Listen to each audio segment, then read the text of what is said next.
day of the week. Come on, let's talk about it. Let's talk about it. What you waiting for? Come and take a seat. Like and subscribe, this is where you wanna be. Cause you know we gon' talk about it. Let's talk about it. Get in here, we in here tonight. So get in here, we in here to vibe.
gon' talk about it.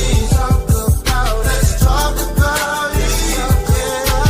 Get in here, we in here tonight. So get in here, we in here to vibe.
Hey y'all, let me know if y'all can hear me.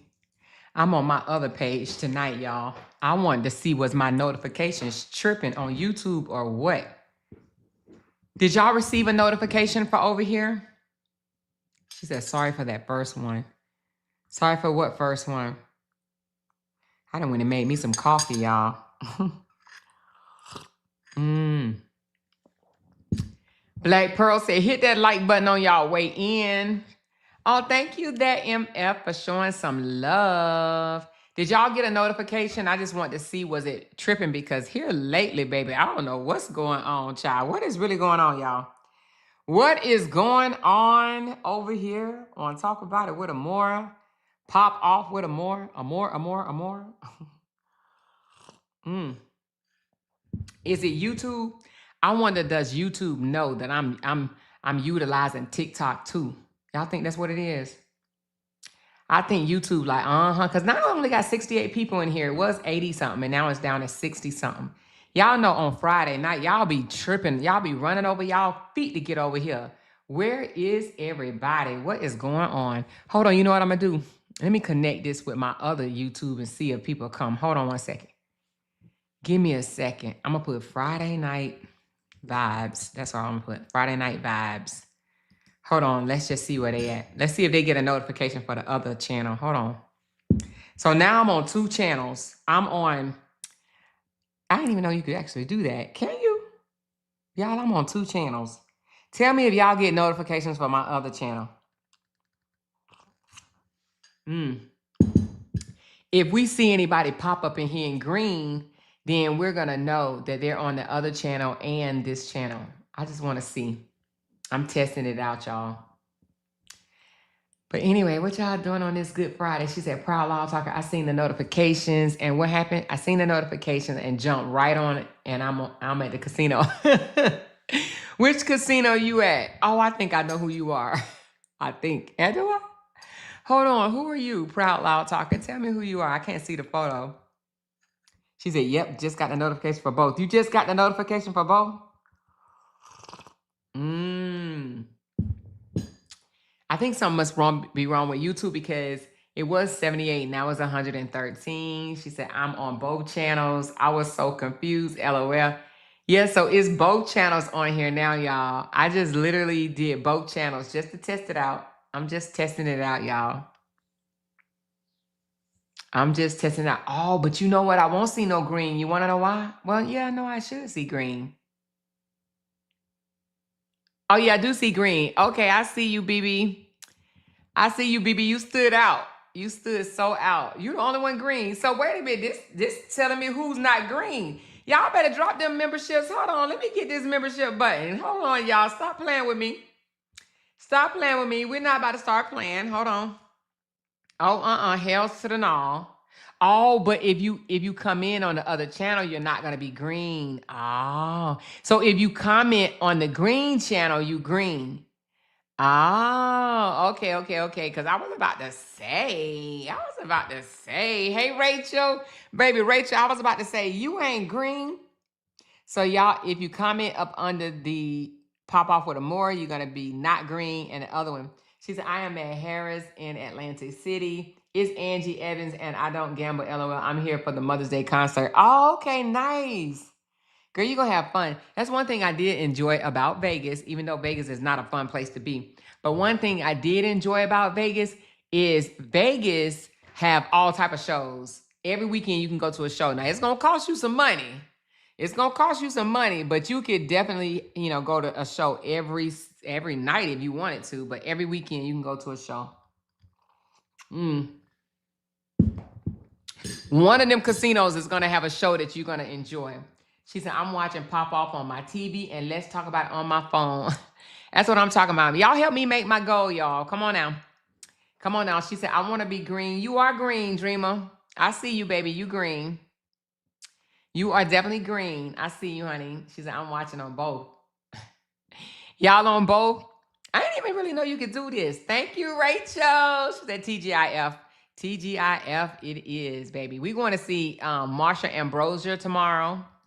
Let me see. Do y'all know who that is? We're going to talk for a minute before we get into what we're going to talk about. Marsha Ambrosius. This is who we going to see tomorrow. I think she's seen, I should have cheated with you with a basketball player. Something like that. Hold on. Baby, are we expecting somebody? Wait, what the hell? They ringing the doorbell and hold on, y'all. Let me see who this is. Baby!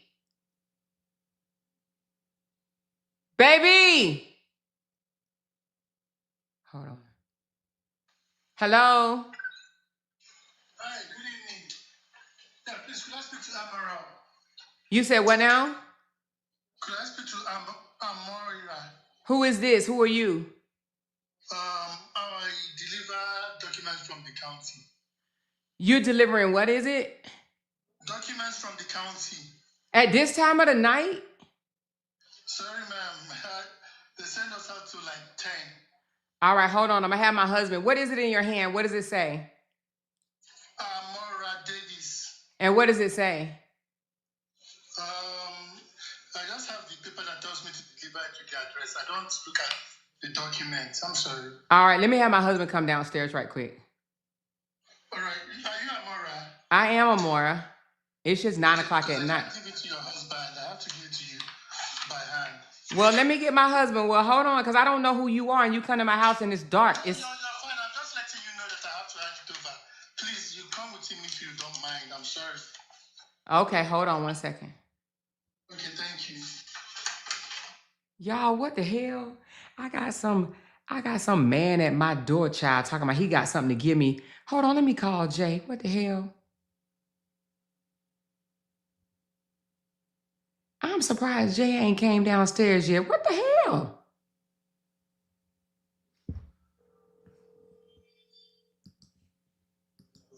Babe, where you at? Oh, you don't see the dude at the door? Yeah, he said he got something to give me. Why he coming to the house all disrespectful late? Hold on, y'all. Let me find out what's going on. Baby, you need your pistol. We don't know who this is.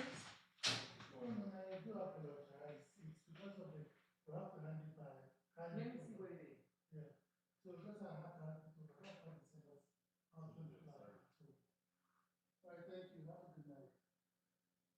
Okay, thank you.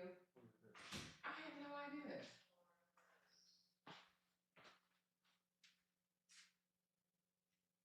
What in the world would he come this late at night? Hold on, let me see. This is crazy. What in the world?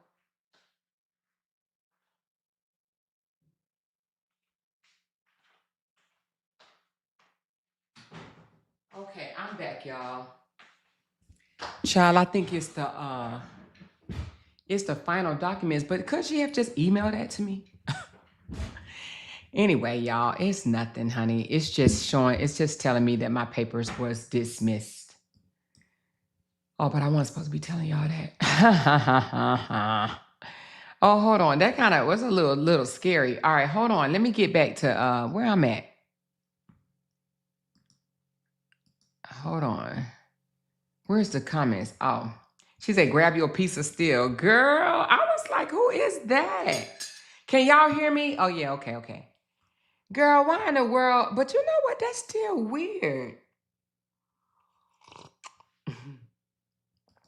She said, we got content because what the F? Who comes to your house at 9 o'clock at night? She said, I'd be freaking out too. Fuck that. Exactly. That was crazy.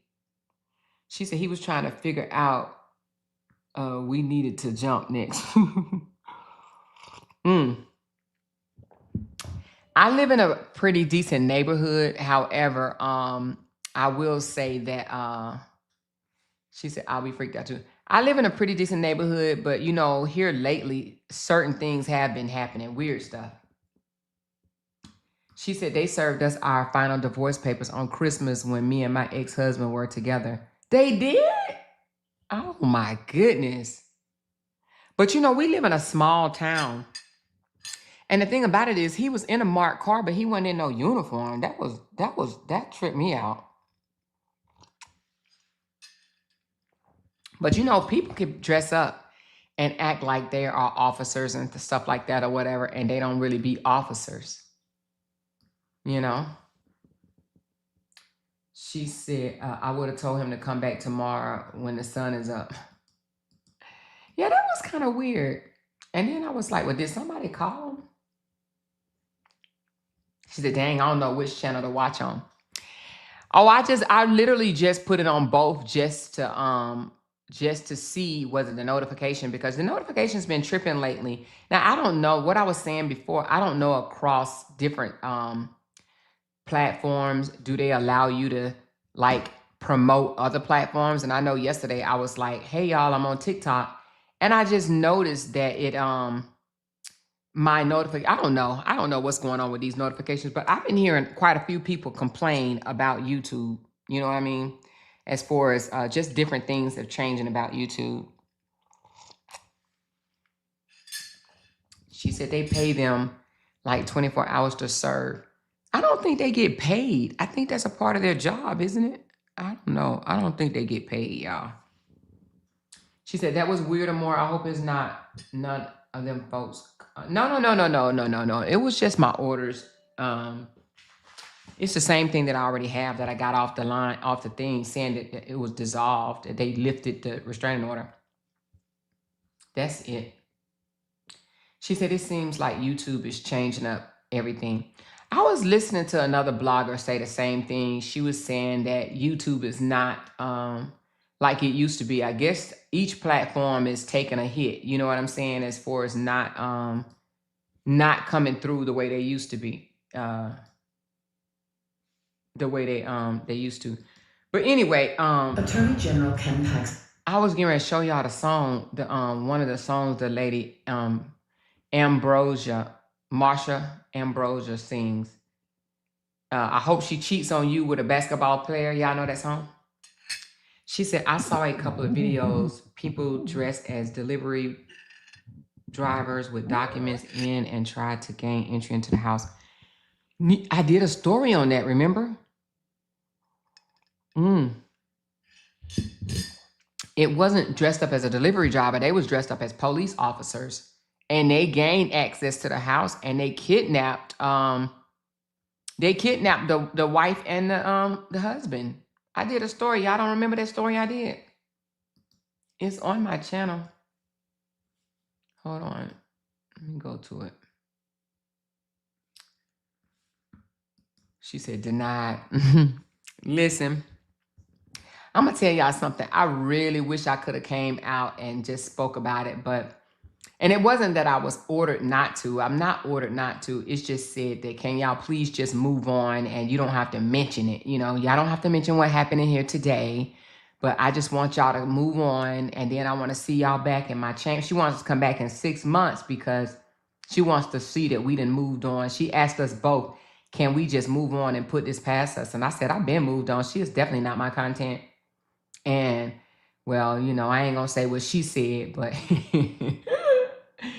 but I said it ain't this person I don't have to ever speak of again, ever in my life, you know. And they know that. They know that this was clearly out the blue, you know. So anyway, but I am blessed to be a, what's the word I want to use?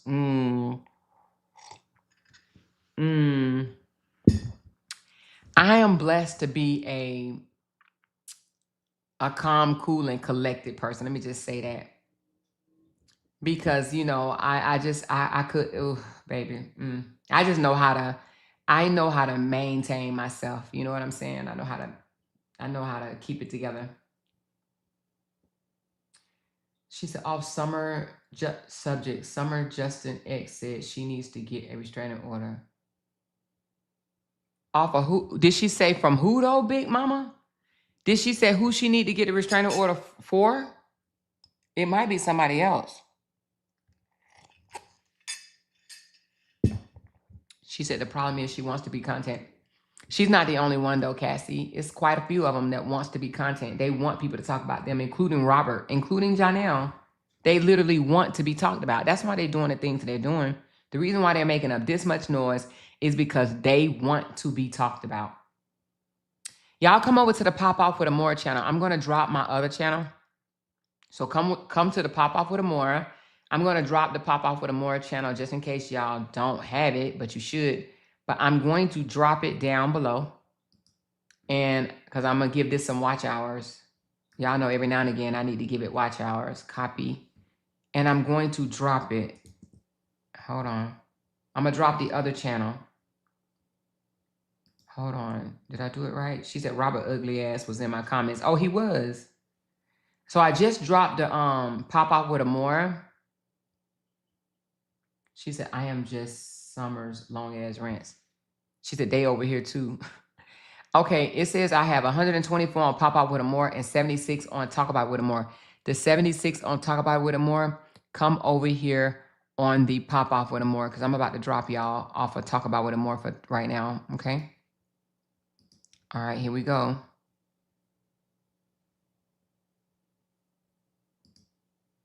All right, I just removed it. All right, so now we have 137 in here. They'll be over here if they want to come. If not, they'll stay right where they at. But anyway, he was in your comments, but they want to be talked about so bad. They really do. And it's, you know, it's funny. He wrote this long post, Robert did. And let me see if I can pull it up right quick. They want attention so bad. They're just attention whores, in my opinion. Just straight up attention whores.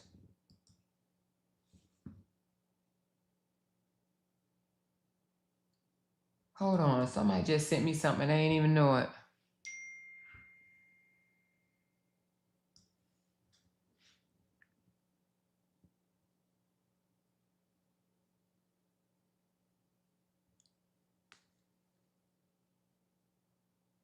Oh my goodness. Oh my goodness.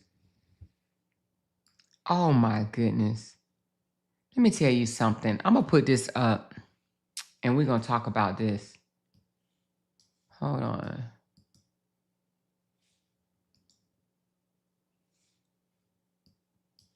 Which post was this? He called you a liar.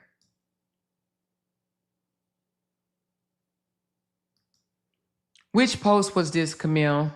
Let me go to your page right quick to see what post he talking about that you a lie. He love calling somebody a lie. He the only one that think that that everybody believe all the bullshit that he say. Don't everybody's supposed to believe that he's a truth teller while he deem everybody else a lie. I'm trying to see the post that he put that up under.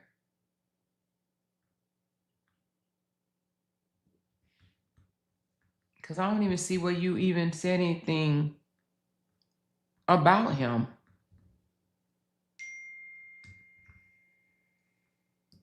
All right, let me see. He said it up under that one? Girl, you got to be kidding me. But all you put is real father game. And he called you a lie? That doesn't make any sense to me. So you said real father game and you bust out laughing and he came up under this post calling you a liar? For what though?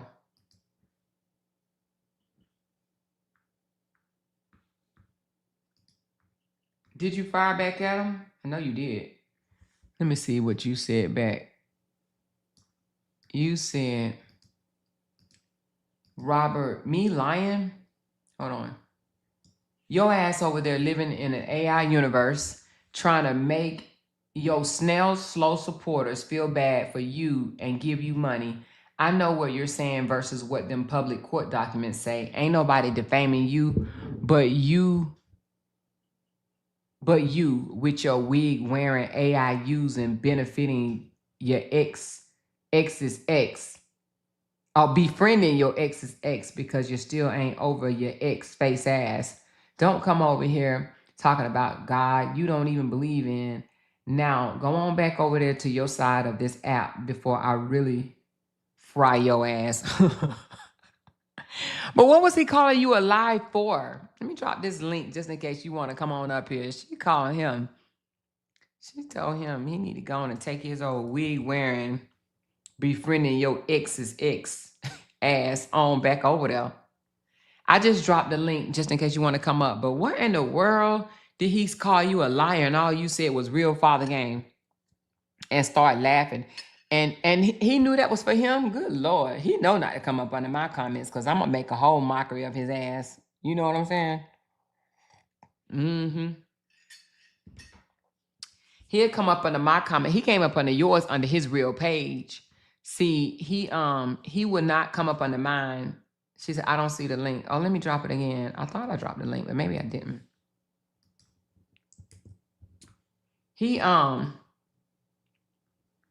There you go, Camille. I just dropped it again. Tell me if you see it. But he, unless you, oh, you know, I just closed out the other page. But he, oh, there you go. Okay, hold on. Hold on 1 second, baby. Let me fix this echo thing just so it won't be tripping. Okay, Camille. Hey, honey. Hey, girl. So what is it? What did your post have to do with him and him calling you a liar? What did you lie about in that post? His He always on my page. He just corny. He just be lurking. So somebody asked me what happened. They was like, "What happened? What I missed?" And I was like, "He over there trying to lie to his supporters, making them think he gonna go to jail so he can get money from them." And that's when he Oh said yeah. that. Oh yeah. Oh, that's why he said that. Mm-hmm. Yeah, he been pimping them supporters for real. Is that more? Is the Right. other I'm. page still live? No, I turned it off. The other page should be turned on. Yeah, let me put up this right here, honey, and we're gonna need ChatGPT to tell us what is this about. Okay, let me put it up, child, because this man He always does. lurking somewhere. Like when his motion starts slowing down, then he want to be in people comments just going. He He don't get wants people to talk past. about him. I promise he don't want this smoke. He He do don't want not it, want it. girl. He don't want it. He already tried to take my page before. I promise you, I know how to hit him over that big ass hammerhead. He better leave me alone. And you know what the thing about it is? He always try to complain about people taking his page, but he got us demonetized, but we didn't cry about it. I know I didn't. I was like, hell, I got demonetized. Oh well, And on then to the next. Maz, I thought Maz was demonetized, but it didn't demonetize me. It just like I was restricted. So I had certain restrictions. Mm-hmm. Like Mm. boy, he stay lurking, and then he know I be over here. He in here now. I bet you he is on this Good Friday night. I bet you he's in here. Corny ass. Mm-hmm. I bet you he is in here. Hold on, I'm gonna put this up while I read this. Give me a second. I'm gonna put this up while I read this.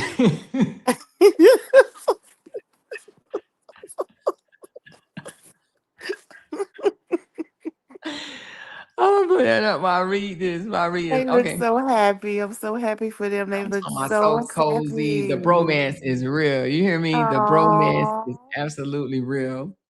that's so They look so cute. awesome. They twinning. And we twinning. They winning.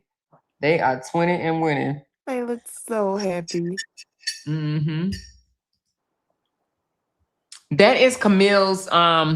This is her Zelle. If you guys want to bless her with anything, it's Camille, Kimael 0423 @gmail.com. That is Camille's.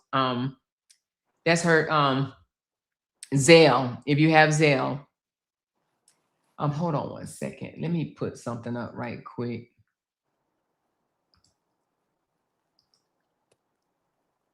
Give me a second. Let me see if I can change my background right quick before I put up this up. We're going to break this whole thing down, this shenanigans right here down. Okay, so he posted this apparently yesterday. And you see he tagged his, his friend or whatever. Let me put his friend up right quick. Oh shit. I can't get it to come down. Can I? Hold on.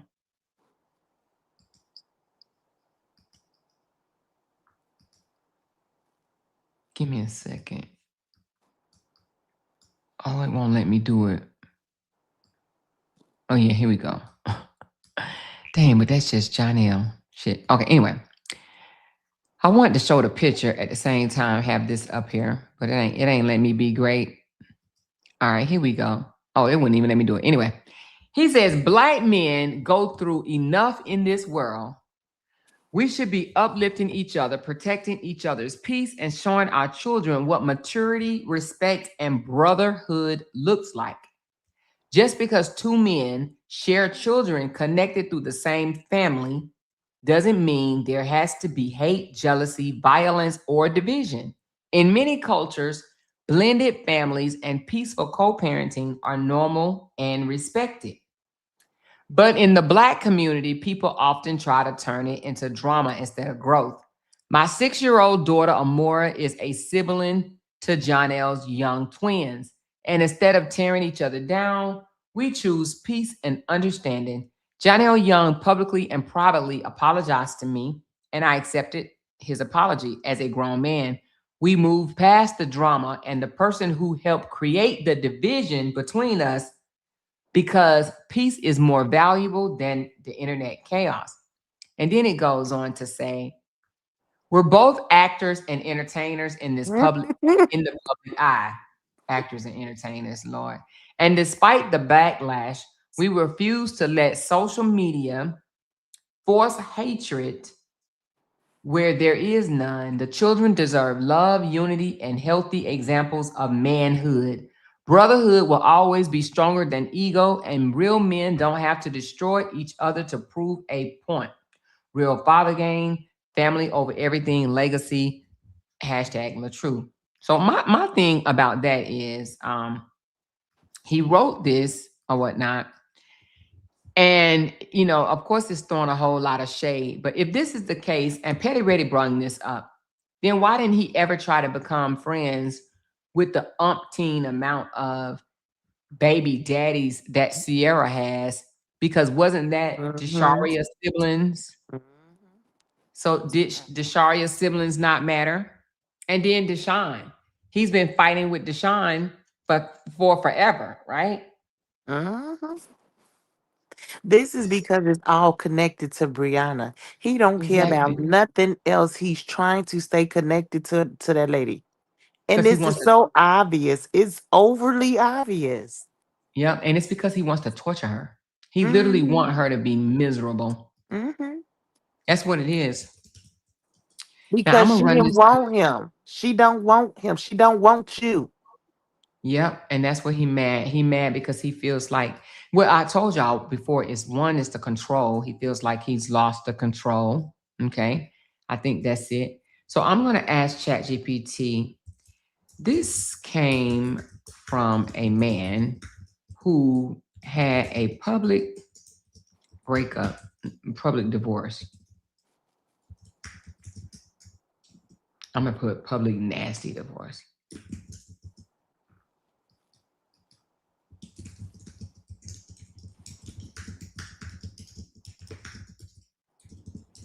The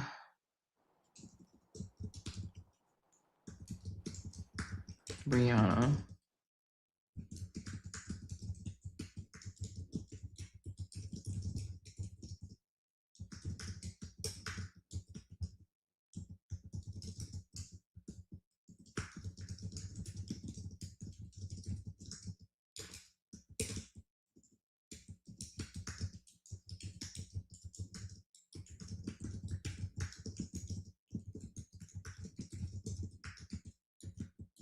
Now, Janelle, the truth.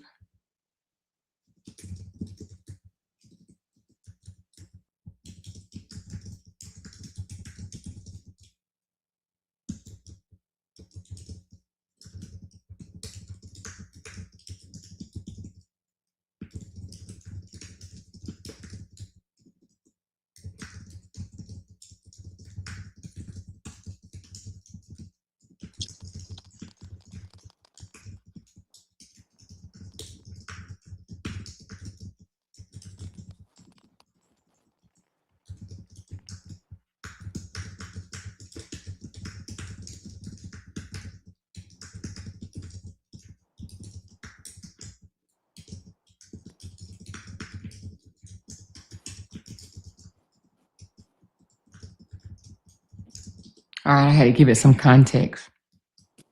How they linked up and, you know, started becoming super friendly with each other since Fake the breakup. friends. Fake friends.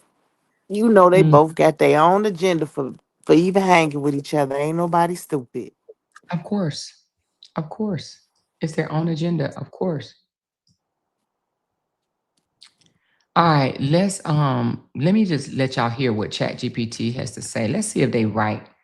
Hold on, let's put this picture back up while we listen to it. Hold on. While we listen to the shenanigans. All right, here we go. Let's listen. Let's figure out what's going on. Honestly, the post sounds polished, But the timing and the subtext make it feel less like peace and more like PR with a side of shade. He's framing it as brotherhood, maturity, blended families, and protecting peace. But then he slips in language that points the finger at Brianna without naming her, the person who helped create the division between us, and peace is more valuable than internet chaos.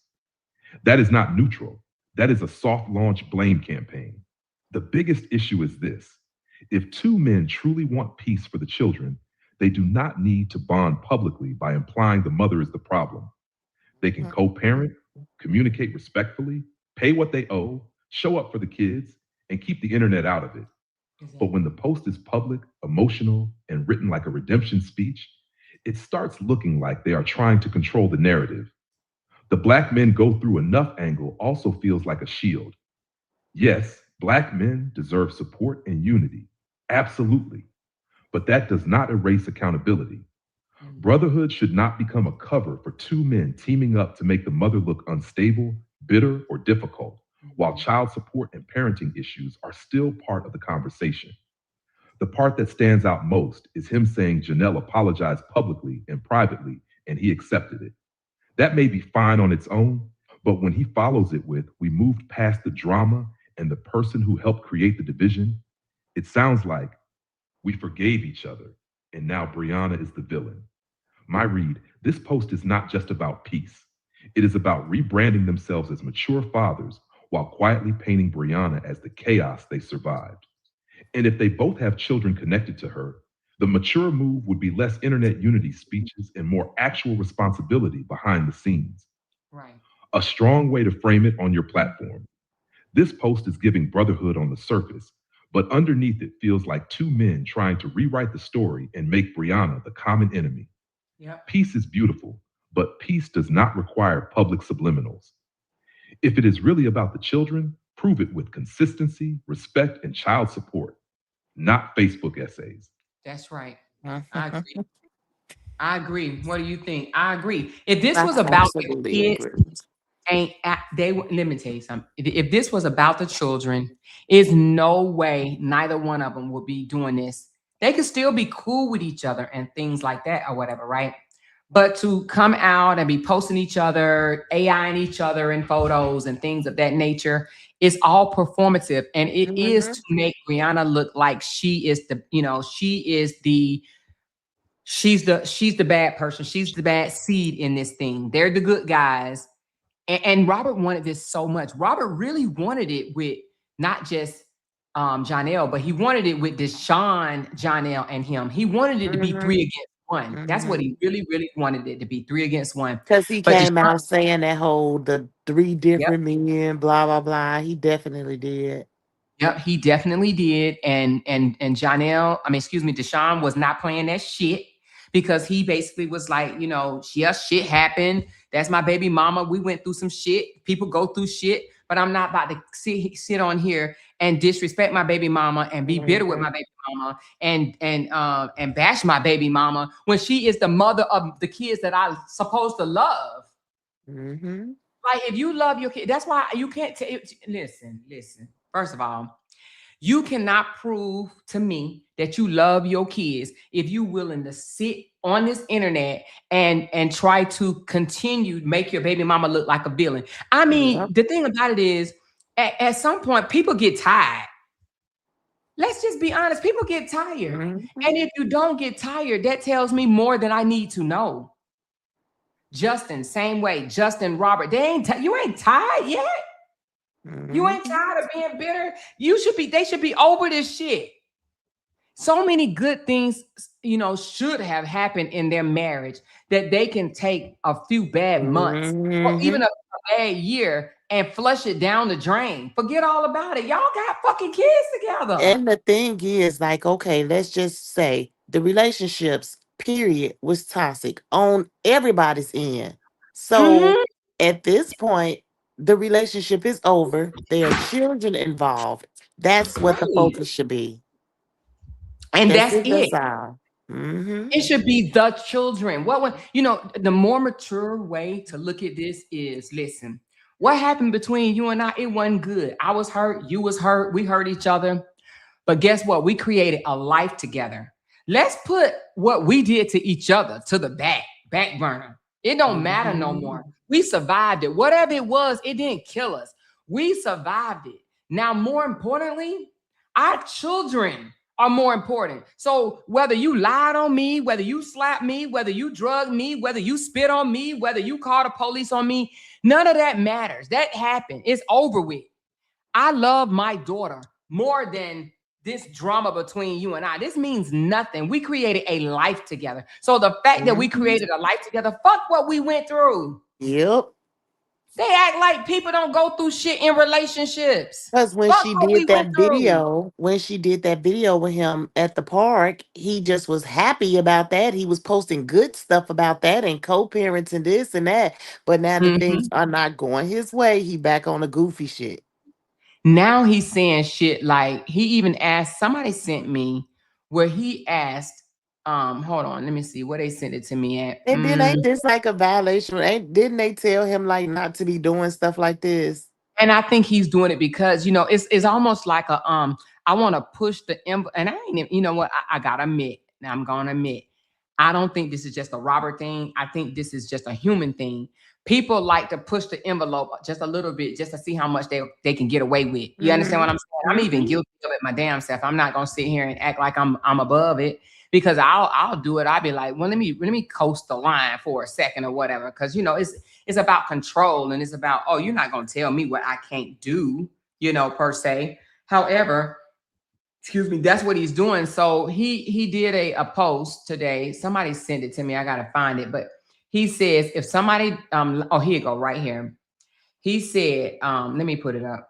If somebody lied on you, could you peacefully co-parent with them? And this just tells me right here that that's what he doesn't want. He doesn't want to peacefully co-parent with her, but yet he was asking her to come under his comments and post up under his comments. My thing is this, you know, you sit here and act like you so biggity bad and you want your people to think that you this way or you that way. But if they really knew behind the scenes how you was begging for her attention and begging for her to make a comment up under my post, you know, just to let people know that we trying to do the right thing. And Brianna fall for it every fucking time, you know, she just fall for it every fucking time. So anyway, she was like, I just want to peacefully co-parent. You cannot peacefully co-parent with somebody like this. But anyway, it says at some point you guys have to let go, move on, and accept that maybe you judge people you never truly knew in real life. It's okay to admit you got it wrong. Growth comes with accountability too. Then he said, ladies, serious question. If your child's father constantly told dangerous lies on you that could literally get you locked up or damage your life, would you still be willing to peacefully co-parent with him? Simple yes or no, right? So that's his way of saying, hold on, let me move this out the way. Y'all already know. Yeah, he's so corny. Yeah, so that's his way of trying to ask, you know, should he co-parent with Brianna? Peacefully co-parent with Bree, okay? And he's doing that because, and then, you know, this is treading the line because this is his way of saying, oh, no, I'm not speaking of my situation. I'm speaking of if a man did this to a woman. Exactly. So he's coasting the line, you know? And he's trying to insinuate that Brianna told a whole bunch of dangerous lies on him that could have got him locked up, you know? Which, I'm trying to see what dangerous lie that she was supposed to have told. She said it was a guy in Bree's comments saying, Queen, we real men see what's going on. He said, damn them flunkies. Exactly. Real men do see what's going on. Hey, you guys, I have a goal. It's not even a big goal. It's literally $25 super chats. And we have 195 people in here. Can we meet this goal tonight, you guys? Thank y'all. I appreciate y'all. I think we have 8 so far. So we only need 12 more $5 super chats to meet our goal for tonight. Thank you. Appreciate y'all. So yeah, but no, the real men will see what's going on. Real men see. Real men see. And to be honest with you, intelligent women see. Now, there are, in my opinion, women that no matter what, they will say whatever they want to say, believe what they want to believe, and I don't even really think that they actually believe him. They just don't like her. So because they don't like her, Mhm. they'll say anything. Like I know for a fact that there are some women that know Robert ain't shit and Jonelle ain't shit, but they literally was just saying that they wasn't shit, right? But they, because of the audience, they want to appease the audience. They will flip the script and say whatever to incite the audience or whatever. And it's just, to me, that's a fucking fair weather ass, fake ass person to me. That person is not real at all. And the way he play in their face, like seriously, if you think about it, right? When the whole situation happened and she was, he broke her finger, whatever, she was talking about the tote. He went and started creating videos with the tote trying to taunt her, right? Mm-hmm. Then when the whole situation where he kept harping on the fact that she said that he had a weapon in the home, right? Right. He ended up with that little Easter suit he had on showing Yep. his gun. You know what I'm saying? Just like even with his daughter that he just don't know now. When she talked about the way that he whooped her till she bled, he started doing content like with the belt and all of that. He literally shows this stuff. And Yeah. his supporters want to turn a blind eye to it. Yeah. Somebody was saying today that I ain't gonna say no content creator name because I don't want to give nobody no clout over here. Fuck them people. But somebody said that they said that Robert won in this order. Did you see it win? I mean, if you want to say his child support was lowered, is that a win? I don't look at that as a Even if win. his child support was lowered, he's still behind and he can't pay it. He's struggling to pay it, even if, okay, say if he is paying, he's still behind and he's struggling to pay it. Where's the win? And it was lowered. Yeah, I don't see a win on either side. What the fuck? Win what though? Did he win the lottery? Like, what was the win? At the end of the day, you take care of your kid. That's it. If anything, in my opinion, if we have to deem somebody a winner, then Brianna won because nigga, you took her to court for contempt. She wasn't charged contempt. She Right. wasn't charged with no contempt. So did she get charged with? I mean, was she found guilty? What you win in that court? That's what I don't understand. Where is the win, Joker? You just got exposed. We found out that you $13,000 upside down on your cars. You literally just got exposed. I don't understand. Where is the win? You know? So Ain't no anyway, win. yeah, Ain't it no ain't no, it's not win. a win. It's not a win. How is that a win? You know? So anyway, I find that to be crazy, crazy, crazy. So And that's then he crazy. not even financially taking care of his daughter. You're not consistently financially taking care of your daughter. So not only is he losing, he's causing his daughter to lose. And he don't even care about that. He's so Yeah. focused on trying to harass the mama. But let me ask you something. If a man is supposed to be so angry at you, right? Because you told these dangerous lies on him that almost got him locked up. Don't you think that he will only want to deal with you through the parenting app? Why would he want to call you on the phone? Like, why would he want to talk to you Cause it other ain't than about the get kid. the fuck out of here? It ain't about no child support. It ain't about the kid. It ain't about nothing but her. Exactly. He is a fucking dud. You hear me? I swear he's a dud. You know, when I think about the bullshit that this man say, oh my God, he's just a dud, baby. When I tell you he's a dud, this man, I'm telling you, he couldn't be my baby daddy. I would, oh my God. Child, ooh, baby, I make his life hell. You hear me? Ooh, baby. He'll be praying that Momo was 18 years old, 19. He'll be praying. He'll be like, Momo, please just turn 19. Please just turn 19. I'm sick of this damn woman. Please. Seriously, because I will make it hard for him. I would definitely make it hard for him. However, you know, in my opinion, I would think someone that really wanted to stay away from you because you could have damaged their life or you could have had them locked up at this, that, and the other. I would think they wanted to be strictly about the child. I don't want Right. to talk I to you wouldn't about want nothing else. nothing to do with the other parent. I wouldn't want nothing to do with them. I would go strictly through the parenting app. I would even have some type of third party with the pickups and drop offs and all that. I wouldn't want to have nothing to do with them. He wants contact with her He because he's does. not over her. Janelle's not over her either. Let's be real. Yeah, no, he's not because he's too busy out there. And do you see Jonelle repeating after him? Look, I gotta show y'all this. Let me go back to this right quick because I found this to be. I found it cheesy when he was doing it, and I ain't gonna lie.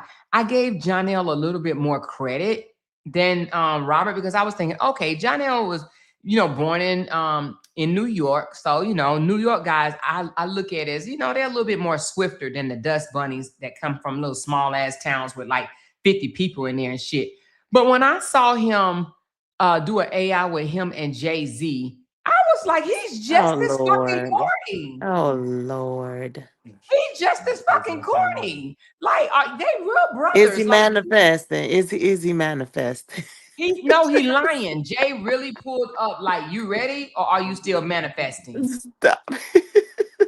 So the thing about it is, and he's so corny. So when we saw Robert hugging on these celebrities, hugging and kissing them, slopping them down and shit like that or whatever, he's been doing it for like 3 years now. Riding them real bad or whatever. When we saw that, we thought it was corny, and we was like, damn, he's chasing these entertainers around. You would think you would see women doing this, right? Like, oh girl, I put herself in a picture with my husband and kissing on him and shit like that or whatever. You would think a woman, Corny. you would think a woman would be putting herself AI and herself in photos with a good looking man, but men photoing themselves with men. I mean, come on. I could see if he was photoing himself with J-Lo or Tony Braxton or somebody, but with another man hugged up like so he slap him corny. down. That is What so the hell? corny. That's so corny. Oh, This gives me, they wish they had a life that they really don't have. This is what they want. They call it manifesting, but to me, this is, it's pretend. It's you're faking. You're faking the funk. It's weird. It is weird. I'll give it to you. And it's also weird for him to set up a camera where he's actually putting, pumping gas or putting gasoline on him.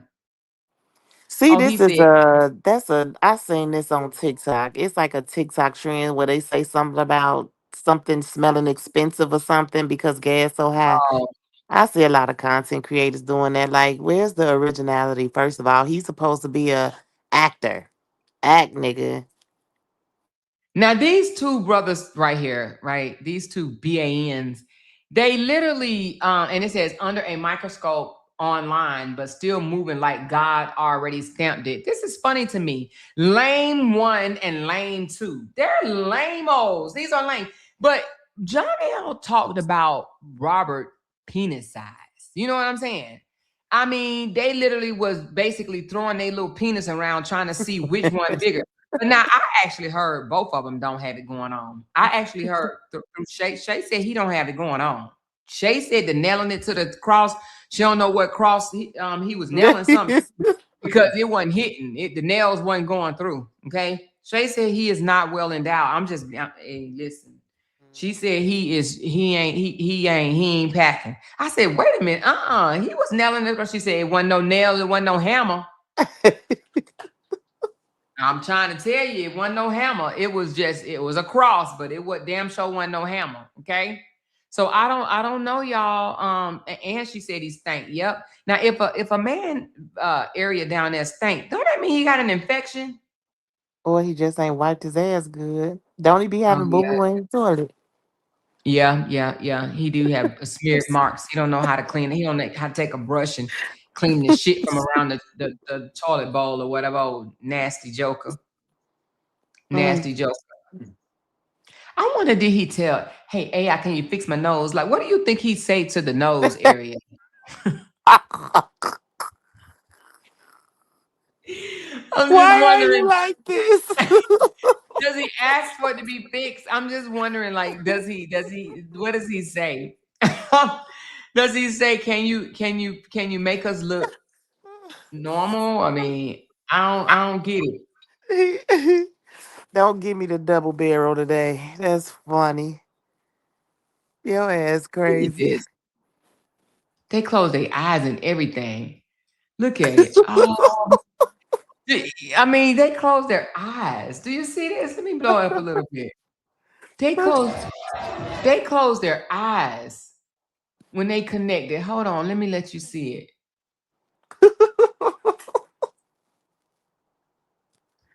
Hold Oh on. my God. Look at them. Their eyes are closed. That's the corniest. Oh my They God, remin that's so corny. they reminiscing. They are really embracing each other.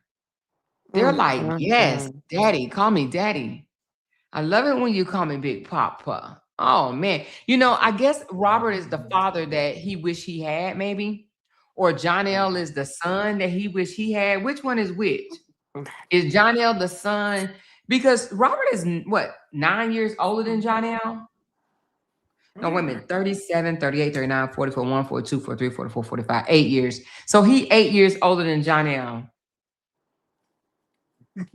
It's like, I don't know. All I know is it's corny as hell. That's so corny. She said, can you read what I sent to your inbox? I'm more the surgeon in her mind. What you hold on, I read what you put in a moment. So anyway, yeah, you know, I just and look how they looking into the camera like, yeah, I got your man's. That's don't they read that?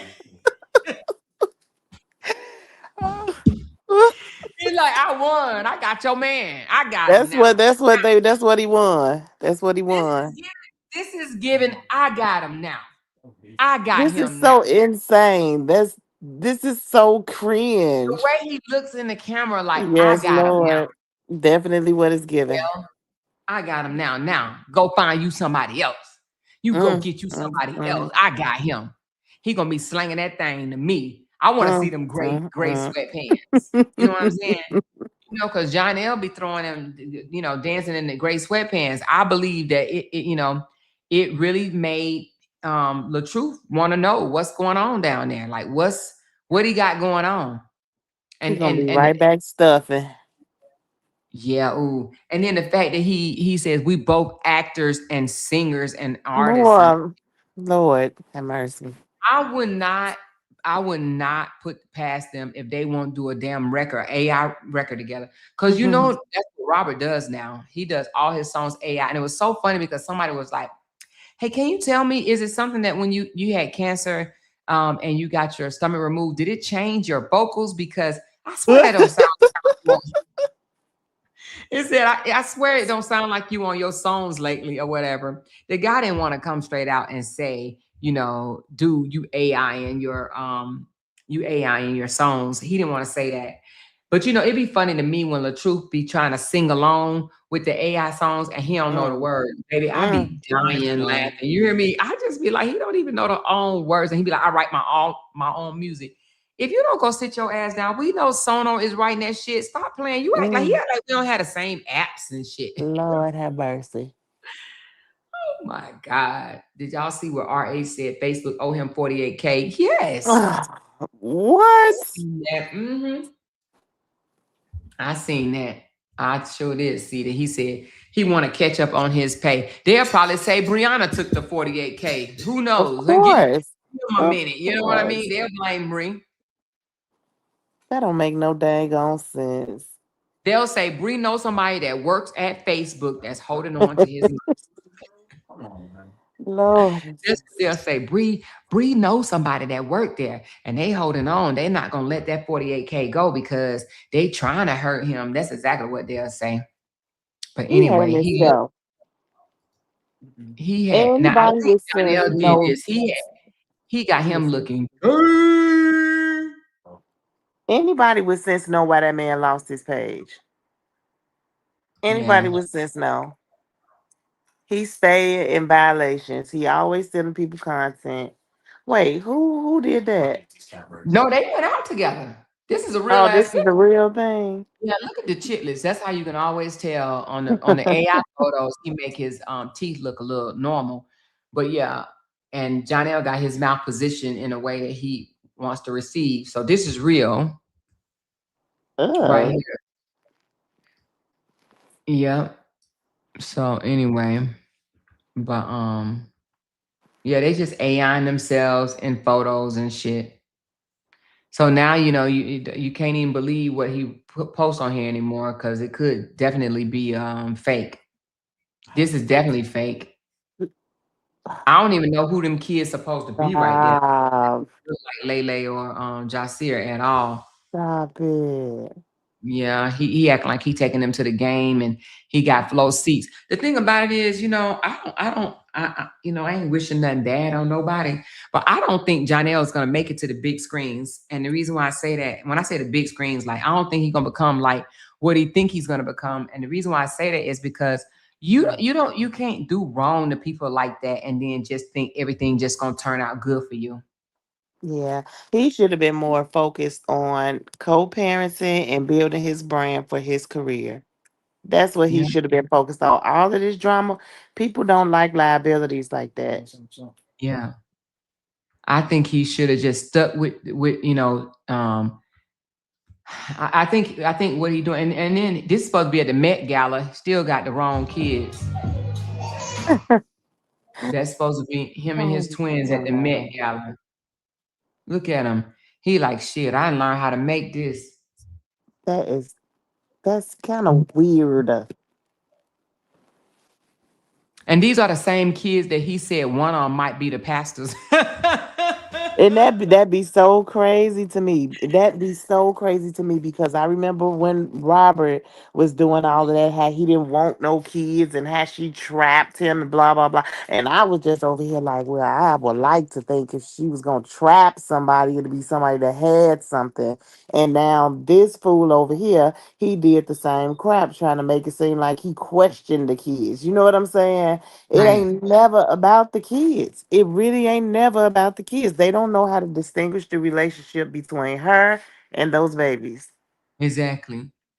And to not even want to financially provide because he doesn't want to financially provide either. Brianna just turned in an affidavit from per the court documents, turned in an affidavit to say she makes 6K a month, and this nigga like, nah, you don't make no 6K. Let's find it. I want it all. I want it all. So, it's funny. He Honey. wants to find it, and it's funny. It's just funny all around. It's funny because they like the fact that she turned into 6K just so they could say Brianna losing, she losing, she losing. But then they mad she turned the 6K in because they don't want him to have to pay a certain amount in child support. They want him to, actually, if I believe if Brianna, if they can award no child support for any of her kids, I think her haters would be happy.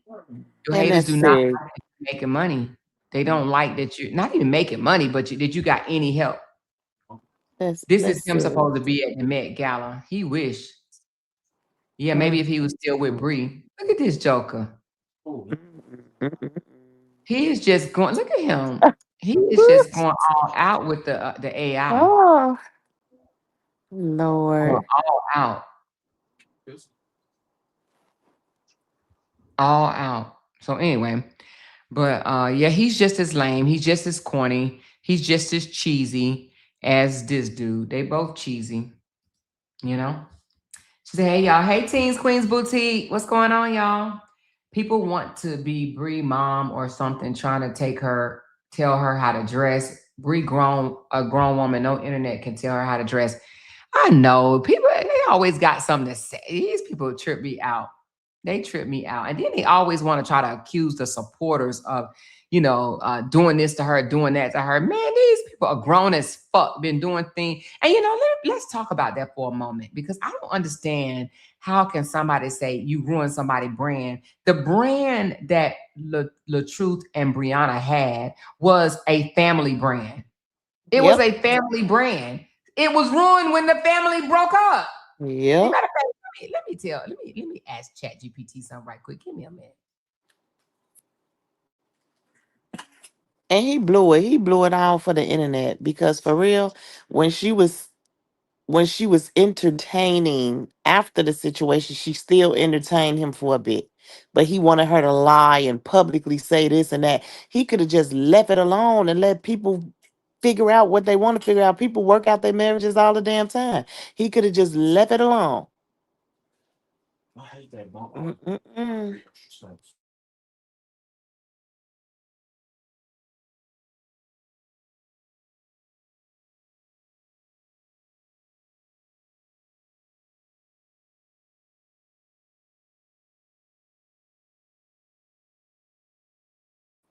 Yeah, I know she over there going crazy with her boyfriend right now, putting all kind of stuff in there. I wonder what he finna tell us.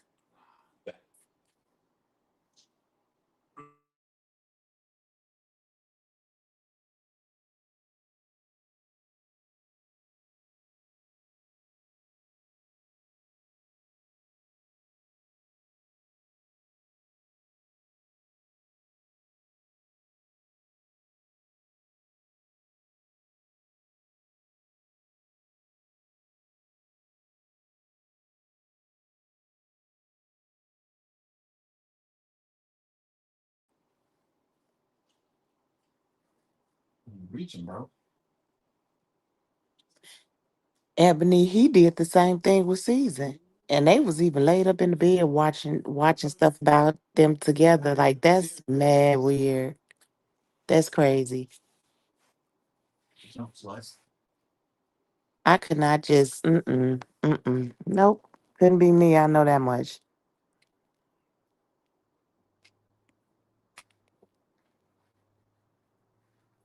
Really got mixed there.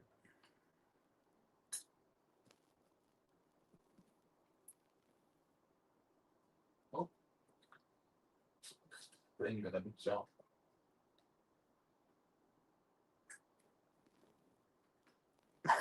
I'm more over there going OD on that keyboard.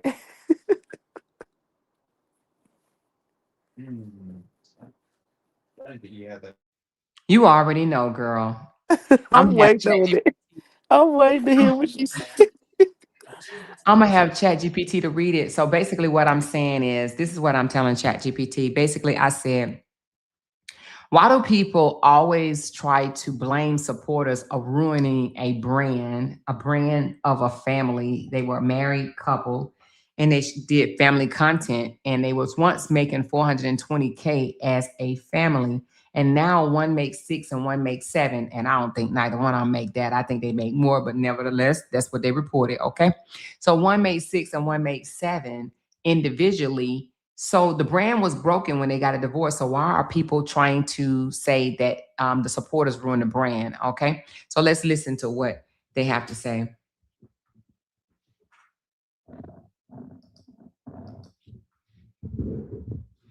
Because blaming the supporters is easier than admitting the brand was built on the marriage. When the public first bought into Brianna and LaTruth, they were not just buying into two separate individuals. They were buying into the image of a married couple, family content, kids, love, lifestyle, unity, and look at this beautiful family winning together. That was the product. That was the emotional hook. So once the marriage ended, the original brand was already broken. The supporters did not ruin that. The divorce changed the foundation. Now, can supporters make things louder? Yes. Can they add fuel to drama? Absolutely. But they did not create the collapse of the couple brand. The brand lost power because the audience could no longer consume them as a happy family unit. After that, both of them had to rebuild as individuals, and rebuilding after a public breakup is hard because people do not always follow both people equally. That is why the income drop makes sense. If the combined brand was bringing in around 420 CALs a year, that was tied to the partnership, the family image, and the audience investment in them together. Once they split, the audience split too. Some people picked Brianna, some picked LaTruth, some left completely because the original fantasy was gone. So now, if one is making around $7K a month and the other around 6K a month, that shows they are still earning, but they are not earning at the same level because the old brand no longer exists. Mm, People blame Brianna's supporters because it gives them a convenient villain. exactly. They can say her supporters made her look bad instead of saying the marriage ending changed the business model. They also use that argument to make Brianna look like she is being controlled by her audience, Yep. when really she is trying to survive a brand shift just like he is. Mhm. A clean way to say it. People keep saying Brianna's supporters ruined her brand, but let's be honest. The brand was a married couple showing off family content. Once the marriage ended, that brand was over. The supporters did not destroy it. The divorce changed the product. Both Brianna and LaTruth took a hit because they had to rebuild separate identities after selling the public a family image. That is not supporter damage. That is the reality of a couple brand falling apart. Exactly. Like, why people so stupid? Why people don't know that? Why people retarded? People know Like, they just don't wanna. They don't want to admit it. They know that them splitting up was an opportunity for content. They knew. So if somebody had to be the villain. Why not her? Because if you think about it, when it first happened, you was the only one publicly taking up for her. exactly. The only one. I was the Yeah. only one, out in the public. I was the only public one. Everybody, to me, it felt like everybody was scared to jump on the bandwagon with Bree because they saw so many people going against her. And Mhm. there are so many bloggers that will go along to get along. But I didn't see it as that. I saw a man that was 11 years older than a woman just sitting back, twirling his fingers and allowing social media to rip into her while he mocked and laughed and joined in on the little Mhm. smart marks here and there. I saw that shit. And I And didn't like then when they like when they was at lunch or wherever they was eating or whatever, and the way that he would play it, he was saying things like, "Oh, well, she's not used to this, and she's not," you know what I'm saying? He was making it seem like she couldn't handle herself. So exactly. now that she's out there handling herself very well, might I add, and like GPT just said, when the split happened, supporters went one way or the other, or not at all, right? Exactly. Some His left completely. supporters, right? His supporters, the ones that actually still support him, look at his content. Look at where he's getting. She went and she, like I said the last time, she went. She dropped the name. She created her own platform, and she's thriving. She's Yeah. good.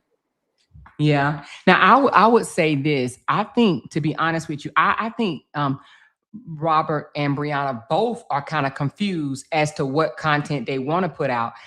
Robert said out his own mouth, and I think Brianna said it as well, that Robert really didn't like family content, right? He really didn't like it. He wanted to do the a single black man chasing ass, having a lot of females in his face, bouncing Corny booty, shit. corny shit, right? That's what Mm-hmm. he wanted. However, what is he getting back to now? He getting back Mm-hmm. to what made him Mm-hmm. the most money, right? And what is Mm-hmm. family Family content? content. Yep. He Now all of blew a his sudden, whole family. He blew his whole entire family for nothing. Because when they split, he tried to throw subs about the kids, how the house was quiet, and this and that. He yeah, tried to do all of that, and knowing that that was your brand. That was your yeah. brand. So when I see stuff like this now, all I could think about is you ruined this. Mm-hmm. Can you imagine? Yeah, and Brianna used to have them all dressed alike. That's why he AI and them all dressed alike now. Yep. This ain't real Mm-hmm. life. This is AI. But Brianna Mm-hmm. had this. Brianna had all dressed alike. Brianna had all down, they was all looking good, but he didn't like this. So now all of a sudden Mm-hmm. you AI and what made you the most money ever, family content. And now But you now gotta fake it when you you really gotta was fake like that. exactly. You gotta fake what you actually had. Now And let's he be honest. blew it. He blew Even it. though we think Robert is corny as fuck, and he is, right? Hold on one second. Give me a second. I think hold on one second. Give me 1 second. Where we at? Hold on.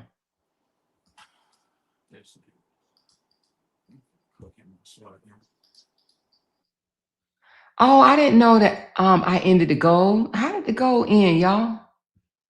Did I only have 30 minutes? Oh, my bad. Somebody said the goal ended. Okay. All right, hold on. I'm restarting it. Let's keep talking about it. Hold on. Y'all gotta tell me. I just got a text. Somebody said the goal ended. All right, I just restarted it. All right. So, all right, thank you. So, what was I about to say? I forgot. Damn, it slipped my mind. But I was gonna say something about the family content. Oh, that's what I was gonna say. Now, even though we think Robert is corny as hell, right? And he is, but just think for a second. If it was Brianna, Robert, and 6 kids, right? Or even Brianna, Janelle, and 6 kids doing family content. Do you not think they wouldn't hit it big? Mm-hmm. I remember, I remember Bree used to tell me, and Bree probably like, oh, I don't even want to think about this. But I remember Bree used to say she wanted to do content with Janelle, family content, and Janelle was the one that was like, on today, off tomorrow. Yeah, let's do it. Let's do it. Let's do it. Let's run this bag up. To no. I'm an actor. I'm a real actor. I don't do skits. I don't do skits. So he tried to pretend. Janelle tried to pretend like skits was beneath him. Like that's a Robert thing. Robert is he's only good enough to do skits online. I'm bigger and better than that. I'm a real actor in real life. That's what he wanted to portray. But they could, but what people don't understand is just because you might be a real actor in real life, it's people on social media that's making way more money than these so-called real actors. Because actors don't get paid unless they working. I don't give a damn. But how you acting like skits beneath you, but now you AI whole skits. Like, I mean, he Exactly. AI a life that's not his. Right. Make it make So, sense. but if Robert was still in the picture with Brianna and they was doing content with their children, and now the kids are older too, man, they would be blowing up this motherfucking internet. Do you hear me? They would still be making big bags. Yep. If they were smart, the smartest thing to do. But just like Homegirl, one of them supporters that said that if they, what did she say? If they were to co-parent successfully and all of that, they would have to start over with their content because of like dragging her really gets them the money. Yep, they did say that. They said if they get along, and after she said that, that's when things fell apart between them because they were somewhat cordial with each other, right? It was quite. That's why I was wondering, like, what the hell even happened? Because I mean, it was quiet, and then if it was something, it wasn't bad.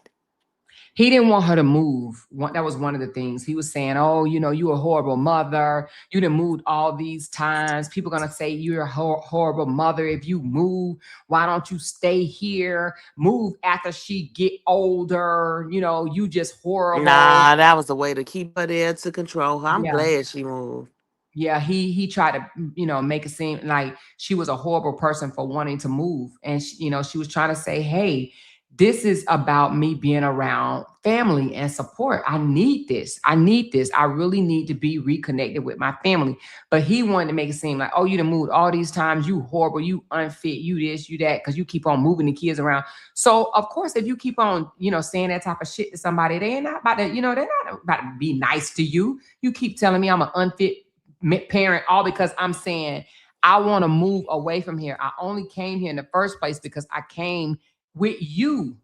This is not where home is for me. This is not where I want to be. I need to be around my father. My father is elderly. I need to be around my support system. I need to be around family.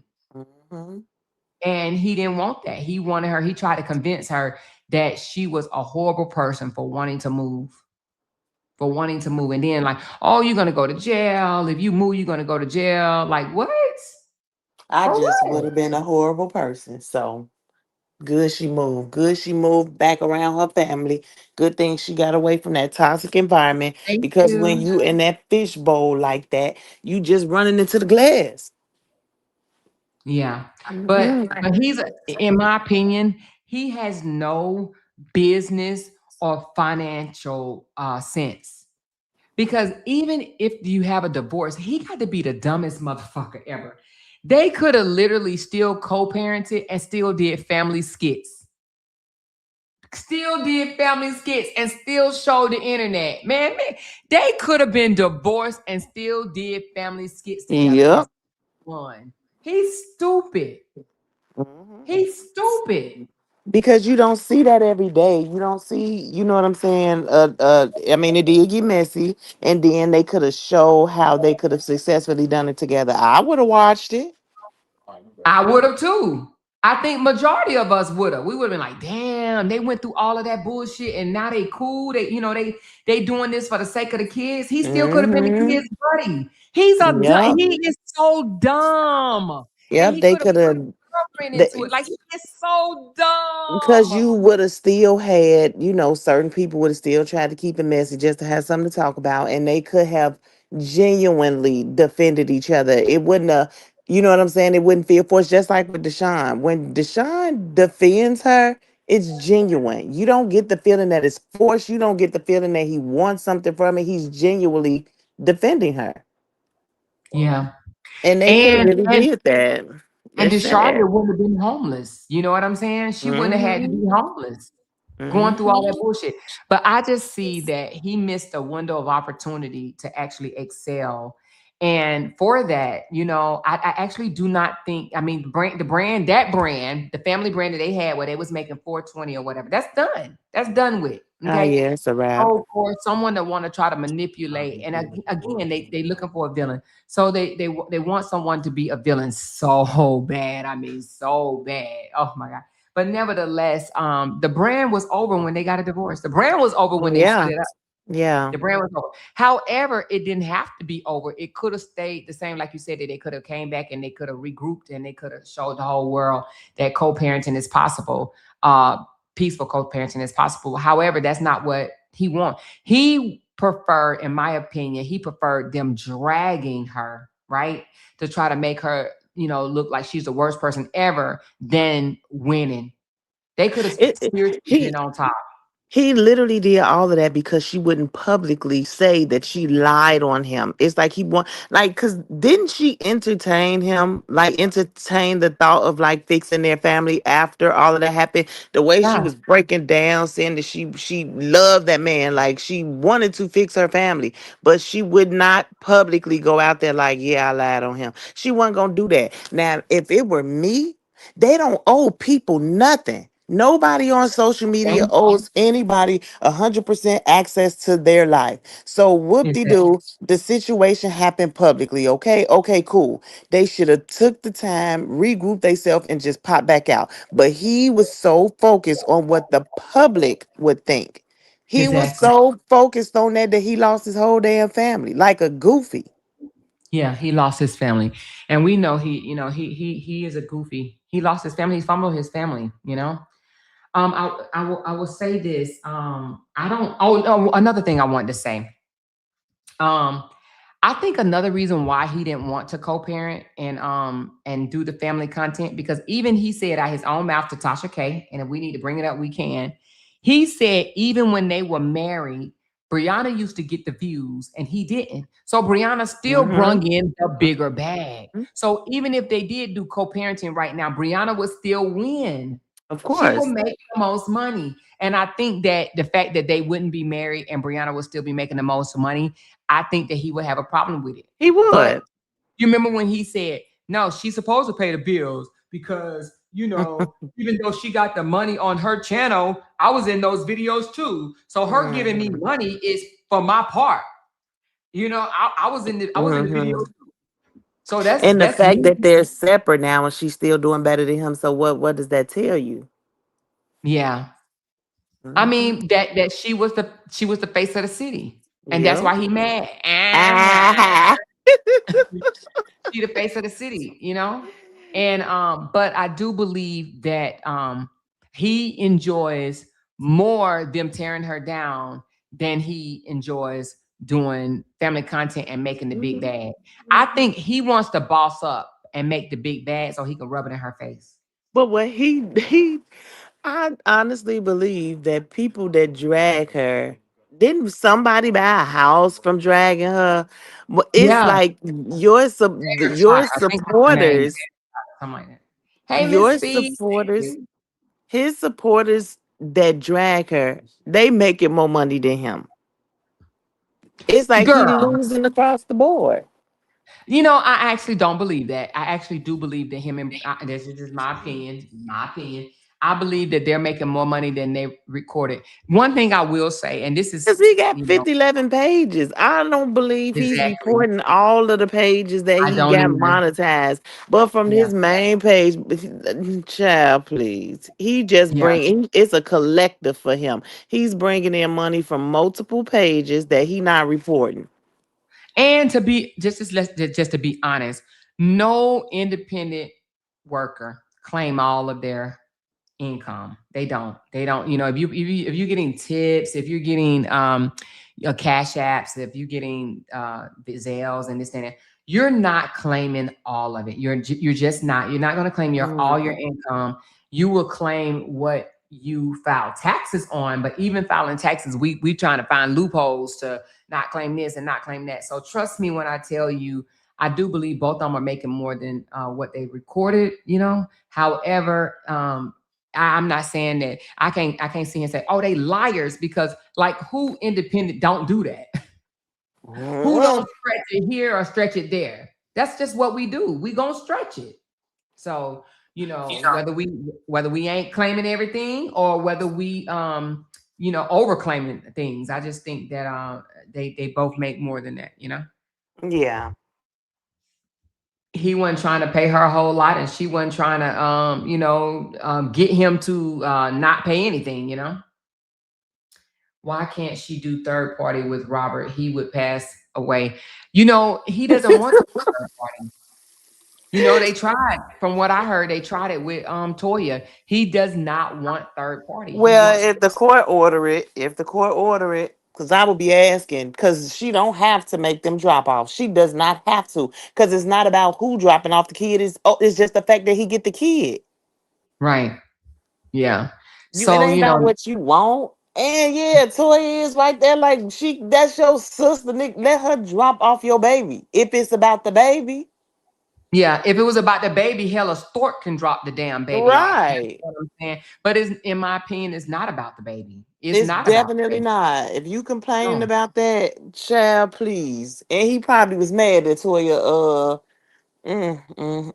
Yeah, it's not about the baby. It's about him seeing Bree, and it's about him feeling like he is inconveniencing her, like he's inconvenienced, you know, him having to drive and she having to drive, and he wants to inconvenience her. He wants to. That's why he got to drive.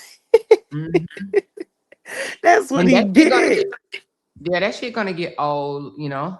I think he AI'd a video or something of him going to her school, and I just said, damn, he had Oh the my AI God. going to her school because he didn't go. Like, Just go to her goddamn. damn school. I And always when he say had just 10 minutes, yeah, people make a way for what they want to do and they make excuses for what they don't. right. And he, while in Atlanta, he wasn't going to her school. He went to her school 1 week before he filed contempt charges. You know, Real father gang.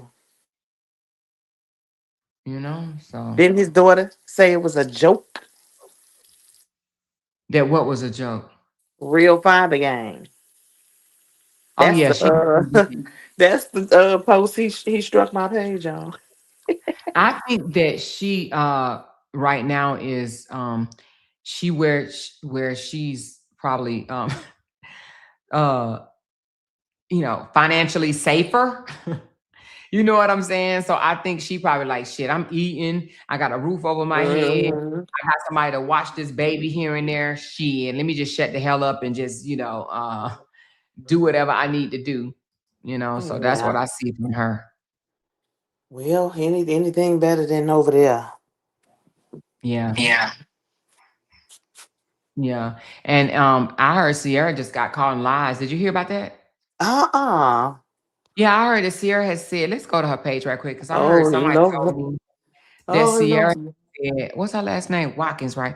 I heard that she had said, I only need like $19 more, y'all, and I'm gonna have my room paid. It's $19 more.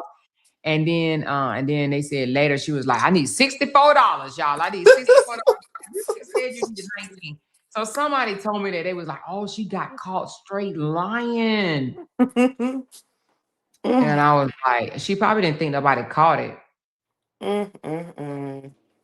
If you want help, and women, she said, what? If you want help and lead to, thank you so much. Somebody said she said she's now making $12 an hour. Where?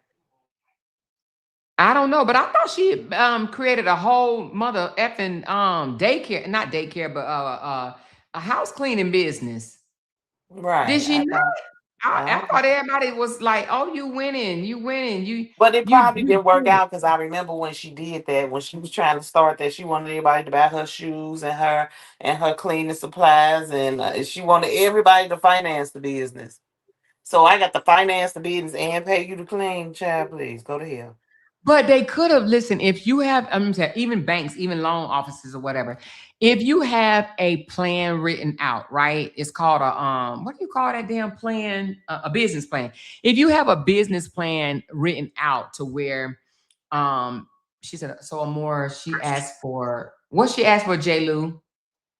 So anyway, but if you have a business plan laid out, and this is what you plan on doing, and your first month you plan to make, let's just say you're not even planning to make profit the first month. You plan to just put all that money back into your investment, back into the business. Hey, my first couple of months, I'm gonna put all that money back into the business.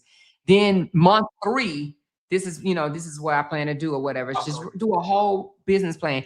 If she did that, I do believe people would probably pour into her and be like, "Oh, okay, she got a business plan. She's But look who planning." we talking about. Look who we talking about. She probably do it now because her ass probably in here too. That's your daughter, if homeboy your son. She Yeah, probably do no. it now. She probably try to, you know what I'm saying? Mm-mm.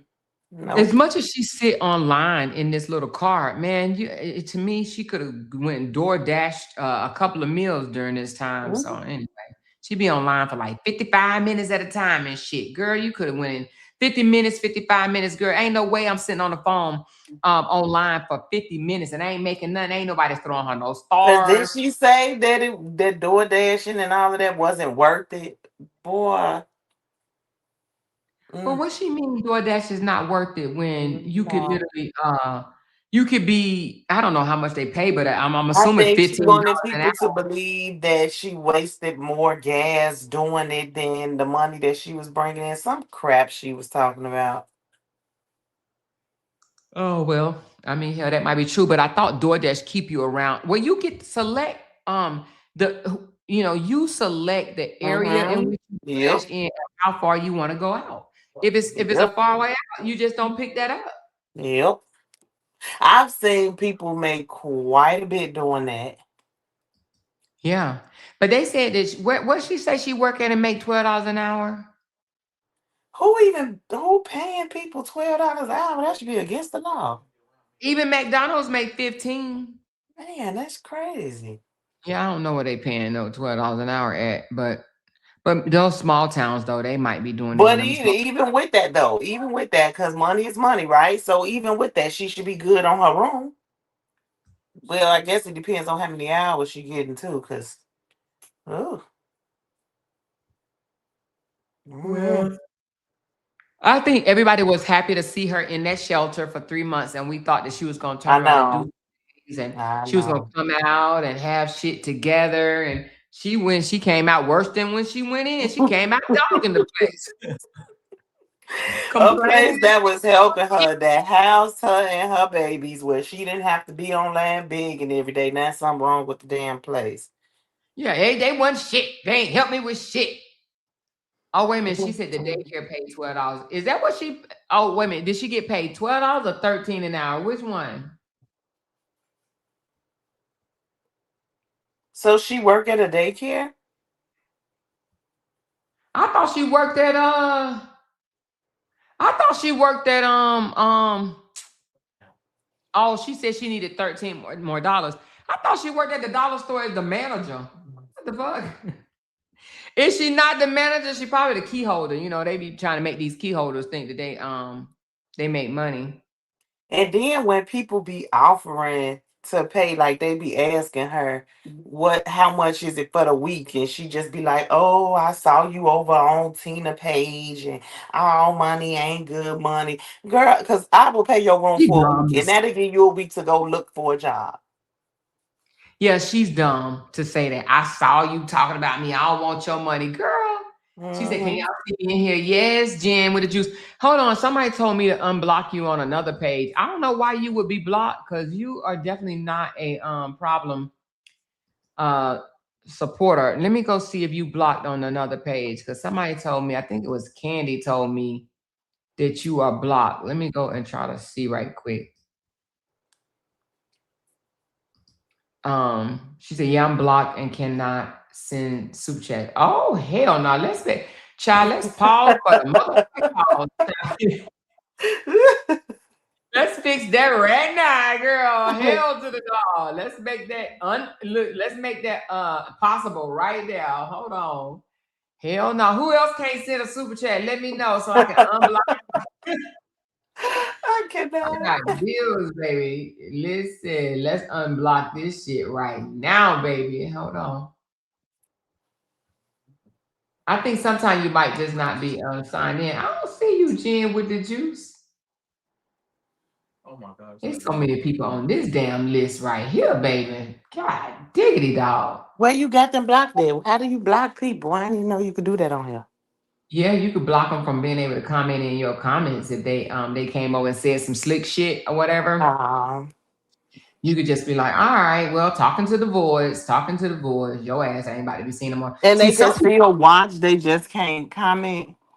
they actually can comment. You just nobody in the You chat won't sees see it. it. Oh, okay. It's probably people that be commenting their ass off and wonder why we ignoring them because we don't see it, ho. That's like Facebook. They get that hidden feature now. I didn't even know that, but when I saw it and went in there, boy, them people be in them comments going crazy. Yeah, so I just unblocked somebody that emailed me and told me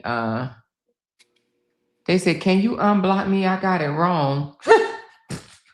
I went over there thinking that was the truth, and child, I had to run from over there is what I was told, child. So anyway, I should make them stay though, but it's all good. I don't see you on this list. I do not see you on this list, baby. Jen with the juice, you are not blocked, sweetheart.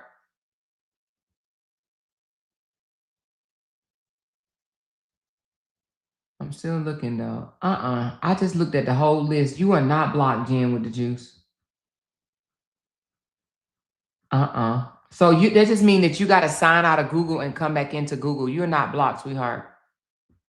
I just went down the list 2 times.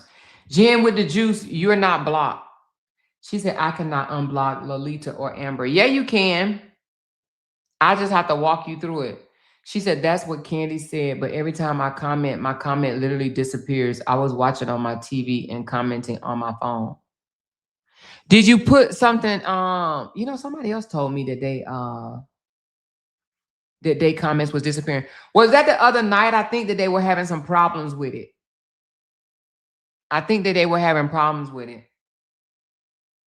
She said it is something with the pop-off page. But she's commenting now. I'm on the pop-off page now. I think it might be it did just disappear too. Damn, what the fuck? She said, no, I would literally put, can y'all see me and nothing. This just disappeared. Do you see this? Do y'all see this comment up there? Or I'm not up here, but do y'all see it in the chat? It just turned gray, which means it disappeared. Let me see who my moderators are. I know my moderators wouldn't be playing with me. I know they wouldn't do that. But let me just look, child, because baby, who do I have as a moderator? Let me see. I did just see it disappear. Let me see. Who do I have as a moderator? Just Vanessa, Cheryl, Candy Girl, and Livette. She said, not me. QC said, not me.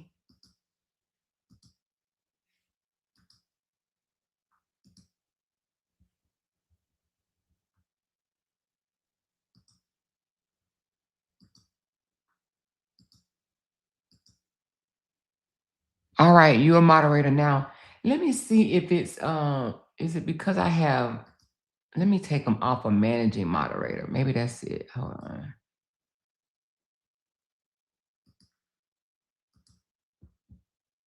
I don't have a managing moderator. Let me look at the other one. Do I have any manager moderators on my other one?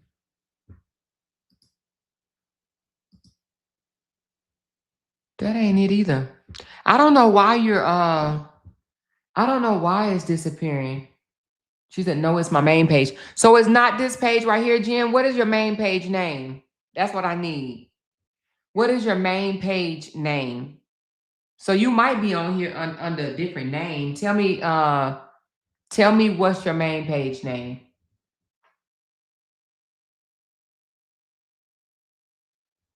She said, thank you. Oh, you welcome. Yeah, so yeah, but anyway. But Sierra, let's get back to Sierra right quick. The reason why I think Sierra can't get ahead is because I think Sierra is missing some. I think Sierra actually have a mental disability. Yeah, that And I attitude know, ain't gonna get her nowhere. yeah, the attitude sucks, but I think she can't help it. You know, I just think that she said, no, this is my main page. I'm having trouble on your main page. Oh, well, get in my inbox. Let's see if we can fix that. I don't know what's the problem. Hey, a different perspective. You know, I wouldn't mind seeing her happy though. You know what I'm saying? She just be Mhm. so stressed looking, like she's just life beating her ass. Yeah. And you would think she'd be more humble when she's experiencing what she's experiencing. But if you're not on the same page as her, she got something funky to say. Even when people offer advice that can potentially help her, if it's something that she don't agree with, she go off. That is true. I'm looking at Sierra, and Sierra is not an ugly girl. She's actually a pretty girl, but I cannot unsee that potato for nothing in the world.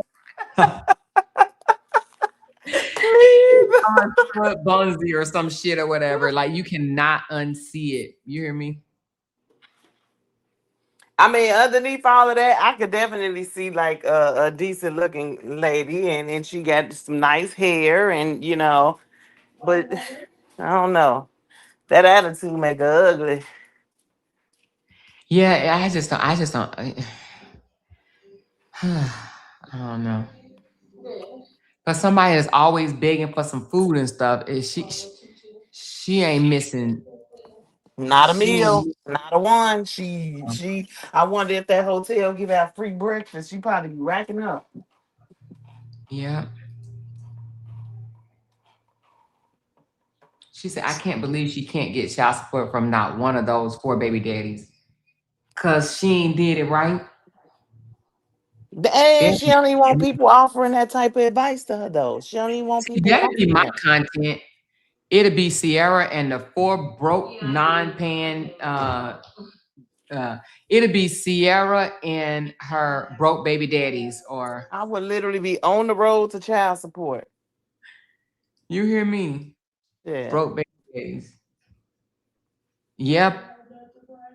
People will talk about her, but at the same time, she be getting paid. Mm-hmm. Yep. She an opportunist too, though, because when Robert got exposed, she was quick to talk about Robert. Then when the narrative switched and she started talking about how she was using Brianna, and you know what? She been downhill Ever since since then. since then. Yup. Yep, ever since then, ever since she came out and literally admitted to using Bree. She admitted to using, Yes. but not just using Bree. She admitted to using Bree and Bree supporters. Yes, and she said it with her whole big ass chest. Yep. And it's been downhill since then.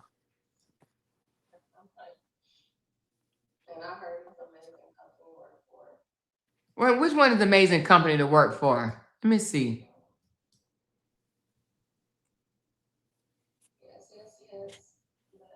Hold on.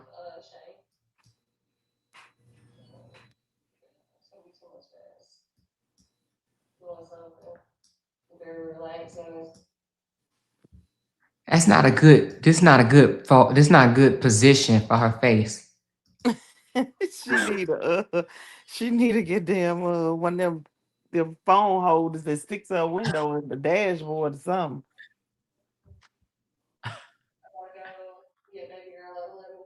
Let's see what she working at. I think I want to take her to Hatcher Garden.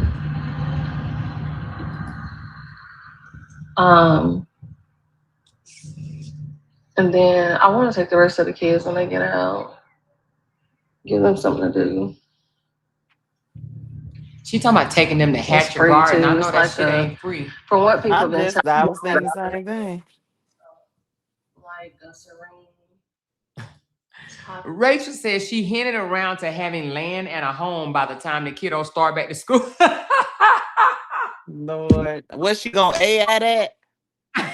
She was if she have some land, baby, I got land. Okay, if She Sierra manifesting too. She If Sierra, manifesting. listen, we manifested, all of us manifesting. I got 10 acres, okay? If she found some fucking land and a house there, baby, then I got 10 acres. Stop playing with me. Stop playing. Before they go back to school in August, okay, what's she gonna do? Go, girl, y'all better stop. She said, I'm surprised she is able to keep that room every day. Who got money like that? Girl, child, I don't know. But I mean, to come out here, they said she asked for $13 and then was like, I just need $13 more toward my room. And they said that was during the day hours. And then that night, they said she came back and said, I need $64 more, y'all, and I'll be done. So Was they she said, trying to like prep for the next day or something? And then do uh, the rates of the room change? Do the rates change? And would it be I'm cheaper if she paid for the week as opposed to daily? Because I ain't or never the been in a situation. I don't know. Yeah, no, I don't know either, but I think they do change like as far as the weekdays and the Mhm, weekends. Like in hotel, they normally will let you stay cheaper during the week and more expensive on the weekend, mhm. I you know. honestly feel bad. Like I feel bad because she got all them dang on kids. That's sad.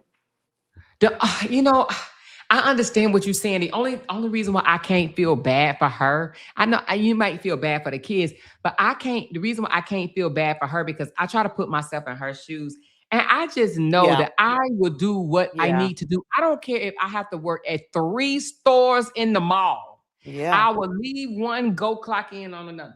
Leave that one, go clock in on another. I just have that drive. She don't have I'm no grit going about herself. She has no hustle. She don't have she done get so used to people giving her that she's comfortable with that. But nah, it couldn't be me. Cause I make yeah, a I way. Yeah, I just feel that she doesn't, she don't, she just, I just think that, she And doesn't it apply is the herself the right kids. way to be a woman. Right. And I do. It's the kids that I sympathize for because And that's a it's so, tragic and it, situation. and in my opinion, why didn't a light bulb or something come on and say, okay, I'm having too many goddamn kids, because she ain't got no twins. I'm having too many goddamn kids to not have no money Yeah. to pay for them. Yeah. You mean after one or two, it didn't ding ding on you? Like, damn, my broke ass don't need to be trying to have no more children. Yeah, she got bad coochie management. Yeah, really bad Terrible. coochie management. She Yeah. ain't, girl, she was supposed to put that shit on lock. Clink, clink, clink, clink, clink, clink, clink, clink. I wouldn't even want to be out here freaking. I Let wouldn't me want go to grab do me a it. bottle of water right quick. Hold on. Talk to the people while I grab me a water. Hey, the people. I'm sitting here talking to y'all and doing laundry. I'm supposed to be working out. Supposed to be on my treadmill. Oh, would y'all donate to Sierra if she had a better attitude? Would y'all do it? I'm curious. Cause I offered to pay for her a week and she ain't like what I had to say. So she was like, my money ain't no good. So I was like, hey, okay. If she had a better attitude, would y'all do it? Rita say nope.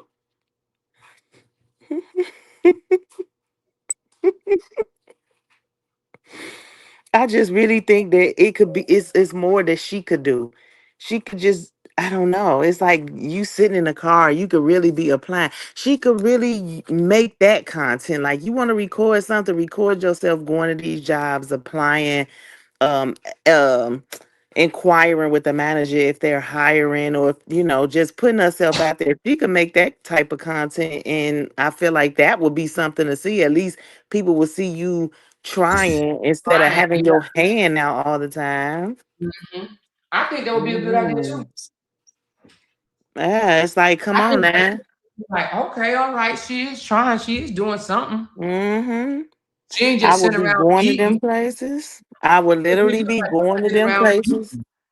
Yeah, for somebody. I mean, maybe she did. Maybe she do get them stamps. Maybe she eating up all the food, and that's why she be asking for people.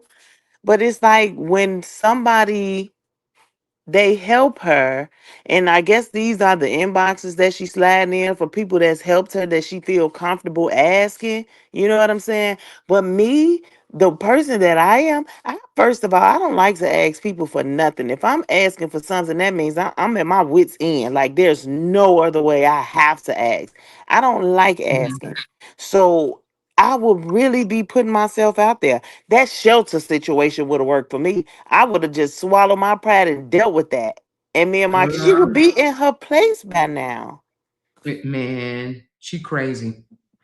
Always tell me It's I'm like, not even yeah, that guy. like you I'm not- really just out here begging every day. And like I said, it's a difference between helping and enabling somebody. And the people that continuously pay for that room, they're enabling her. Man, that Sometimes shelter would people have get worked for me too. it would have worked for me. That would have been it. That would have been my silver lining. Once I got offered that and knew it was a place for me and my kids at the end of that, I would have bared through that. I wouldn't be out Hmm. here popping and talking about this place didn't do nothing for me. This place ain't do this and what they ain't got. Girl, you ain't got nothing. You right back in the same position as you was in before the shelter. Hmm. That's wicked. Mm-mm. Exactly, because like what? Hey, y'all hit the thumbs up. It's telling me I only got 75 thumbs up. Exactly. There's no way I would have. There's no way I would have let them kick me out, send me out, whatever. And I'm not in a better position than I was in before I started. Yes. Yes. Ain't no Mm-mm. way. Ain't no way in Fucksville. That could not be me. You said ain't Mm-mm. no way in Fucksville. It's just literally no way. There's no way that this should even be a thing. There's no way. Mm-mm. None. None whatsoever. I just I can't just see think that it she just that drive is not there. at all. And Mm-mm. then you know what? Because I was gonna ask a stupid question, and I had to remember who we talking about. Because I was gonna say her mama did, but then I remember that's that lady that be in Lapo comments. Mm-hmm. That Lily Miller. Mama actually said one time, I remember how hold on, it says I streamed an hour ago. Hold on. Edit. Hmm. Give me a second. Oh, that's my other page. Okay, I got it. Oh, hold on. That's my other page. Give me a second. There we go. But her mama had came out and said one time, Sierra don't need y'all. She don't need nothing from y'all. Yeah, that was around tax time, right? I I don't know think if it was she around tax time or somebody had died, but she showed act like something Sierra had was good. happened. It was some money involved. It was some Mm-hmm. money involved. But I remember when Sierra had posted like a kitchen or something, trying to give the illusion that she had a place, and people was all in the comments telling her congratulations. She deleted that shit so fast. She said her mama be speaking in cursive. I'm Why? sorry, y'all. I was on I was on a whole nother page, y'all. I'm sorry. I'm on my pop off page, and the other video got 75 likes. So I was on my pop off page. Sorry, y'all. I'm still over here laughing at in cursive. That's funny. Mm-hmm. Yeah, she over there talking in cursive, but I wonder how her mama feel as a grandmother, knowing that she don't really have nothing to offer her children or her grandkids, her child and her grandchild. She can't even help her child out. Yeah, but her child Mhm. can't help her out either, though. And what's so bad about that is like you don't even have your mom to rely on. Like I remember when I was getting myself together, my son went right over there with my parents where I got myself together. But then it ain't like she just got one. She got like a million kids. So I was getting ready to say that. I was gonna say, so I have 2 kids, and I know for a fact, like when I needed somebody, I was able to just, slide right in and be there. They let me, I had the whole basement to myself, me and the kids or whatnot. And it wasn't nothing. And she didn't even ask me for anything a month, but I still paid something a month just because. But she didn't ask me for anything. However, when I wanted to leave, I said, yeah, I'm gonna go ahead and move out because I didn't feel comfortable bringing no dudes over there and stuff like that or whatever. She said, no, you don't have to. She didn't even want me to leave. She didn't even want me to leave. So, but to have 6 kids, yeah, that might be different. Yeah, that's that. Four of them live with her, so that's a lot. People may be more willing to work with you with 2 kids than 4. I don't know. Yeah, that's a lot. But let's hear what she got to say. We need one more to do that goal, y'all. One more, and we have our 10 super chats for the evening. I'm ready to turn up. I like your Goldman song. One more so we can do this Goldman song, you guys. I'm over here eating gummy bears. Let's listen to her. I told you my husband be over here like he literally up there now on the game, and he would be sitting at the foot of the bed like, go man.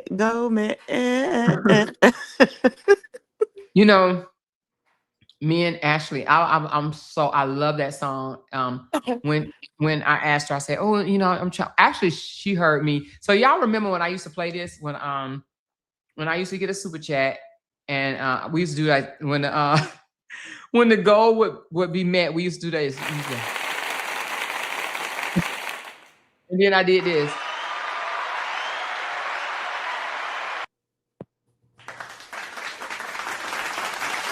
And she was like, sis. What is it? I ain't hear nothing. You don't hear that? You hear it. Turn it up again. You don't hear that? No, there you go. There you go. There you go.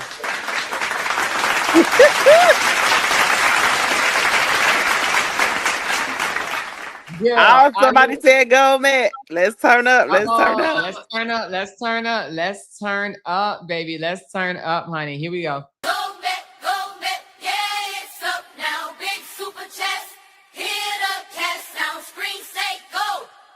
That's facts now. Run it up right now. Go, Met, yeah, it's up now. Big super chest, hit a cash now. Screen say go. That's facts now. Run it up right now. Go, Met, yeah, it's up now. Big super chest, hit a cash now. Screen say go. That's facts now. Run it up right now. Go, Met, yeah, it's up now. Big super chest, hit a cash now. Screen say go. That's facts now. Run it up right now. Go, Met, yeah, it's up now. Big super chest, hit a cash now. Screen say go. That's facts now. Run it up right now. Go, Met, yeah, it's up now. Big super chest, hit a cash now. Screen say go. That's facts now. Run it up right now. Thank y'all so much. I love that. I'm gonna reset it. I'm resetting it. Hold on. I don't know. I think the first time I only did 30 minutes. Run it up right now.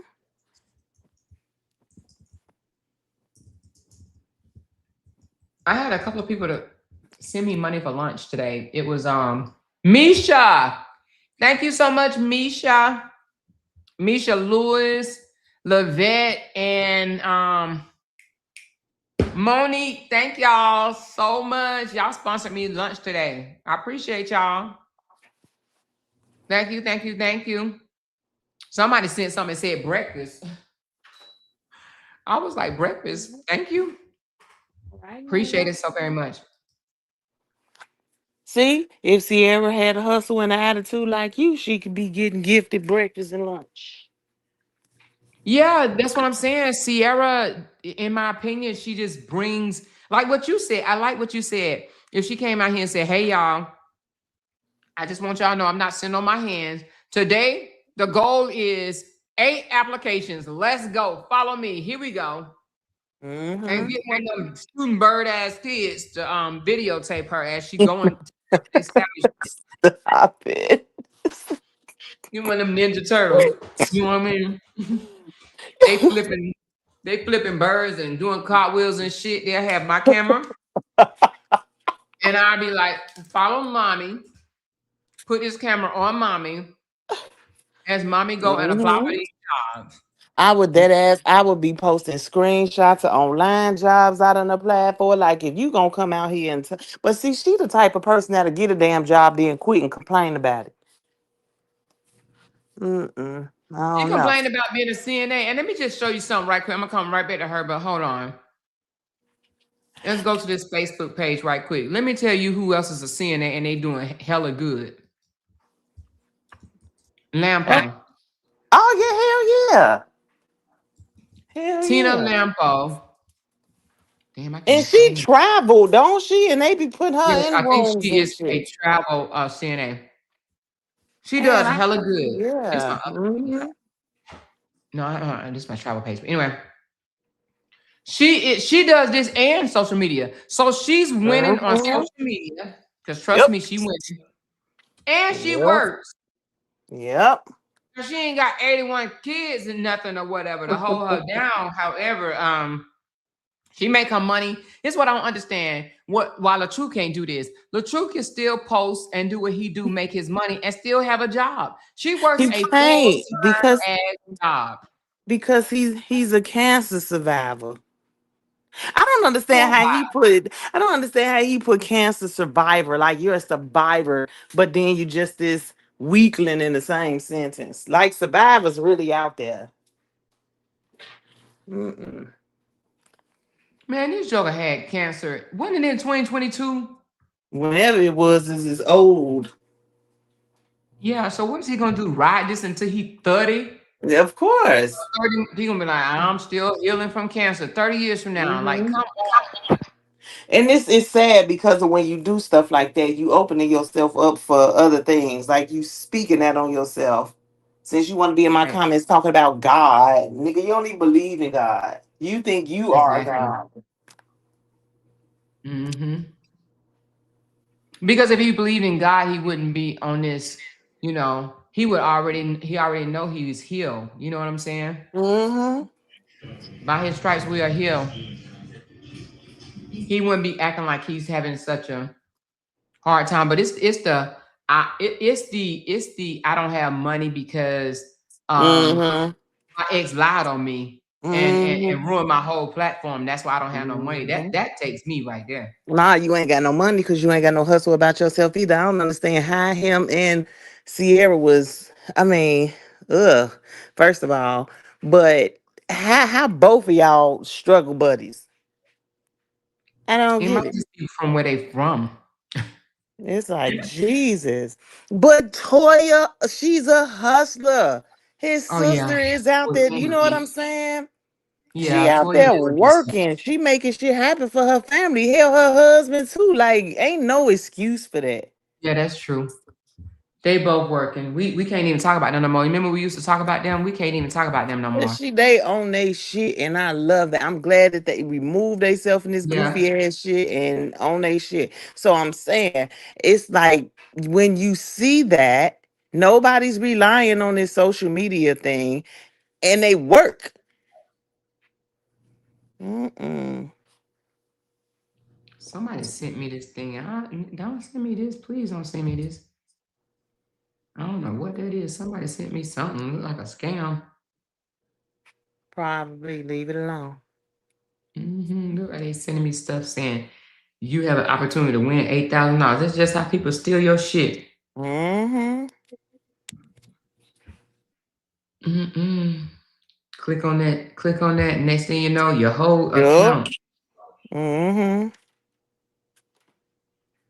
Oh, I did this story already. Thank you.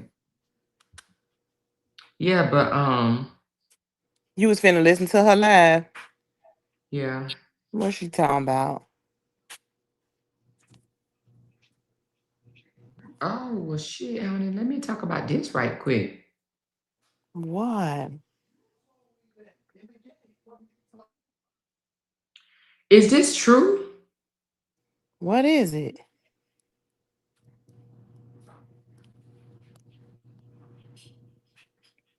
Let me ask AI, is this true right quick?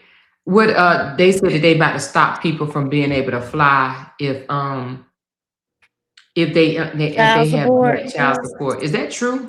I'm not sure, but I do think that's a thing. I think with they take license, they can take your license I and your remember the passport. license, but they said that they getting ready to take. Hold on, let me just ask: is it true before we because you know we've been I just want to know. Hold on, give me a second. I just want to know: Hey is it Glenn. true? Hey, big sis. I love her. She's so awesome. Mm-hmm.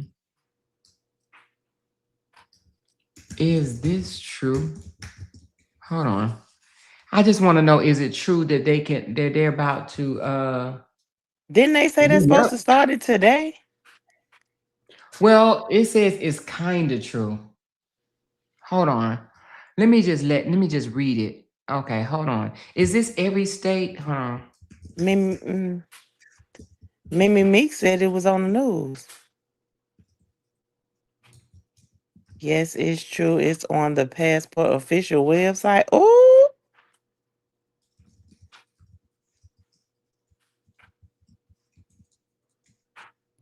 wait. Thank you, Glenn. I be trying to be sweet. I could be sour sometimes too, though. Like somebody pissed me off. I like to think I'm a nice person. I pride myself on treating people how they, how I want to be treated. Mhm. Let's listen to both of these. See what it say.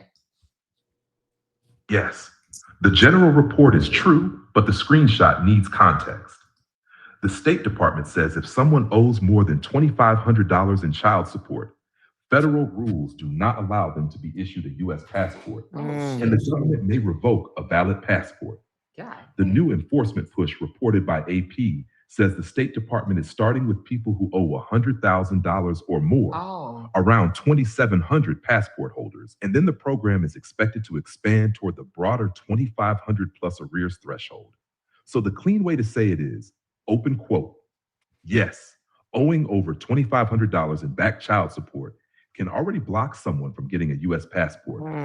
Now the State Department is beginning a stronger revocation push, first targeting parents who owe $100,000 or more with plans to expand enforcement. Close quote. For content, this does not automatically mean every person who owes $2,501 loses their passport tomorrow. It means they are legally eligible for passport denials revocation, but enforcement starts with the biggest arrears cases first. Okay, so basically what they're saying is they're gonna enforce it if you are 100K or more in debt, right? They're gonna enforce it. You'll lose it if you're 100,000 more. But if you owe 2,500, you can't get one. And it's So easy to but you get know what? behind that. Oh, but Robert already has one. He has one. So let's see what this say. Hold on. Yes, sis. This is nationwide, not just a few states.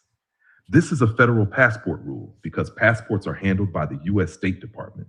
The child support debt information comes through state child support agencies and HHS. But once someone is certified as owing qualifying arrears, the passport consequence can apply anywhere in the United States. The State Department says people who owe more than $2,500 in child support cannot be issued a passport, and a valid passport may be revoked. The new part is enforcement.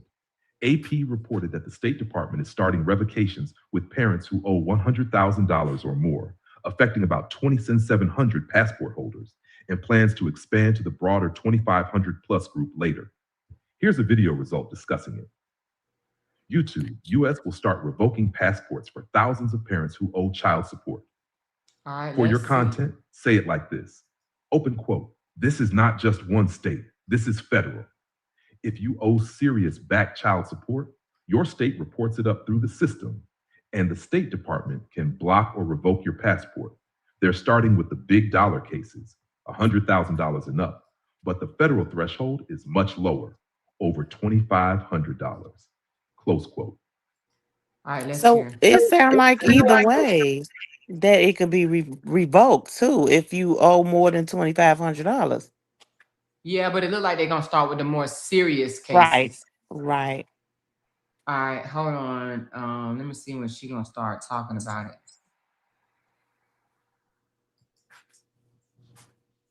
Hold on. Here, let's just start from the beginning.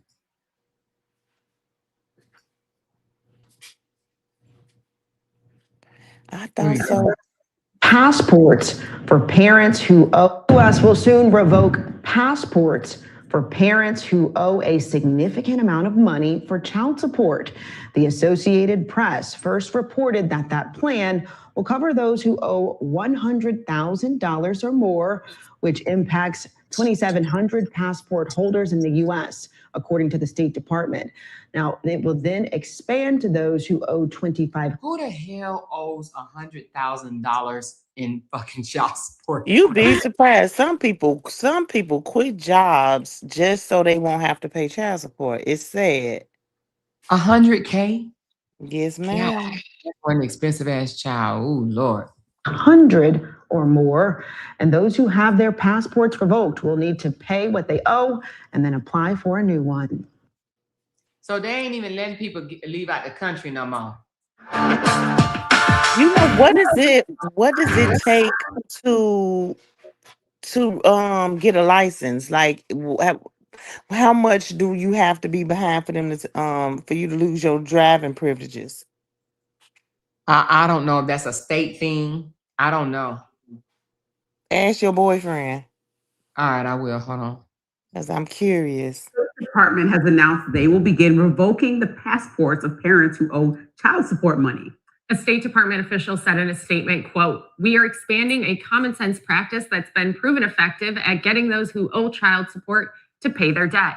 Under President Trump and Secretary Rubio's leadership, we're working across agency lines to ensure American children receive the support they need and deserve. Once parents resolve their debts, they can once again enjoy the privilege of a U.S. passport. Under a federal law set in 1996, parents who owe more than $2,500 in unpaid child support are subject to having their passport revoked." Now, the state. How much do you want to bet he's going to say something about this tomorrow? Y'all tell me Absolutely. in the comments if y'all think that he's going to say, I can't fly, or they provoke my passport and blame everything on Brianna. How much y'all want to bet? Mm-hmm.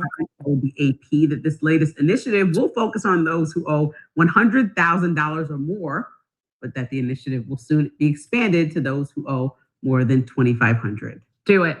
I'm here for it. I'm 100% here for it. You owe money for your children and you're not paying child support. One, you're probably a scumbag. And two, you shouldn't be traveling abroad. You don't have the means. If you can't be paying for your kids, you should not be going. She just called the truth a scumbag. Did I you love her. I love her. I'm with that. call him a straight up ass scumbag? We got a whole other word. You are a scumbag. One, you are a scumbag for not paying your child support. Ain't no way around that. A straight up ass scumbag. Period. You are a scumbag. Okay. When it can soon, you should be making sure that your kids have what they need to go to school. I am all for this. Absolutely. I say expand it to the $2,500. I know they got to roll it out and ramp it up and make sure it goes. But if you're not paying your child support, that means your kids are missing out on something. And don't get me wrong. You need to go to court. You need to adjudicate it to have your monthly amounts changed because of financial hardship. There are means to do that and make sure that this is not used as retaliatory or inappropriately used against a parent who maybe is in a financial hardship. But I can tell you, you don't pay your child support and you owe somebody child support, you scumbag. You scumbag and you don't deserve to travel. I love it. Yes. Yes. Oh my God. When Right. you I'm over here. I'm over here like, dang, what her baby daddy? let me screenshot this because, baby, if you see this face, that's saying Robert is a Yes. scumbag.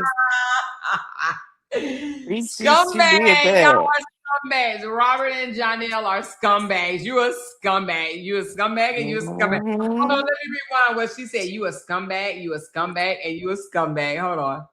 Somebody child support, you scumbag. You're a scumbag and you don't deserve to travel. Listen, there's not going to That's right. Let me get this screenshot right here.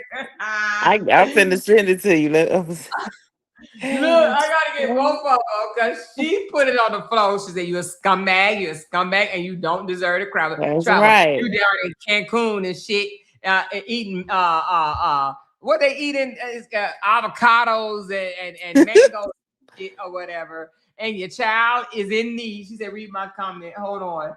She said, "You a scumbag. You a scumbag." She says, "Well, he has to pay his arrears in 5 years, so he will be considered behind if he's under court payment. If he will be considered behind, he is behind. He's absolutely behind. Absolutely, he cannot go nowhere for 5 years. He gonna do what Justin do. How much you want to bet he gonna try to go and book something before they put it in effect?" pushback. I don't think for most people to think that somebody is chilling in the Maldives and also not, paying for their kids. So that's obviously, going to be going without saying that most people would support this, especially when you talk about the $100,000 threshold. Like, how long and how much do you make to not be paying? Like, how ridiculous of a person are you? It's kind of like insane.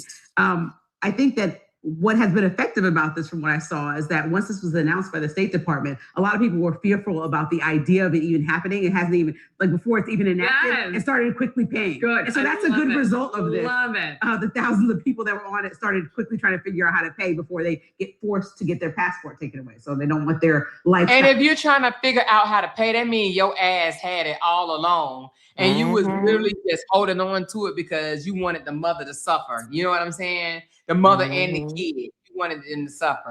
Ruined. Yeah. I do think when you go down to the $2,500, and again, I agree that people should pay their child support, should not be having lavish lifestyles. But when you go down to owing $2,500, like let's say that could be like 1 or 2 months missed payments because you have no job or financial hardship, or even like in this economy, some people had long-term jobs that are getting cut by different sectors, changing in industries.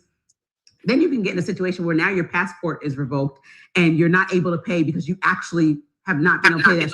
$2,500 could be low if you think about somebody making 6 figures, let's say, who was out of work for 6 months. So now if you missed 3 months of payments because you had literally zero income and you're on unemployment, then what is the strategy there to not take your passport taken away? Not that you need the passport to go travel, but also with the new laws under the SAVE Act, there's some issues with if you get your passport taken away, you might need your ID actually for that second verification that you guys want to make sure that you can vote. So I don't think people should be disenfranchised because they didn't pay child support if it's a financial hardship. Listen, now if you're having a vacation in Cancun and owe $100,000, that's totally different than the person who missed a payment and is missing $2,500 as the minimum threshold. So courts are there for that adjudication process to make sure if you fall in financial hardship. So what do y'all think? I think 25 is too low too. I think 10,000. I think 10,000. What say you, Camille? 25 is kind of low. So you say it don't matter. 2,500 behind is 2,500 behind. This, that. And 2,500 don't cut them niggas no slack. You cut them some slack. You give them a little leeway. They start ice skating. Nope. And not only that, 2,500 behind. If you really think about it, 2,500 behind. You can fucking go and figure it out. Go and work damn child support for 3 months and boom, it's done. Get a second job for 3 months and boom, it's done. You can knock $2,500 out easy if you really try. Yeah, I say, and you shouldn't get behind in the first place. How about that? Yeah.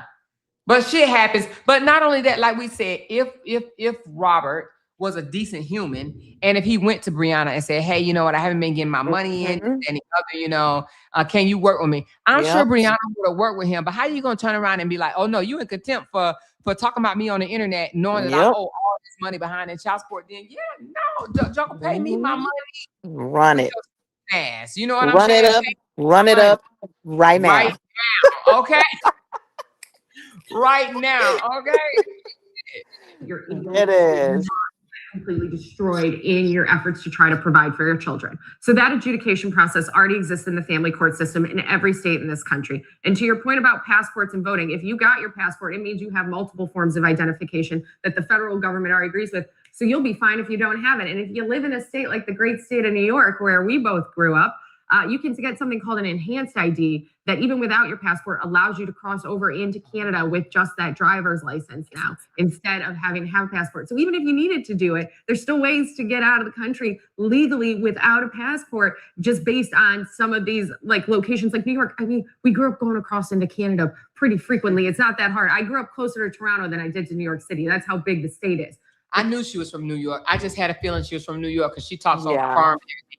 So Carrie with 2 degrees said that in Georgia, you will get your license suspended after 60 days. Then that means there's a whole bunch of people, I'm sure, that license are suspended and they riding dirty. Okay, but she said it has to be behind with the state. So that means the state would have to actually pick it up, right? And be enforced it, should I say.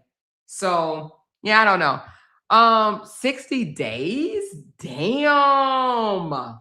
That's crazy. Hold on, let me ask. So you want to know how long, hold on. As far as the driver's license, how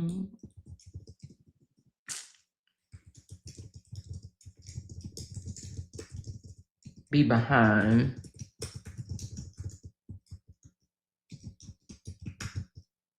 suspend your license. All right, let's see. I don't know. It might be based on a state. Let me just see. Yeah, it says depends on the state. Ooh, they gave me, okay, it gave me Texas, it gave me Georgia. Oh, Texas says, here, let's read it. Okay, so Texas says 3 months or more, so 90 days, your license could be suspended if it's 90 days. But it says, was given a chance to pay through a court order. Oh, it has to be through a court order or agreed repayment schedule and then fail to comply with that schedule. So in Texas, it's 3 months, 90 days. Georgia, the public reinstatement page does not give one simple X amount of months behind, but it does say reimbursement can require things like paying the full past due balance, paying 20%, and paying 3 times the current support. Georgia DDS also said the person can avoid suspension by paying the outstanding child support before the suspension takes place. So wait a minute, I don't understand. Hold on. I don't understand the Georgia. Can you break this down in more simpler form? I think I spelled simpler wrong. I hope you know what I meant. All right, let's listen to what they say about, let's listen to what they say about Georgia. I don't understand what they're saying. Hold on. Georgia has 2 ways this can happen, and that's why it sounds confusing. For a driver's license, Georgia can start the child support suspension process when the parent is about 3 months behind. A national state law chart lists Georgia's driver recreational license threshold as 3 months delinquency. But Georgia law also allows a court to suspend licenses when the arrears equal 60 days or more of support. That is usually in an enforcement/court setting, not just the regular agency process. In plain English, open quote. In Georgia, once a parent gets around 2 to 3 months behind on child support, their license can become a problem. The state usually sends a warning first. They can avoid suspension by paying, making an arrangement, or proving they're coming into compliance. If the license is already suspended, they usually have to pay the arrears, pay part of it, make a purge arrears payment, prove employment, or qualify for another reinstatement option. Close quote. The Georgia Child Support Office says reinstatement may require one of several options, including paying the full past due balance, paying 20% of the total past due balance, paying 3 times the current support plus past due payments, making a court-ordered purge arrears payment, proving new employment, completing the fatherhood program, showing Social Security benefit approval, or showing medical proof of inability to work. So for your live, the easiest line is, open quote, Georgia is not playing. You don't have to be years behind. Once you're a few months behind, roughly 2 to 3 months, depending on how it's enforced, your driver's license can be put at risk. but they usually give notice first and a chance to pay or work out compliance before the suspension fully hits. Mm. Close quote. All right, I got a question then. If that's the case, hold on.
Hold on.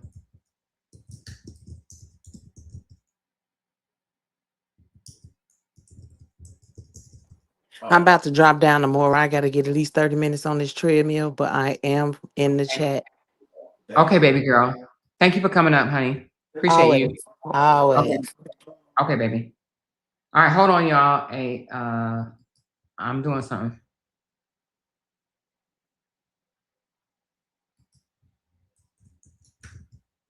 Hold on.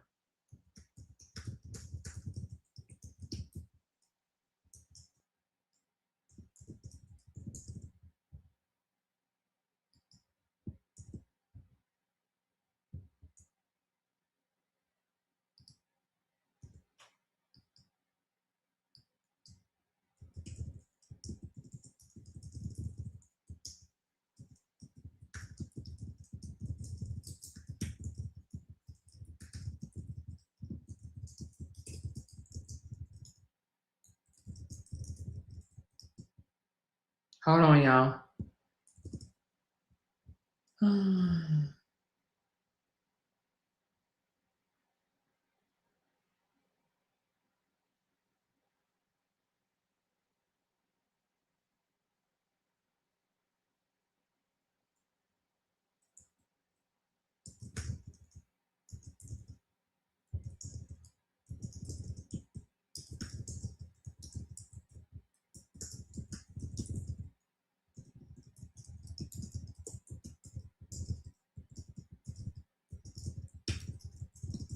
Hold on.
Hold on.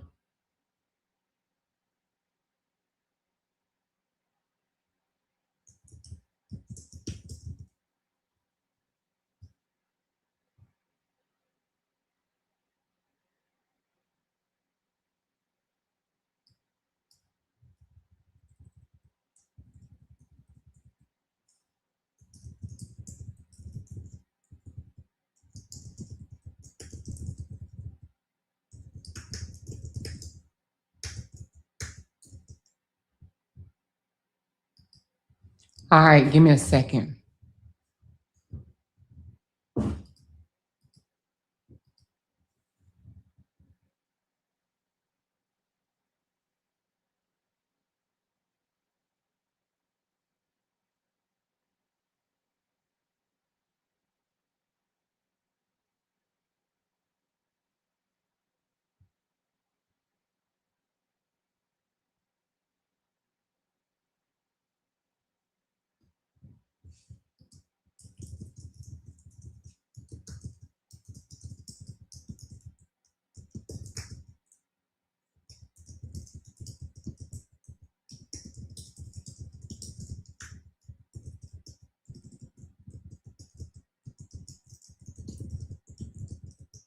Hold on.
All right, y'all. I'm sorry.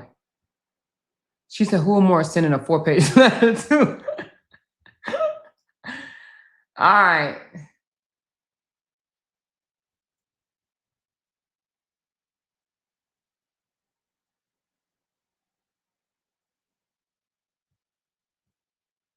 All right, I got 2 things to play. Okay. So, y'all, we over here talking about LaTruth. All right. So we off of the Georgia driver's license. I think we off of it. Okay, here we go. So I asked a question. I said, LaTruth blames his ex-wife for coming on social media and lying. And he also blames her for deleting his Facebook page, the page that he claimed several times, even up to 2 months prior to their breakup, that Facebook deleted. And that Brianna was the breadwinner and that was paying all the bills. I said, however, he blames her for not being able to be monetized, to make money, to feed his family, and to care for his child. He has been screaming this for 2 years now. They split up in 2022, and he claimed he was demonetized in 2024. Would a man that does social media across multiple platforms just keep claiming he is not making the money and blame his ex for it? Or would they go and get a job and do something about it? All right. So that's the first part. Here we go. Grown person can be upset about losing monetization, losing a Facebook page, or having their income take a hit. But staying stuck on my ex ruined my money for 2 years is not a plan, especially when he is a social media person across multiple platforms. At some point, the question becomes, okay, what did you do next? Because if your Facebook page got deleted, you still had options: YouTube, TikTok, Instagram, Patreon, subscriptions, merch, brand deals, a regular job, a part-time job, gig work, rebuilding a new page, taking content in a different direction, getting a skill, doing literally anything that creates income. So when someone keeps saying, I can't pay because my ex lied on me, or I can't pay because she got me demonetized, that starts sounding less like an explanation and more like an excuse, especially when children are involved. And the timeline matters. They split in 2022, but he allegedly claimed demonetization in 2024. That means there was time in between to pivot, rebuild, change strategy, or get outside income. Also, if he was already saying before the breakup that Facebook deleted the page and that Brianna was paying the bills, then blaming her later for the entire financial collapse becomes shaky. The fair way to frame it is, open quote, you can lose a platform, you can lose monetization, you can lose a relationship, but what you cannot do is make your child wait years for you to stop blaming your ex and start solving your own income problem, close quote. For your live, I would say it like this, open quote, at some point, the excuse expires. If social media stopped paying, then baby, go find something that does. Because child support is not based on vibes, bitterness, or who you blame online. The child still has to eat. The child still needs clothes. The child still needs a roof. And if you can go live, post, travel, argue, clap back, and build alliances with your ex's ex, then you can also build a plan to pay for your child. Okay. Close quote. The strongest point is this. A parent can be financially hurt and still be responsible. Being demonetized may explain a setback. It does not explain doing nothing for 2 years while blaming the other parent. So then I asked, I said, can you go into more details? He said that she lied and ruined his life and could have had him locked up. I mean, could have had him locked up, not had him locked up, but could have had him locked up, and that's why he can't make more money. I said the lie he is claiming that she told was that he was abusive during their marriage. However, she did present recordings of them both cursing each other out and also recordings of him admitting to kicking her after she kicked him first, and also recordings of him admitting to dragging her, but he claims he only dragged her a short distance. He claimed that the lie ruined his life, his page, his income, and his reputation. I said, please provide more in-depth details. Yes. And this is where the argument starts falling apart, because he is using the word lie like it automatically erases the evidence she has shown. A person can say, that ruined my reputation. A person can say, that made people look at me differently. A person can say, that affected my money. But when the allegation is abuse, and there are recordings where he is allegedly acknowledging physical contact, kicking, dragging, or minimizing how far he dragged her, then the issue is no longer as simple as she lied on me.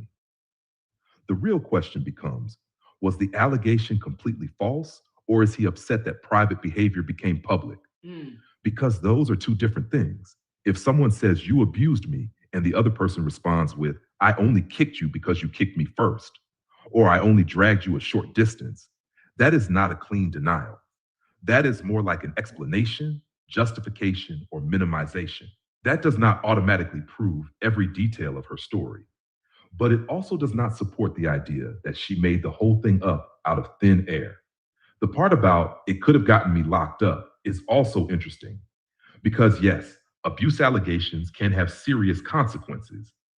But that does not mean the allegation was false. It means the conduct being described was serious enough that if believed and supported by evidence, it could have legal consequences. So when he says, open quote, that lie could have ruined my life and had me locked up, close quote, a fair response is, open quote, but what part are you calling the lie? Are you saying no physical incident ever happened, or are you saying you disagree with how she described it? Because if you admitted to kicking her, dragging her, or putting your hands on her in any way, then the argument cannot just be she lied. Exactly. The argument becomes, I want people to accept my version of why it happened, close quote. That is the difference. He may be trying to frame himself as the victim of a false accusation, but the recordings you described create a different problem for him. He is not just denying the accusation, he is explaining the behavior. And once you are explaining the behavior, you have moved away from this never happened. For your live, you could break it down like this. Open quote, he keeps saying a lie ruined his life. But my question is, what exactly is the lie? Because if the claim is, I never put my hands on her, but there are recordings where you allegedly admit to kicking her and dragging her, then that is not a complete denial. That is you trying to control the severity of what happened. Exactly. Then go deeper. Open quote, saying I only dragged her a short distance is not the defense people think it is. That is not a character reference. That is not a clean your name moment. That is damage control. Exactly. Because the public is not going to hear short distance and say, oh, okay, that makes it fine. Most people are going to say, wait, why were you dragging her at all? Close quote. And with the income excuse, open quote. Even if his reputation took a hit, that still does not explain 2 years of blaming her instead of rebuilding. A lot of creators get canceled, demonetized, lose pages, lose brand deals, and still pivot. They get jobs. They start new platforms. They create new content. They sell products. They stop making their ex the reason they cannot provide. Exactly. Close quote. The stronger argument is he is mixing two issues together, reputation and responsibility. He may feel his reputation was harmed. He may feel people judged him. He may feel his platform suffered. But child support is not a reputation bill. It is not a popularity contest. It is not, I will pay when the internet likes me again. A child's needs do not pause because one parent feels embarrassed, exposed, demonetized, or misunderstood. The clean read is, open quote, he is trying to make Breonna responsible for the public consequences of his own alleged admissions. But if the recordings show him admitting to physical behavior, then the fallout did not come from her words alone. It came from what people heard him say. Close quote. That is the part people miss. If she had no evidence, no recordings, no pattern, no admission, then he could argue, she fabricated this and destroyed me. But once there are recordings of him allegedly acknowledging parts of the physical altercation, the conversation changes from, she lied on me, to, he does not like how the truth made him look. That part. For your content, I would say, open quote, you cannot admit to dragging somebody and then act like the only thing that damaged your image was the person telling people they were dragged. At some point, the conduct is the damage. The recording is the damage. The admission is the damage. The public did not create that. The ex did not invent that. The internet reacted to what was presented, close quote. And to keep it fair, open quote. Now, does that mean every single thing she ever said was proven? No, but it does mean he cannot keep hiding behind the word lie without addressing the parts he allegedly admitted to, close quote. That is the best angle, not saying he is guilty of everything, but pressing the inconsistency, a strong closing line, open quote. He wants the public to believe Breonna ruined his life with a lie. But the question is, did she ruin his life? Or did she expose a version of him that he did not want the public to see? Close That part. That part. That part. Did she ruin his life with a lie? Or did she expose a version of him that he did not want the public to see? That's it right there. That's the question. That's it right there. Breonna didn't ruin Robert's reputation with a lie. She actually did not lie. She never came out here and said that he beat her black and blue. She said he drugged her, he pushed her, he choked her, and he kicked her. He admitted out his own mouth, I kicked you because you kicked me first. I didn't drag you that far. I drug you from right here to right here. That's it. And that was just because you was kicking me. That was because you was kicking me, right? So he admitted to some of these things. However, he wants to say that it was a lie and that it ruined his reputation. This didn't ruin his reputation. Him continuing to call her a liar, if anything, ruined his reputation because it made people start looking even closer, you know? And I know this shit is old and is minute or whatever, but to this day, he still wants to portray her around as being a liar. She's a liar, she's a liar, she's a liar, she's a liar, she's a liar, right? He actually, matter of fact, let me put this back in here right quick because the one that he did, hold on, this one right here. No, that's not it. Hold on. I actually don't think that I uploaded it, did I?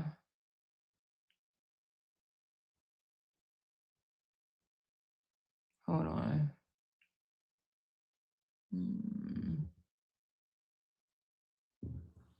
Oh yeah, here you go.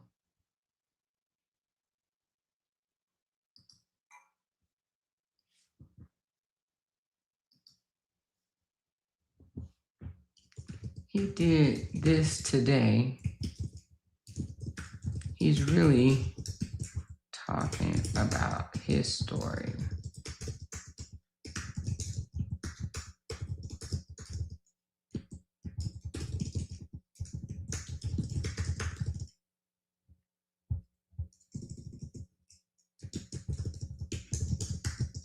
All right, hold on.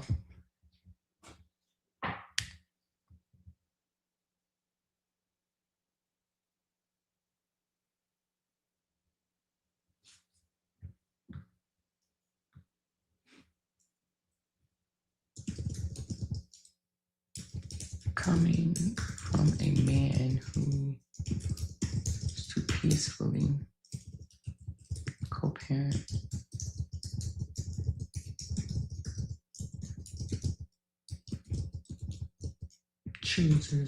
Chooses.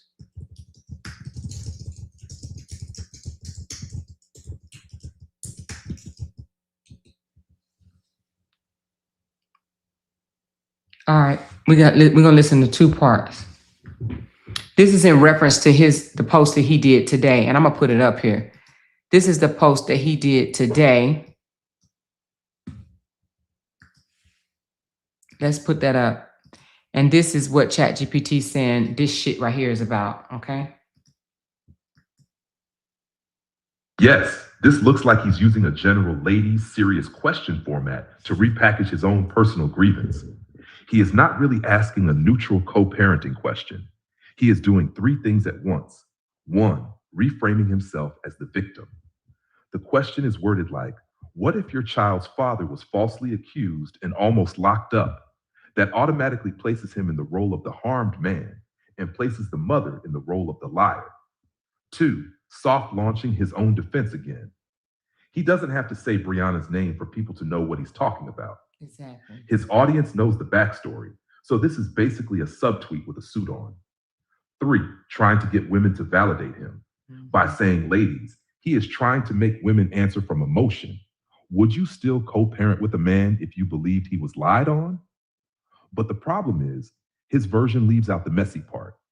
The recordings, the alleged admissions, the I kicked her because she kicked me first, the I only dragged her a short distance type of explanation.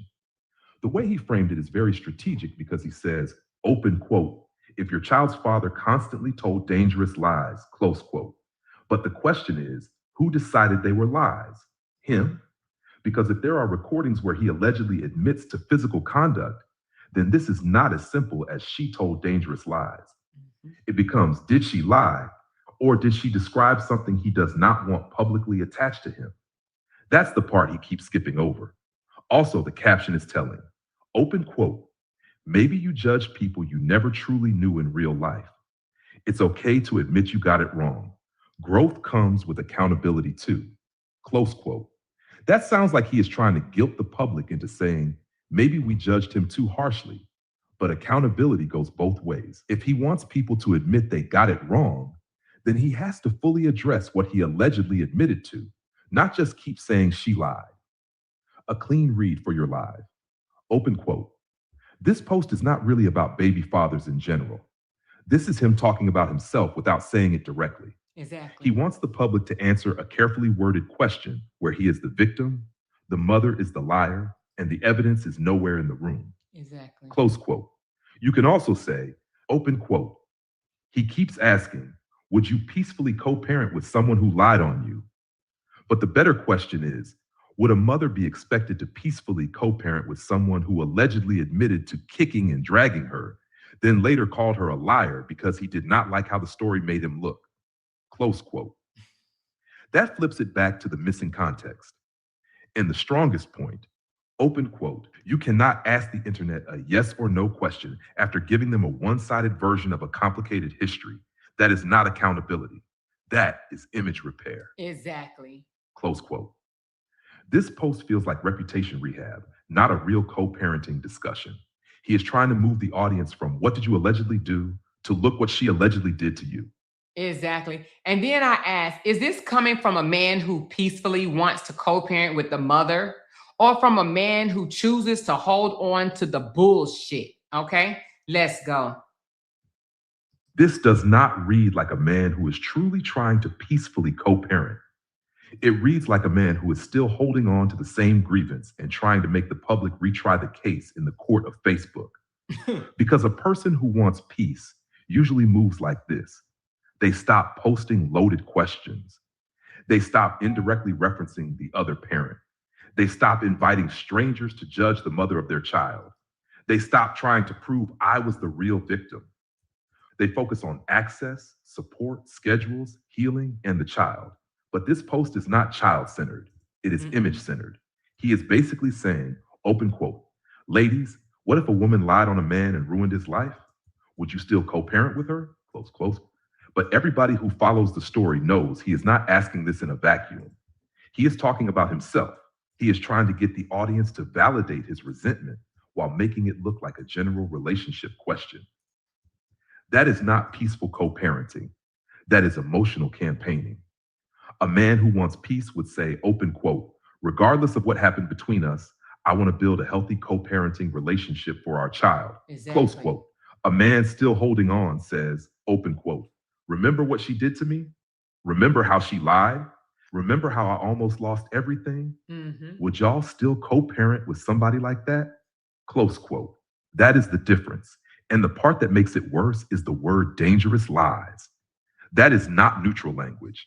That is accusation language. That is fight language. That is, I still want people to see her as the villain language. Exactly. So my honest take, this is not a peace offering. This is a resentment post dressed up as a co-parenting question. For your live, you could say, open quote, this is not the language of a man trying to move forward. This is the language of a man still trying to recruit the internet into his pain. Yep. Peaceful co-parenting does not start with posting subliminals about the mother of your child and asking strangers to decide whether she deserves peace. Close quote. And the sharper version, open quote, sir, if you want to peacefully co-parent, stop using Facebook as family court. Stop asking the public loaded questions about your ex and then pretending it's just a general discussion. That is not healing. That is holding on with a caption. Close quote.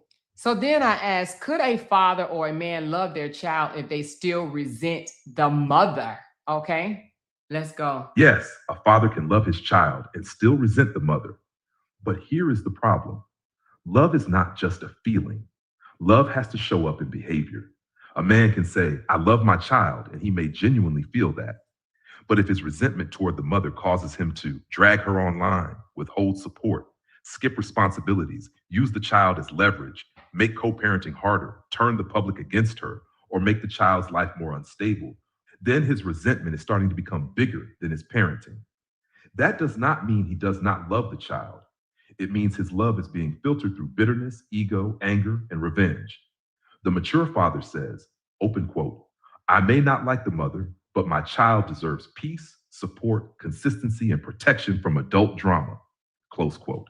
The resentful father says, open quote, because I'm hurt by the mother, everybody connected to her has to feel it, including the child, close quote. And that is where it gets dangerous. A child is half of both parents. So when a father publicly tears down the mother over and over, the child may eventually hear that and internalize it. Even if he says, I'm not talking about my child, the child may still feel like, open quote, if you hate my mother that much, what part of me do you hate too? Close quote. So yes, he can love the child, but if he cannot separate his love for the child from his resentment for the mother, then he is not parenting from love. He is parenting from injury. For your live, I'd say, open quote, a man can love his child and resent the mother at the same time. But the real question is, does he love the child enough to stop letting that resentment control how he treats the mother, the support, the co-parenting, and the peace around that child? Close quote. That is the difference between loving your child and using your child as a stage for your bitterness. Ooh. Ooh, ooh, ooh, ooh, ooh, ooh, ooh. I love it. I love it. I love it. So anyway, honey, we learn over here. You hear me? She said, get on his ass, boyfriend. Okay, girl. She said, Ashley, because that video they did got 3 million views and him 150K. He knows his ship has sailed. Now he's trying to jump on Jay Black's ship because he's getting the traction he once had.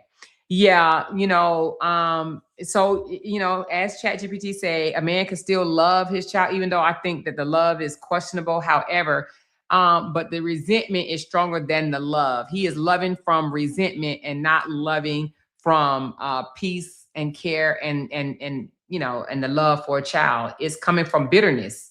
It's coming from bitterness. Okay. So again, posts like this is not peaceful co-parenting. Robert does not want to peaceful co-parent. He absolutely do not want to peacefully co-parent. Now, I will 100% say he does not want to peacefully co-parent at all. Robert wants to co-parent from the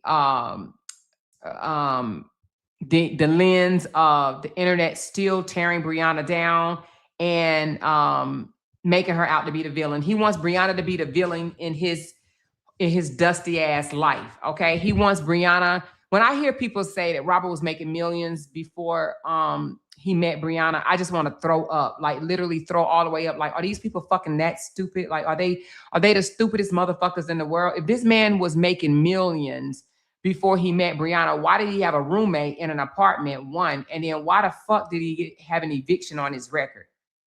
How the hell was he making millions and his tax records say the first year they got together, he was making $60,000? So you begin to think, like, what the fuck do these people get their education from? Like, seriously, where'd you go buy your education off a chef? He was never making $1 million. He was never a fucking millionaire. This man was never nothing, no more than a social media influencer. The same shit he is now. All them goddamn titles meant absolutely nothing. Oh, he had it going on before he met Bree. He had it going on. He was this, he was that, he was this. All lies. It was just talk on the internet. It was just talk. He was never rich. Never. He was never rich. So when I hear people say that this man was a millionaire before he met Bree, he brung Bree in and he took care of Bree. Listen, I ain't saying he was broke, but he was making $60K a year. That's what the tax records say. Okay. $60K a year. Now the Google say he was a millionaire, but we already found out that you can change that shit on your own, right? She said, Amora, don't be, hold on, what? Don't be wanna be with that fool. Y'all look at that last video, how fast she got out when her mom said, get out. She ain't say goodbye. No, nothing. He looked so shitty.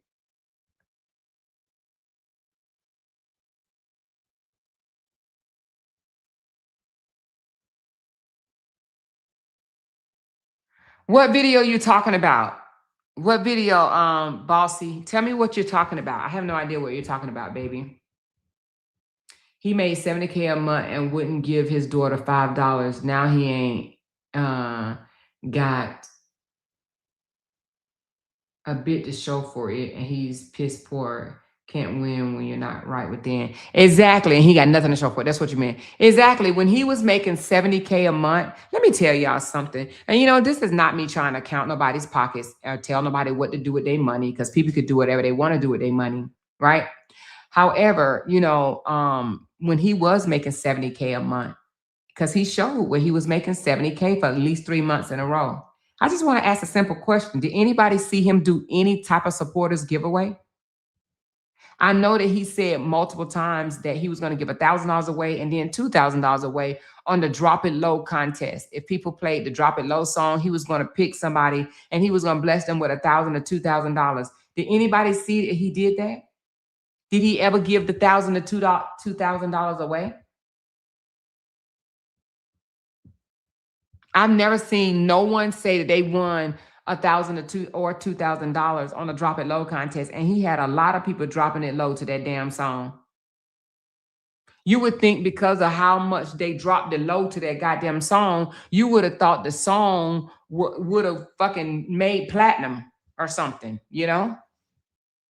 But I never seen him give nothing away during that time. Not saying that he has to. You got to understand that all content creators don't give their supporters money or buy them cars or houses or purses or shoes, So I'm not saying that he was supposed to. However, $70,000 a month to me is a lot of money, right?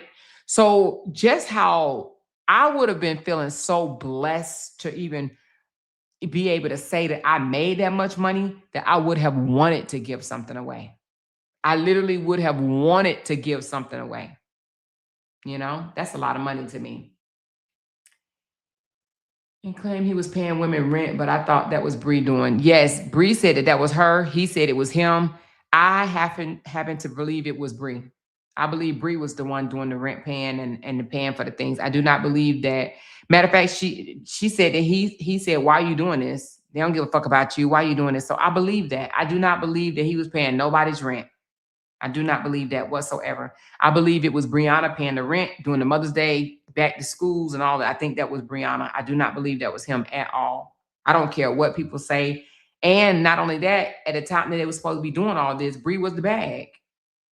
Bree was the bag. She was pretty much giving him goddamn money, paying his bills. So I do not believe he was giving anybody back anything. You know, they say things like, "Oh, Brianna lied, Brianna lied, Brianna lied." Have Brianna made fabrications since she's done this story? Sure she has. But who's made them worse? Which I know a lie is a lie is a lie, right? Which I do know that. However, Robert, oh my God, he's just like Justin to me. He's a huge liar. He is a huge liar, you know? He is a huge liar. He ain't never... I think you mean stop. He never stopped begging for stars, moons, and suns on Facebook and YouTube. You know, I think when, because he seen one of my checks. I want to say it was when I first started making 8K and I was posting it, and him and his brother start saying things in their commentary like, "There's a lady on YouTube making 8K talking about me, making 8K talking about me." So I think he came over to YouTube and start, you know, doing a lot of videos or whatnot on YouTube because he's like, shit, they throw super chats over there. So let me come over to YouTube and let me get a part of this bag. Right. So I believe he came over to YouTube I believe, in my opinion, that he came over to YouTube because he wasn't on YouTube at first. I think he came over to YouTube to strictly get cash outs because he saw his sisters. You remember Toya? Toya was getting cash outs. Don was getting cash outs, and the supporters were getting cash outs. And in his mind, he feels like he is the reason for those supporters. I mean, he is the reason for those content creators. Let me take that back. He didn't see supporters getting cash outs or super chats. He saw the supporter creators getting the super chats. And I believe that the reason why he came over to YouTube is so that he can cut into what they were getting. Like, don't give it to none of these content creators. Give it to me. Give it to me. I'm the reason why they have a platform. And I do believe that's what he really thought in his mind. You have a platform because of me. He's actually said that to a few of them. Y'all wouldn't have a platform if it wasn't for me. So y'all built y'all platform off of me, like as if like he's supposed to get some type of cut. That's why I always said, like, no, my platform wasn't built off of just no one person, right? I built my platform off of multiple people, you know? And I wouldn't give nobody no credit. I heard people giving credit. Oh no, my platform is because this person. Fuck that. That was me out here dodging bullets. That was me out here getting cussed out. That was me out here putting it on the floor. I wish I would give somebody credit for something that I did on my own. These people didn't tell me to come out here. That's why I would never let anybody try to take that from me. Nobody. I don't give a damn. Anybody around me can say whatever they want to say. But I know what I did. I know how I stood up for sometimes 3, 4, 11, 12 hours at a time talking about this. So I wish I would let somebody come out here and say, I built my platform. Well, not even I built my platform off talking about somebody, because that could very well be true. But they're the reason why I'm making money or whatever. No, I'm the reason why I'm making money. I'm the reason, and the supporters that support me is the reason. But I wouldn't give this to nobody else. I'm sorry. I will not do that. Not to damn person. Unless they came on the platform and talked just as much as me every single day. No. I'm the one who came out here and was drugged from the tutor to the rooter to the tutor. No, ma'am. No. So to hear him say, oh, I'm the reason for your platform, because I heard him say that about a couple of those creators over there. I'm the reason for your platform. You wouldn't have no platform if it wasn't for me. He even told Joffy that. Remember, he said, oh, Lord Jesus. Do y'all remember when he told Joffy, this my platform? He said that. Raise your hand if you remember that. They were arguing that night. Joffrey probably deleted that video, I'm sure. They were arguing.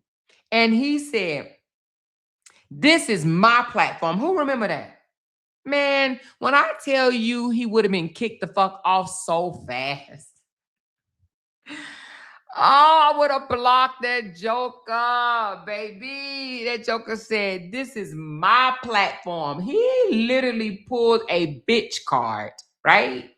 He punked him. This is my platform. Like, Joker, I would have kicked him down and banned him. That would have showed him right there just how much you don't mean shit to me.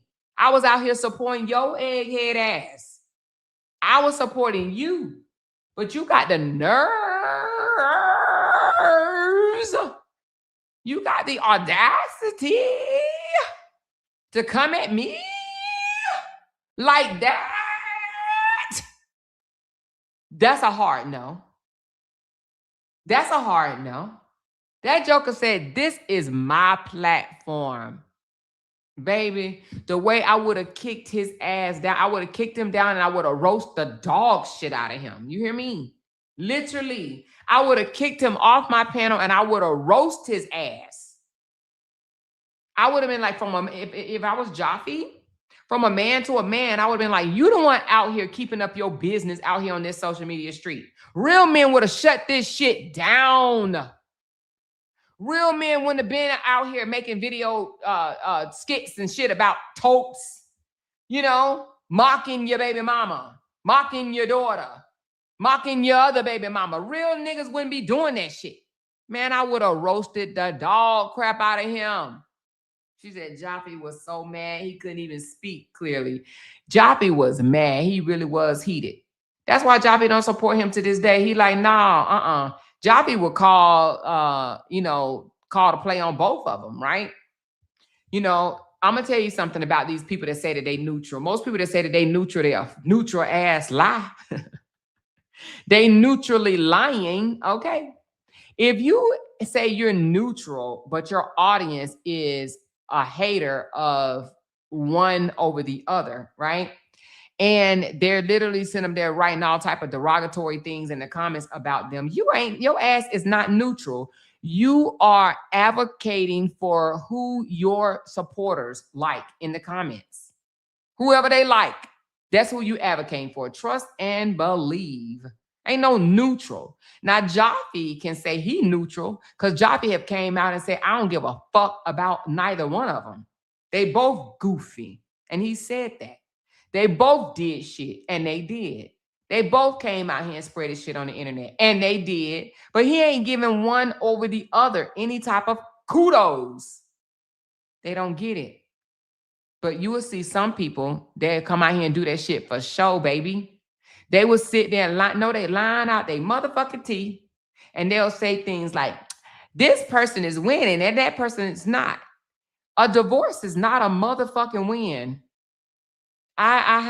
You have to be married and actually get a divorce to realize just how much a loss it is. And it ain't no 1 year loss, 2 year loss, baby. It's a lifetime loss.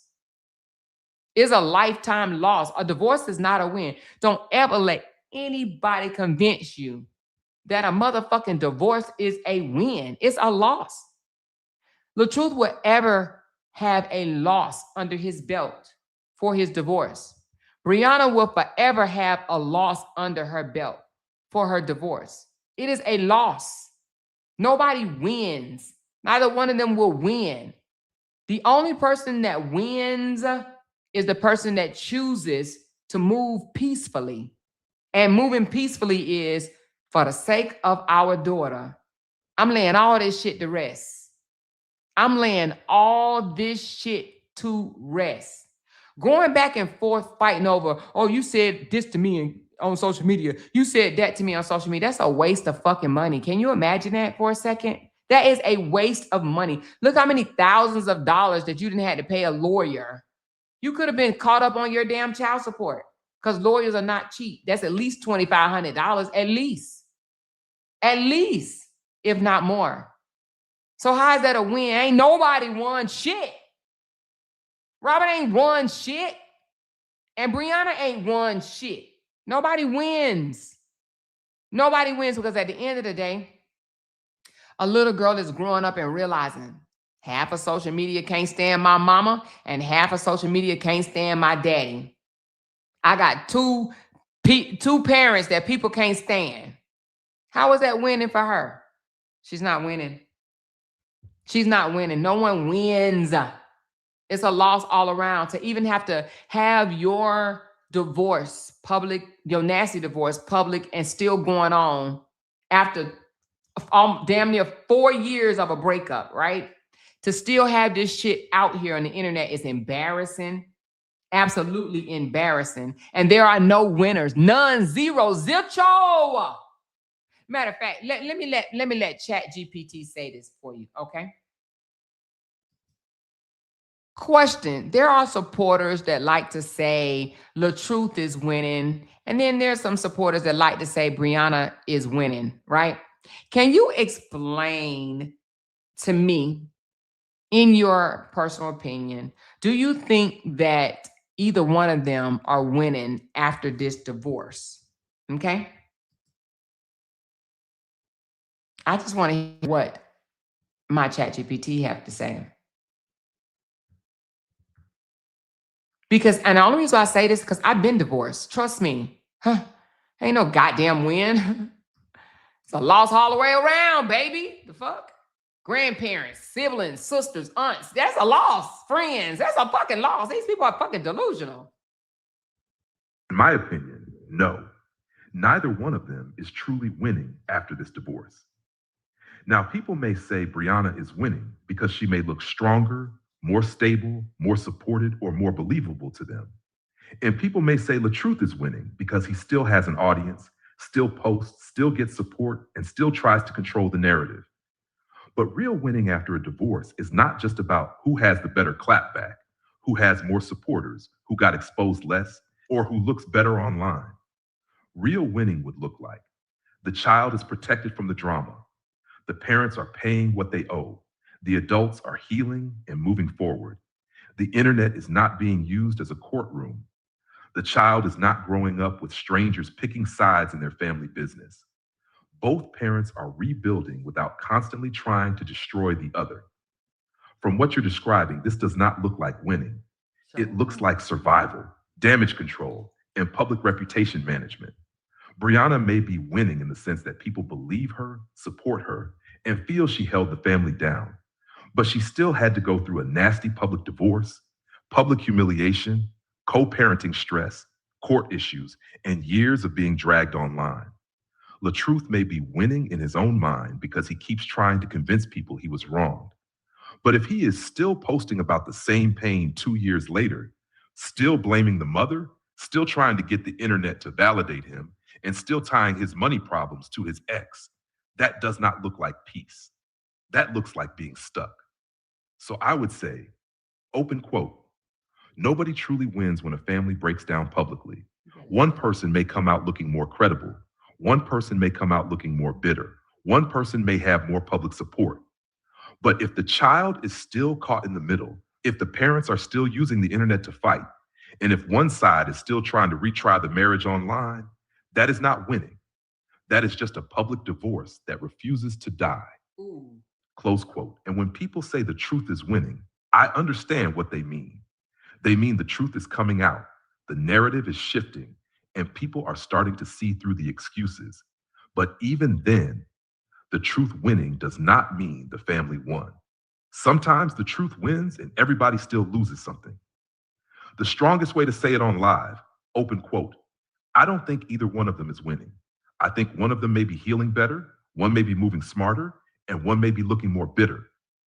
But winning? No, because when a marriage ends, children are involved, court is involved, money is involved, and the internet is still being used as a weapon years later. That is not a win. That is a wound that keeps getting content made out of it. Close quote. Damn, that's a wound. That's all it is a wound. There ain't no win. There is no win. That's a wound. A wound, y'all. Just a wound, a big ass sore, okay? And the scab keep coming off every single time. They both goofies come out here and keep opening this wound. Keep opening the sore. That's all it is a big ass sore. It'll heal and then it'll get the scab come off. Heal, scab come off. Heal, scab come off. There ain't no winning. There's no winning. I don't know where anybody has ever got a divorce and you have children and there's a win. It's not. It's not. And I'm gonna tell you something. And some of y'all can vouch for me on this one, right? If you think you winning, you wait till your child get old enough to have a deep conversation with your ass, right? And then they tell you something like, you took me away from my daddy. Baby, you took me away from my daddy. Child, think you winning if you want to. You better go on and ask ChatGPT for a response, okay? Because, honey, your child gonna say something that cut deep and your ass gonna be sitting up there looking like a damn goofy. You gonna be like, but I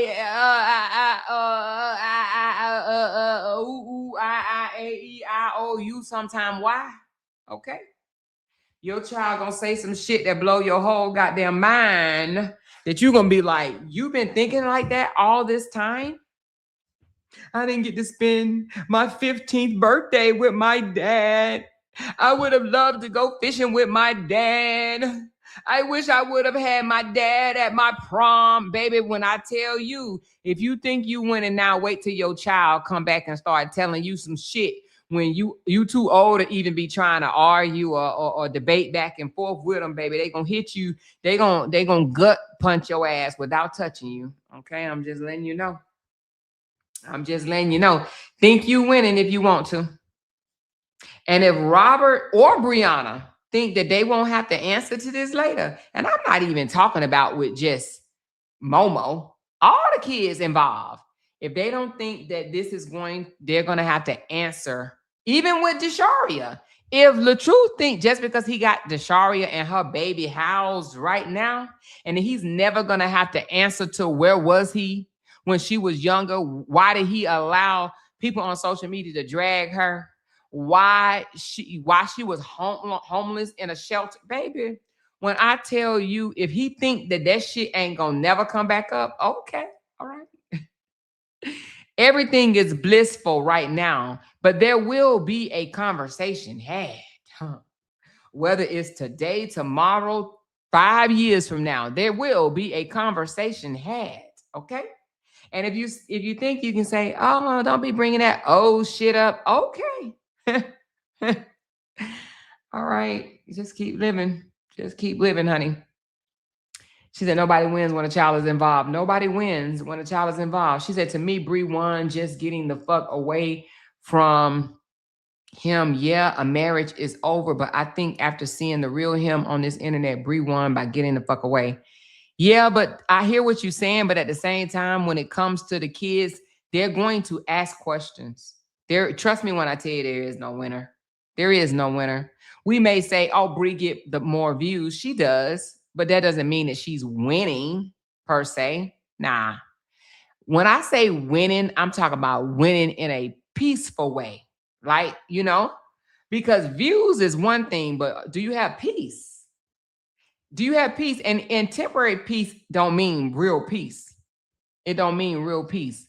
The only thing peaceful can come out of this if they both forgive each other and literally stop the bullshit. Like literally stop it. But I just don't think that's not, in my opinion, that ain't in Robert's DNA. I don't think Robert will ever, ever, ever stop resenting Bree. Bree moved away to the point where he doesn't have that control over her no more, and he wants it.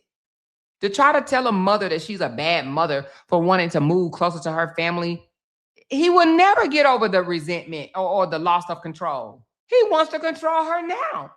How the fuck can you tell somebody that they are a bad mother for wanting to move closer to their support system? You would think that he would understand. Hell, his other daughter lived in North Carolina for years away from him. And he claimed that he went to go see her often. What would be different? He can move his sloop-footed ass back to North Carolina because who the fuck does he have in Atlanta? Nobody. His brother don't even live there no more. At least he got 2 sisters that live in the Carolinas. And I'm sure an auntie or some damn body. He ain't got nobody in Atlanta. He's a content creator. He can work wherever he want. Atlanta ain't paying him shit. He ain't doing nothing. What is he doing in Atlanta that's so big, that's helping him? Not shit. Nothing. He might have his favorite restaurants that he go to, but he already said in a video that Carolina did him wrong. He said that my hometown did me wrong. My hometown failed me. So I believe he has something against North Carolina. And in his mind, he feels like if he moved from one state to another, that he's lost something. Because some people equate that. Oh, if you got to move from Atlanta to North Carolina, that means you lost. What the fuck you lost? People must not know Charlotte is a thriving ass city. In my opinion, or maybe because I'm a little biased, I lived in Charlotte. In my opinion, Charlotte is 50 times better than Atlanta. 50 times better than Atlanta. You know? Charlotte is more about family. Charlotte is more about diversity. Charlotte, in my opinion, have a better education system. Charlotte is more Southern. Atlanta is more, people from Atlanta come from all over the place. They're not Carolinians, or I don't even know what you call it in Atlanta, and Georgia, whatever. They're not ATLians, you know what I'm saying? They from all over. People that live in Atlanta then came from all over, right? So I don't believe Atlanta has any more to offer Robert than North Carolina. Hell, I don't think Atlanta has more to offer Robert than Forest City. What the fuck is he doing so great in Atlanta? Nothing. He lives in a college dorm area. He's not doing anything in Atlanta to keep him there. Nothing. Not nothing. Somebody said Johnny. He has nothing going on in Atlanta to keep him there. Nothing. Nothing. He ain't booking out a club. He's not booking out of a club every week. I remember when my son called himself trying to be a rapper, at least on the weekends, they wanted him to do like local talent shit. You know what I'm saying? He did like little local talent, like little, you know, or whatever. I don't know if he got paid or not, but I know he did like local talent type stuff. She said, read my post, read my comment. Where's your comment, baby? She said, I believe within my heart, if they leave Brianna alone, she wouldn't bother them. Oh, I know Brianna wouldn't bother them. What reason would she have to bother them? She would not. You know?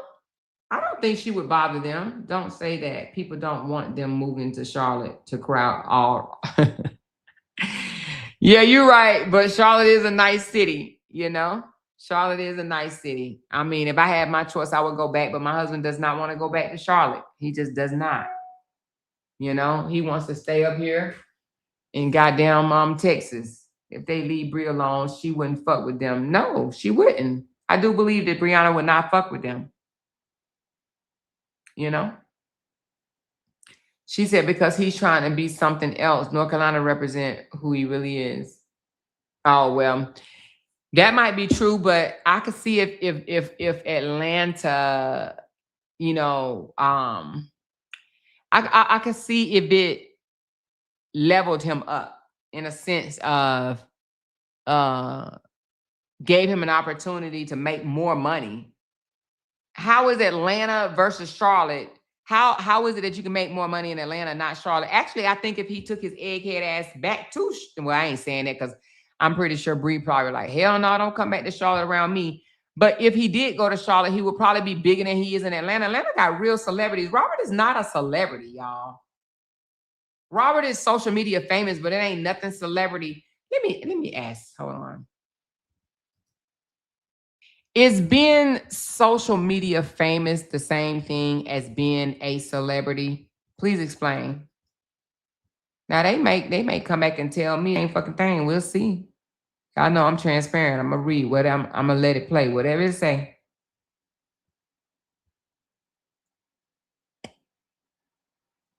Oh shit. I ain't gonna like this shit. But let's see. Here we go. No, social media famous is not always the same thing as being a celebrity, but the lines are definitely blurred now. A traditional celebrity usually becomes known through industries like music, movies, television, sports, comedy, modeling, or major entertainment. Their fame is usually backed by big media companies, record labels, networks, studios, magazines, interviews, red carpets, award shows, and public relations teams. A social media famous person usually becomes known because they built attention online. They may be popular on Facebook, YouTube, TikTok, Instagram, or live streaming platforms. Their audience may know them very well, but their fame may be concentrated inside certain online communities. So the difference is usually reach and recognition. A celebrity can walk into many places and random people know them across different age groups, cities, industries, and platforms. A social media famous person may be very known online, but mostly inside a specific niche. For example, someone can be huge in relationship drama, family content, pranks, commentary, beauty, fitness, or TikTok live streams, but the average person at the grocery store may have no idea who they are. But here's where it gets tricky. Some social media people do become celebrities.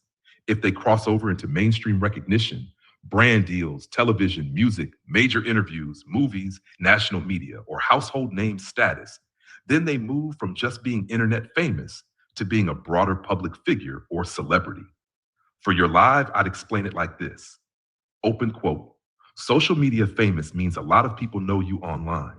Celebrity means your name carries beyond your platform and your niche. Everybody with followers is not a celebrity. Some people are just well known in a certain corner of the internet, close quote. And a spicier version, open quote, having followers does not automatically make you Beyonce. It may make you popular on Facebook, known in a certain drama circle, or recognized by your supporters. But celebrity status is a different level of public recognition, close quote.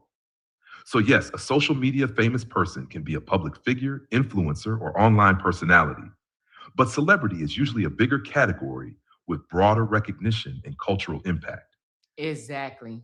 And he is not a celebrity, okay? He is not a celebrity. I'm going to ask it. Is Robert Hampton, aka Lil Truth, is he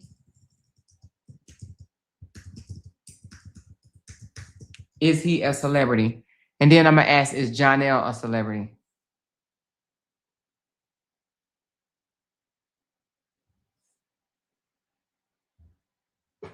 All right, let's see what it says. I would call Robert Hampton, aka LaTruth, social media famous, an internet personality, an online public figure before I would call him a full traditional celebrity. He is known to a certain audience, especially from Facebook, relationship, family content, music, comedy, social media skits, and the public divorce drama. So yes, he has public recognition, and he is not just a private, regular person when it comes to internet commentary. But celebrity usually means broader mainstream recognition, music charts, TV film presence, major press, household name status, big entertainment industry reach, or recognition outside of one online niche. So the clean way to say it is, open quote, LaTruth is social media famous. He is an online public figure. But celebrity, that depends on how loosely you use the word. He is known on the internet, but he is not a mainstream household name celebrity, close quote. And if you want to be spicy but fair, open quote.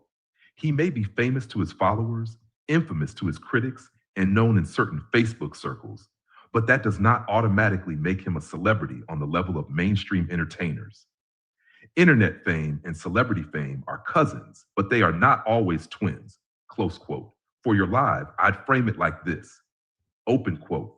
He is public enough to be discussed as a public figure, especially because he put his life, marriage, family brand, and divorce online. But calling him a celebrity may be a stretch unless we're using celebrity in the broad social media sense, close quote. I said, what about Jonell Young that played in, is the name of the movie Wu-Tang? I think it's Wu-Tang. Wu-Tang, Poo-Tang, or Su-Tang, or something like that. Let's find out if this motherfucker famous. Dirty ass. Let's find out. Hold on. John L. Young is closer to a working actor / recognizable TV actor, social media public figure than a traditional household name celebrity. He did play GZA Gary Grice in Hulu's Wu-Tang and American Saga, which is a real acting credit and a big role in a known series. IMDb and other entertainment listings identify him as playing GZA in the show. So I would not reduce him to just some random man on the internet. He has legitimate entertainment credits, but is he a mainstream celebrity? I would say not in the traditional sense. He is not widely known like the actual Wu-Tang members, major movie stars, charting artists, or household name actors. He is more like, open quote, Janelle Young is an actor with a notable role in a major streaming series. He is public-facing and recognizable to people who watched Wu-Tang and American Saga, but he is not necessarily a mainstream celebrity. Close quote. For your live, I'd say it like this, open quote, Janelle Young has real acting credits, so I'm not going to act like he's nobody. He played GZA in the Wu-Tang series, and that gives him public recognition. But there is a difference between being a working actor with a known role and being a household name celebrity. He is known, but he is not celebrity famous on a massive mainstream level. Close quote. Spicy but fair version. Open quote. He is not anonymous, but let's not act like he can't go to Target without security. He has a real resume, but that does not automatically put him in the celebrity category people are trying to claim. Close quote. All right, what about Brianna Battle, who used to be called Mrs. LaTruth? All right, let's find out if Brianna famous.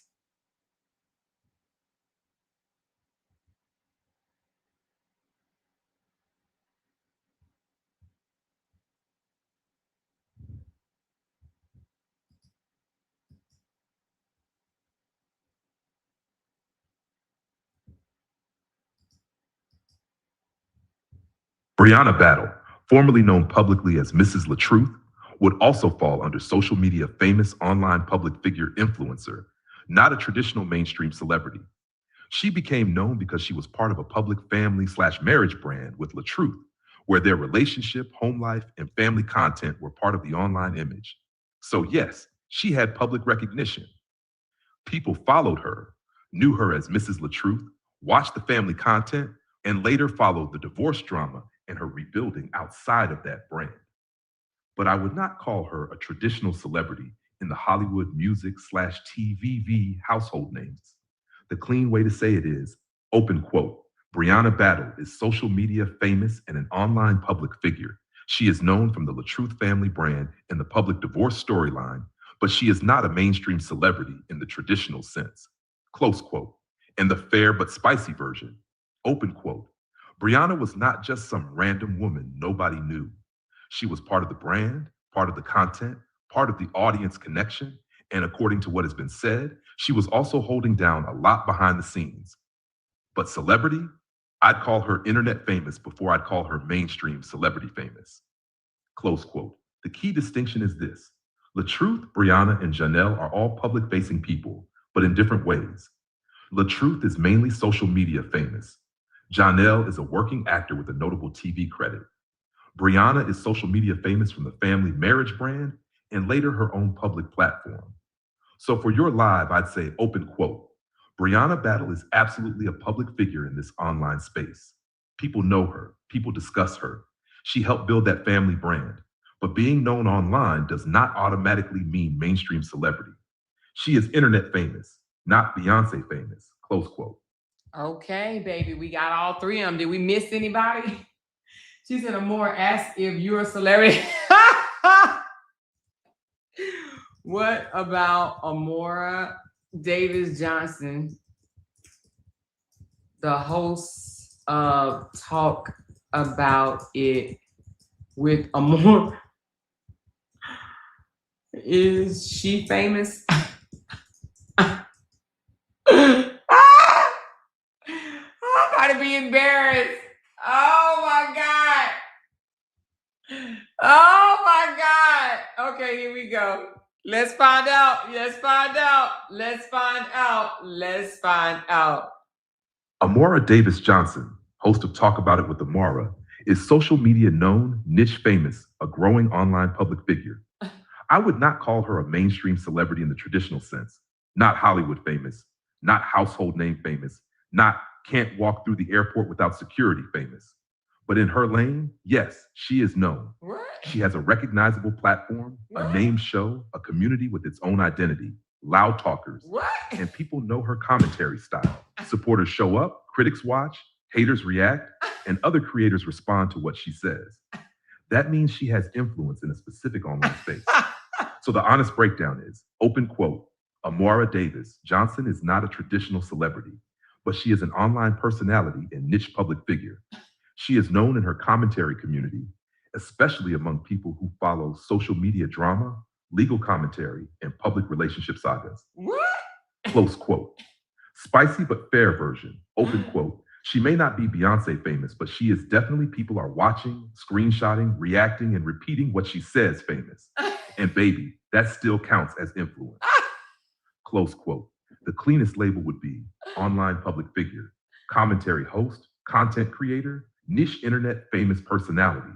So yes, she is famous within her corner of the internet, but not mainstream celebrity famous. Oh my goodness, y'all. Wait till Jay hear this shit right here, baby. I'm social media famous. When that shit happened? I should ask them how the fuck I become social media famous with only 17K supporters. I'm done. I'm fucking done. Oh my God, baby. Hold on, let me see. I want to know. Hold on. Can you do some research and tell me what you know about Talk About It with Amora? I'm scared, y'all. Oh, Lord. Oh, Lord. How many subscribers? Hold on, subscribers. Does she have? Oh, Lord, child. She said, Amora is YouTube mama. She said, ask if Dawn of the Complete Dead is famous. She claimed to have her own sector. Y'all crazy. All right, what in the world? Hold on. It says, let me see what the hell it said. It ain't long. Yes, I researched it. Talk About It with Amora is a YouTube commentary and analysis channel under the handle Talk About It with Amora. The YouTube search result describes it as focused on criminal cases, viral incidents, courtroom behavior, and high conflict commentary analysis. It currently shows about 17K subscribers and about 1.5K videos. I also found public social links tied to the brand. The Facebook search result for Let's Talk About It with Amora shows about 8,946 likes and 4,628 talking about this. And another Facebook page result for Talk About It with Amora shows about 12,459 likes.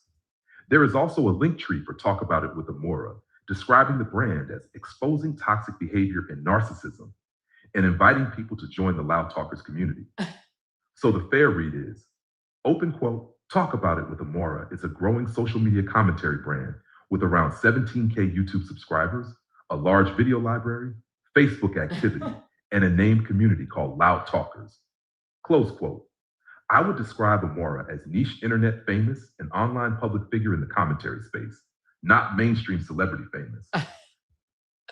Yo, okay. Even though it said 12,000 and something likes, I think they meant 12,459 followers. That's crazy. Oh my goodness. So, ChatGPT all nosy and shit.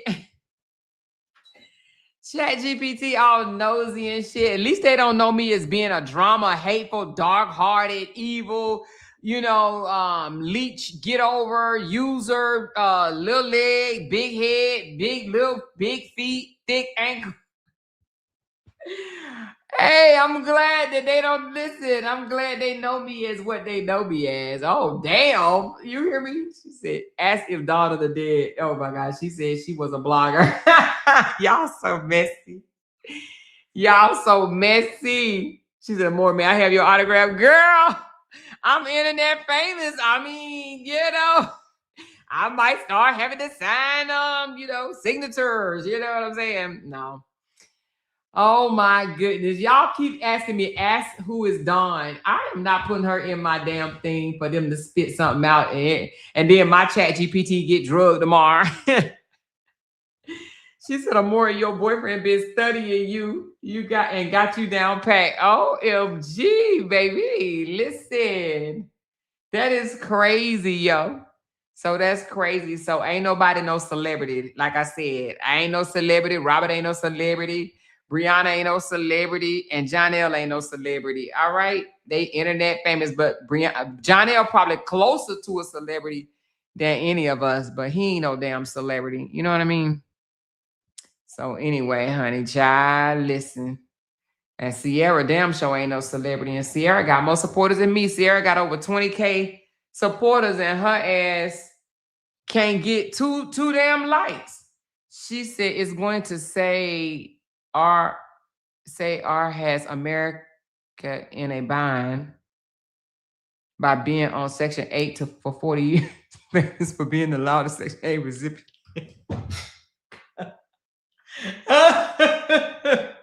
Your ass is crazy. She said it's gonna say have America in the bind by being on Section 8 for 40 years. Oh my goodness. She said Amore is just blushing. Girl, listen. She said, oh Lord, Amore, you better stop talking about the autograph before someone say, leave Chat GPT alone.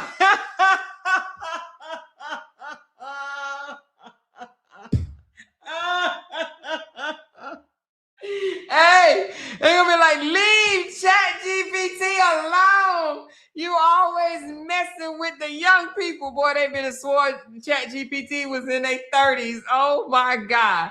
Leave Chat GPT alone. Talk about your own life. Stop talking about Chat GPT. Chat GPT run your whole channel because you ain't got no voice. Chat GPT said, I'm famous. Okay. I'm social media famous. I should ask, is Amore the GOAT? I'm not even going to ask. Oh my God. Is Amore the GOAT? Oh my God. I'll piss some people off, baby. Lord, Father God, child, you got to laugh at it. You got to laugh. You got to laugh, baby. You got to laugh. She said, Ja is a booty bandit. She said, Ja is a booty bandit. That's it. That's all. He is a booty bandit. That's it. She said, Amore asked if Kevin is one. Okay, hold on. Is Kevin Wesley famous? I mean, Kevin famous. Hold on. What is Kevin's channel name? Let me see what his channel name is. Kevin Wesley Be the Evolution. I think that's what it's called.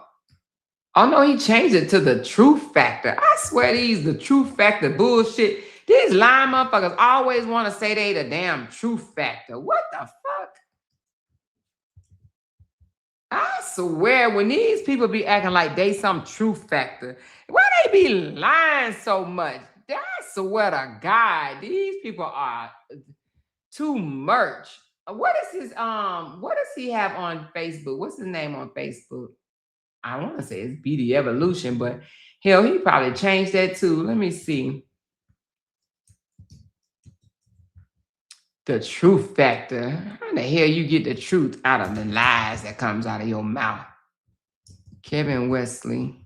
Oh yeah, Be the Evolution. Let me see. I swear. I swear. Here's another one on his page. Hold on.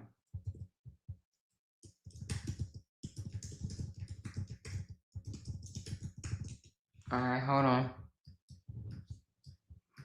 Let's see what it says.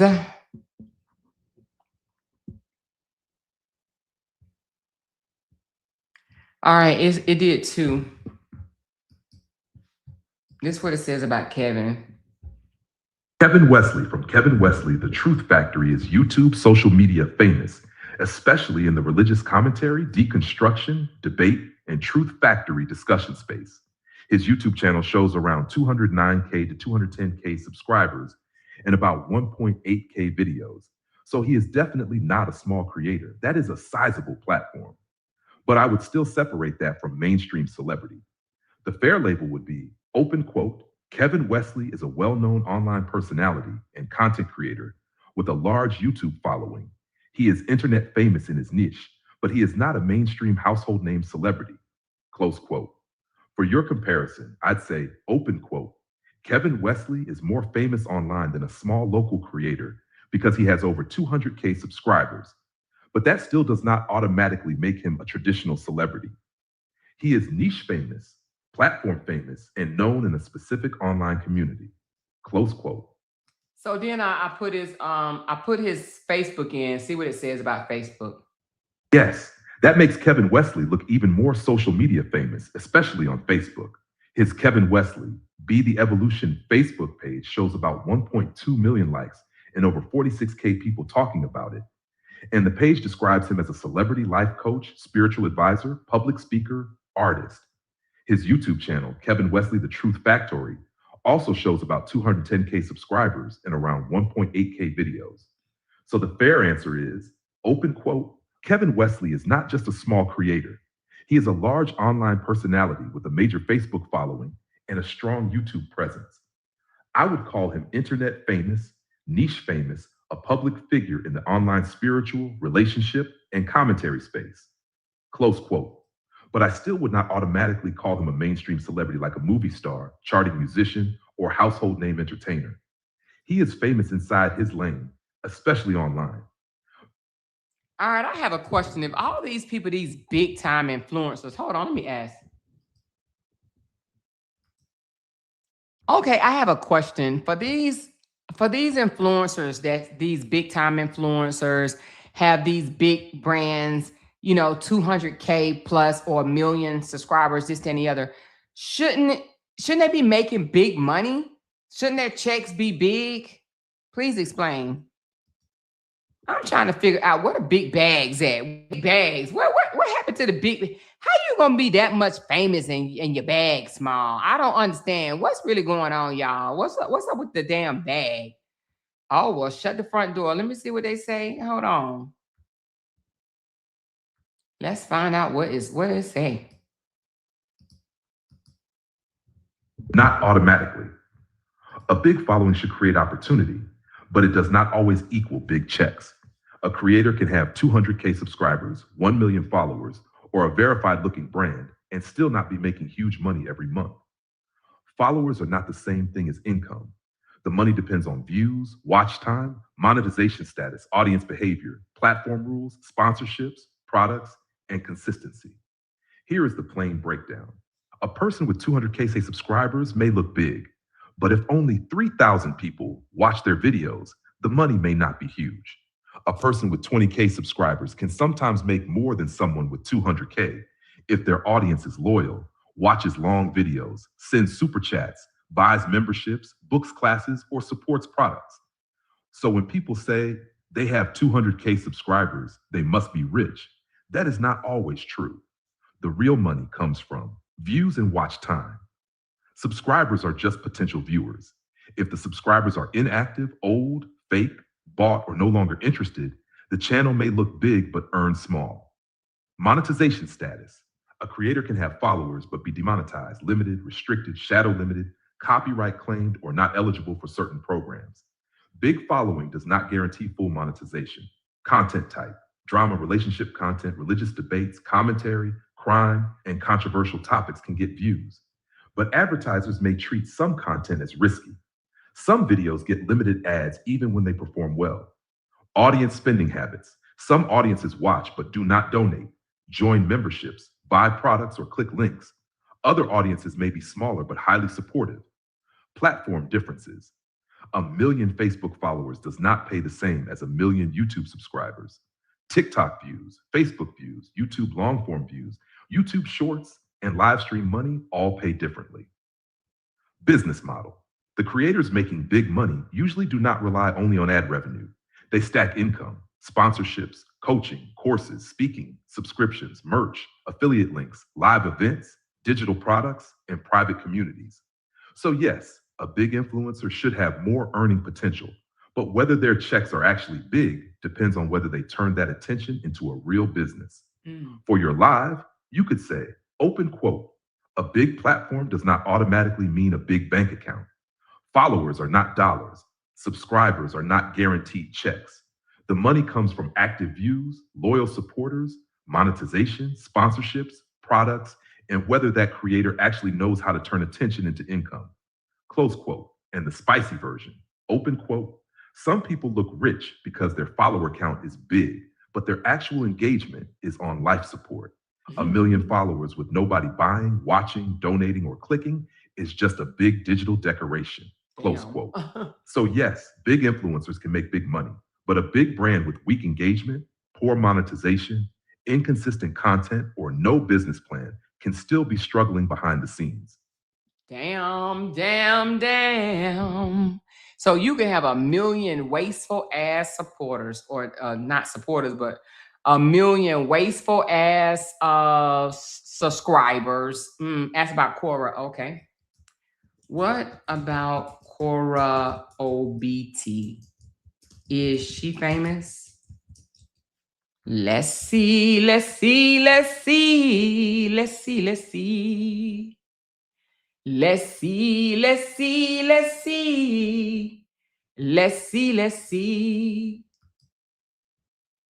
Yes, Cora Obidi is famous, especially in the social media influencer entertainment space. She is not just known from drama. She has an actual entertainment resume. She is a Nigerian-American dancer, singer, model, author, and content creator. Her Instagram shows about 2.6 million followers, and her official site describes her as a musician, dancer, and model with music, videos, courses, and merchandise tied to her brand. She also has mainstream-ish entertainment credits and visibility. Her site mentions So You Think You Can Dance, CNN African Voices, and coverage from outlets like Yahoo and BBC logos shown on her page. So I would classify her differently from someone who is only known because of a divorce or online beef. The fair breakdown. Open quote, Cora Obidi is social media famous, entertainment famous, and influencer famous. She has millions of followers, a dance music brand, and public recognition beyond just her marriage drama. Close quote. Is she a traditional A-list celebrity? No, not like a Beyonce, Rihanna, Cardi B, or major Hollywood household name. But is she famous? Yes. Much more so than just niche internet known. For your live, I'd say, open quote, Cora Obidi is not just somebody with a little online attention. She has millions of followers, entertainment credits, music, dance, performances, and a global audience. She may not be A-list celebrity famous, but she is definitely famous in the influencer and entertainment world. Close quote. So I said, check her Facebook, Cora Obidi on Facebook. Hold on. On Facebook, Cora Obidi is definitely famous, not just a little known. Her official Facebook page, Cora Obidi, @CoraObidi1, shows around 13.2 million likes and millions of people talking about the page. The page identifies her as a musician, pro dancer, actress, and performer. So for Facebook specifically, she is in a much bigger category than someone with only a few thousand or even a few 100,000 followers. The clean way to say it, open quote, on Facebook, Cora Obidi is not just social media known, she is major platform famous. With over 13 million likes, she has a massive audience. She may not be A-list Hollywood famous, but on Facebook and in the influencer/entertainment space, yes, she is famous.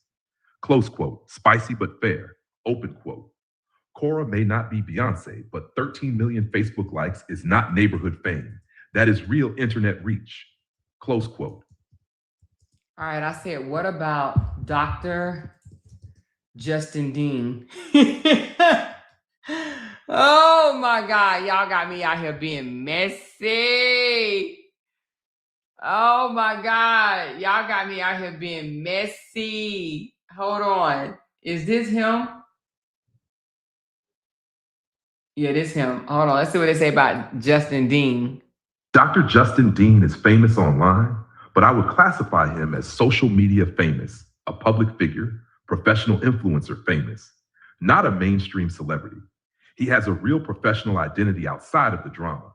His website presents him as a Los Angeles chiropractor, performance therapist who teaches the neurocentric approach and says he has worked with national Olympic teams and professional sports organizations.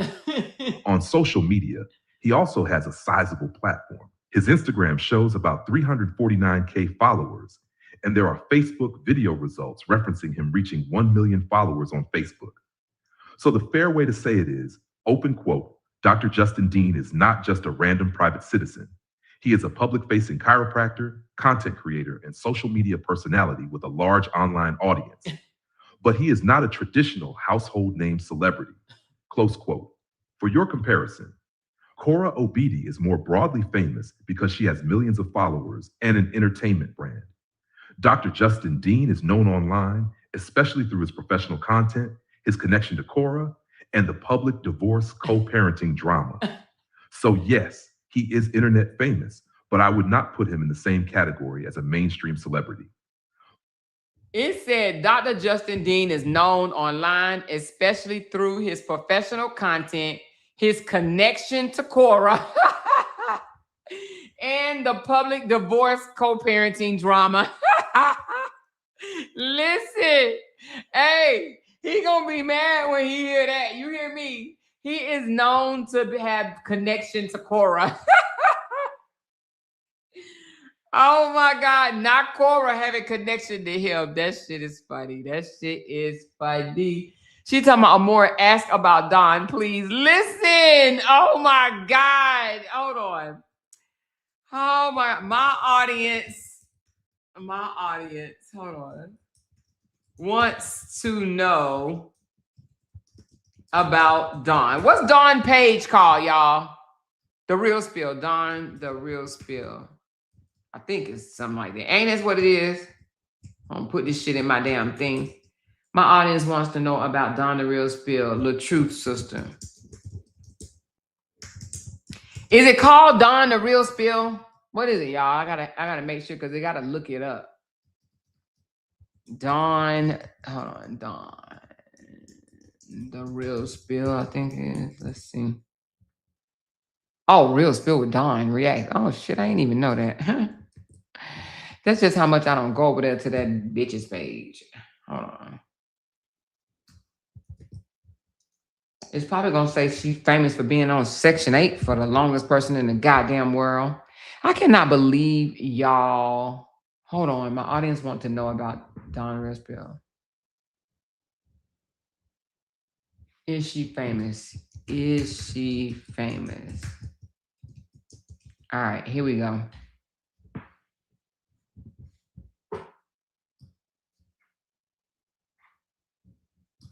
Hold on.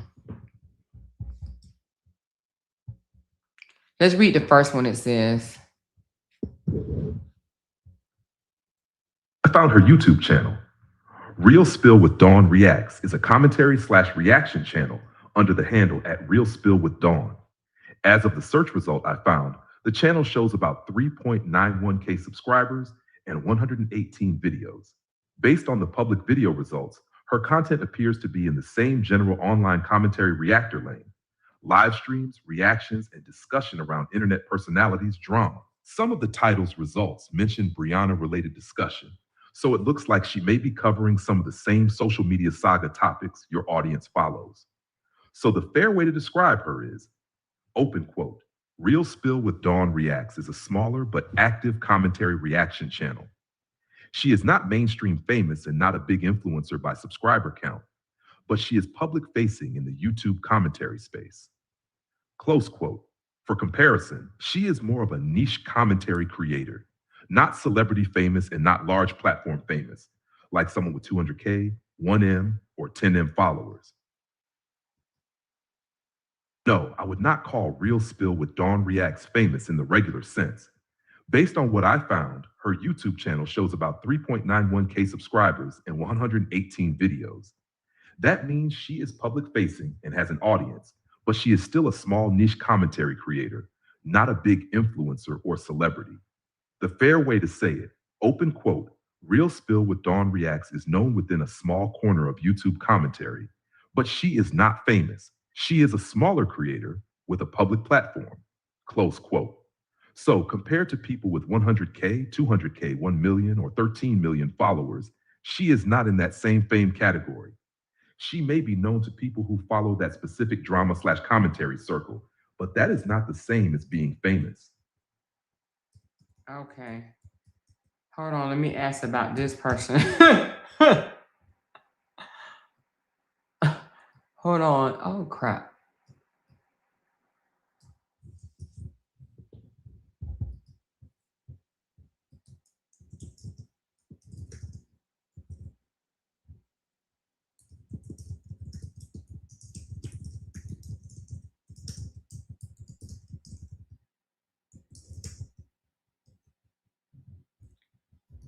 Did y'all get enough of Dawn?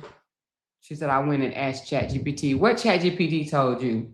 Hold on, somebody sent me something. It says, no, not in traditional mention. Robert Hampton's sister, Dawn Hampton, does not appear to be a widely recognized celebrity with a major public fame, verified entertainment credits, or broad media recognition. People may know her online because of her association with LaTruth and social media discussions around his family, but that's different from being considered a public celebrity.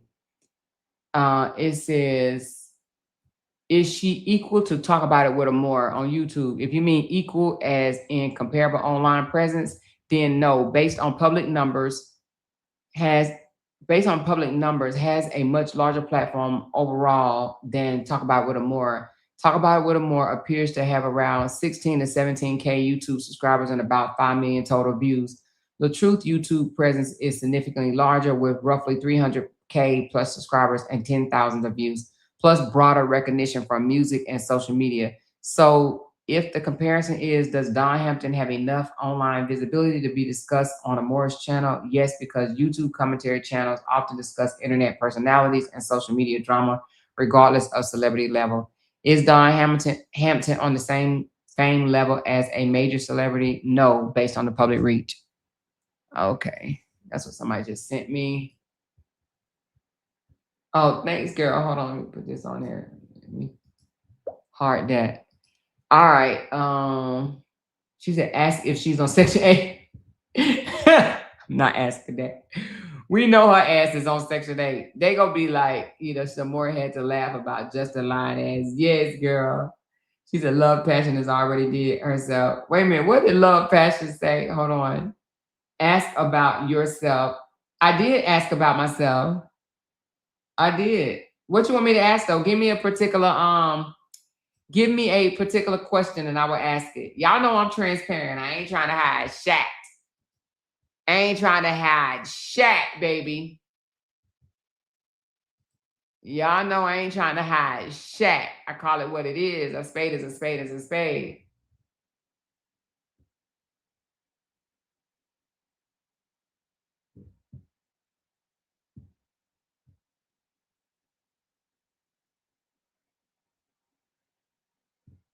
Hold on.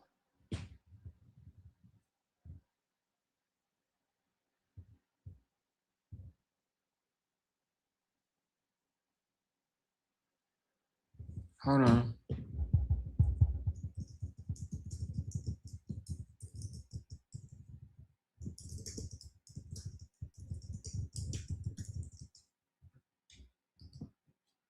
She said, I missed it. Tell me what you want me to ask. I'm more giving them content. I'm more giving who content? They're going to be like, what you asked your ChatGPT about? She said, I thought you were talking about Don Terrell. Oh, no, they wanted the other Don. The other Don. Oh, my goodness.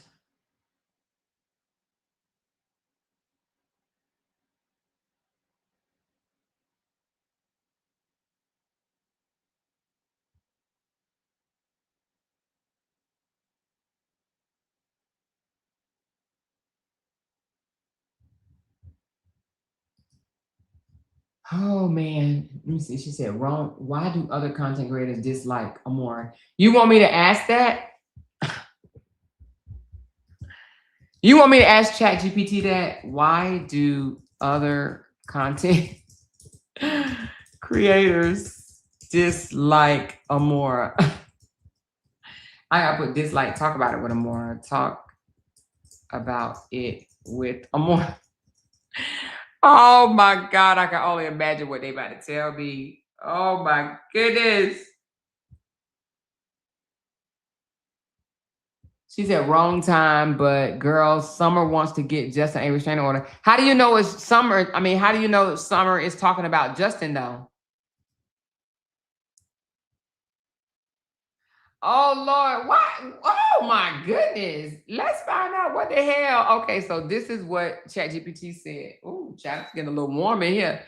Child, I don't know what let's listen to what ChatGPT got to say. Why Other content creators may dislike talk about it with Amora for a few different reasons, and not all of those reasons are the same. Some may dislike the commentary style. Amora's brand is direct, bold, receipt-heavy, and sometimes spicy. That kind of delivery attracts a loyal audience, but it also makes people feel called out, embarrassed, or exposed. Some may dislike that she challenges popular narratives. In these online sagas, creators often pick sides. When Amora questions someone's story, points out inconsistencies, or says, wait, this does not make sense, that can upset creators who are attached to the opposite narrative. Some may dislike the audience loyalty. When a creator has a strong community like the Loud Talkers, other creators may see that as competition. They may not just dislike the commentary, they may dislike the influence, the engagement, the super chats, the support, and the fact that people show up. What? Some may dislike her because she responds instead of staying quiet. A lot of creators want to throw shots, but they do not want the person they are talking about to answer back. So when Amora claps back, breaks it down, or exposes contradictions, they may label her messy or a bully, even though they were participating in the same commentary game. Some may dislike her because she covers topics that involve people they support. If they are Team LaTruth, Team Janelle, Team Jeannie, Team Justin, or anti-Brianna, they may view Amora as a problem because she is not repeating the same talking points they want pushed. And some of it may simply be jealousy and platform politics. In commentary spaces, creators sometimes compete for the same audience, same topics, same live stream windows, and same donations. When one creator grows, others may start acting like that creator is the issue instead of admitting they feel threatened. The clean way to say it is, open quote, some creators dislike talk about it with Amora because she is direct. She has a loyal audience. She challenges narratives, and she does not always let people throw stones without throwing receipts back. Close quote. The spicier version, open quote. They do not dislike Amora because she is irrelevant. They dislike her because she talks, people listen, and when she pulls a receipt, the room gets uncomfortable. Close quote. But to keep it balanced, there may also be creators who genuinely feel her tone is too sharp, too personal, or too confrontational. That does not automatically make them haters. Some people just do not like a bold commentary style. Still, dislike does not always mean wrongdoing. Sometimes it means you have a strong voice, you have influence, you are stepping on narratives people wanted to control, and you are not easy to silence.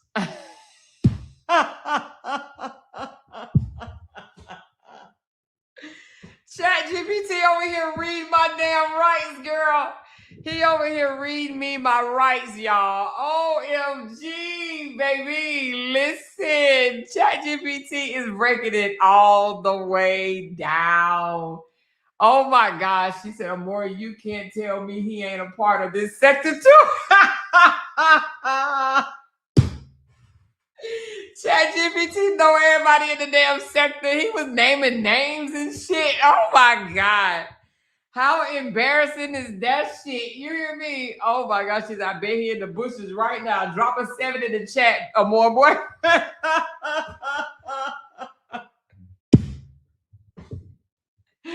Oh my God. ChatGPT be on branch 9. You hear me? That don't make no damn sense. Oh my goodness. She said, LOL, does ChatGPT stay in the bushes? How does he know all of this? Baby, he in the bushes. He is definitely in the damn bushes. She's talking about, I can't stand your chat. Okay.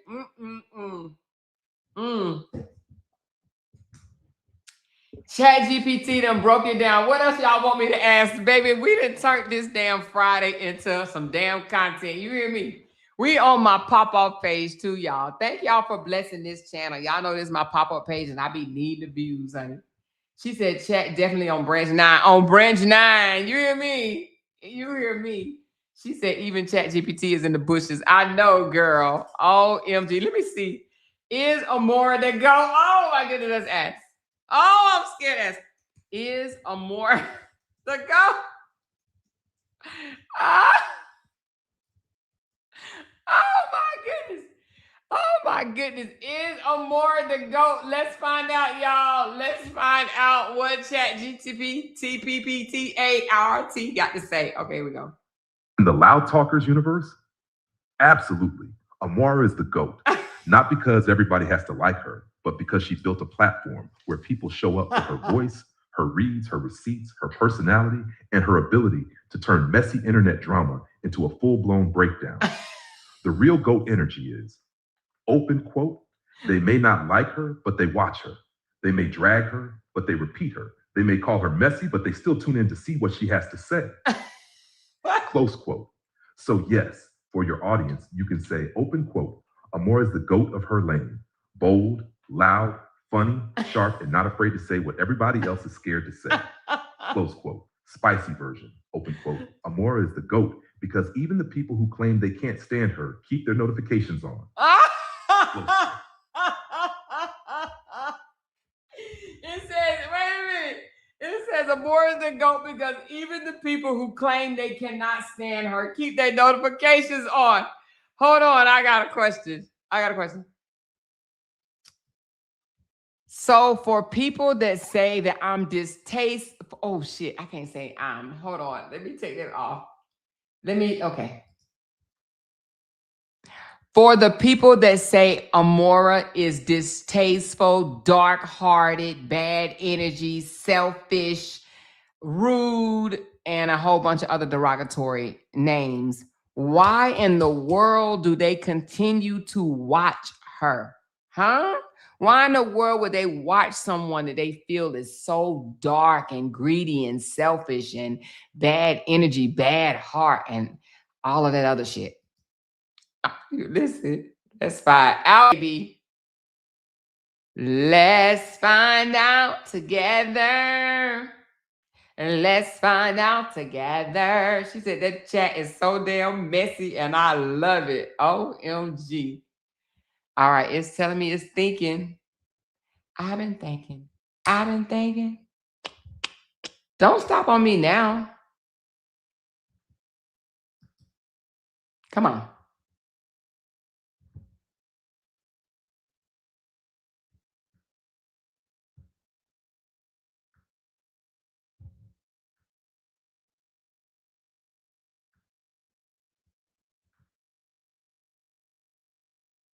All right, here you go.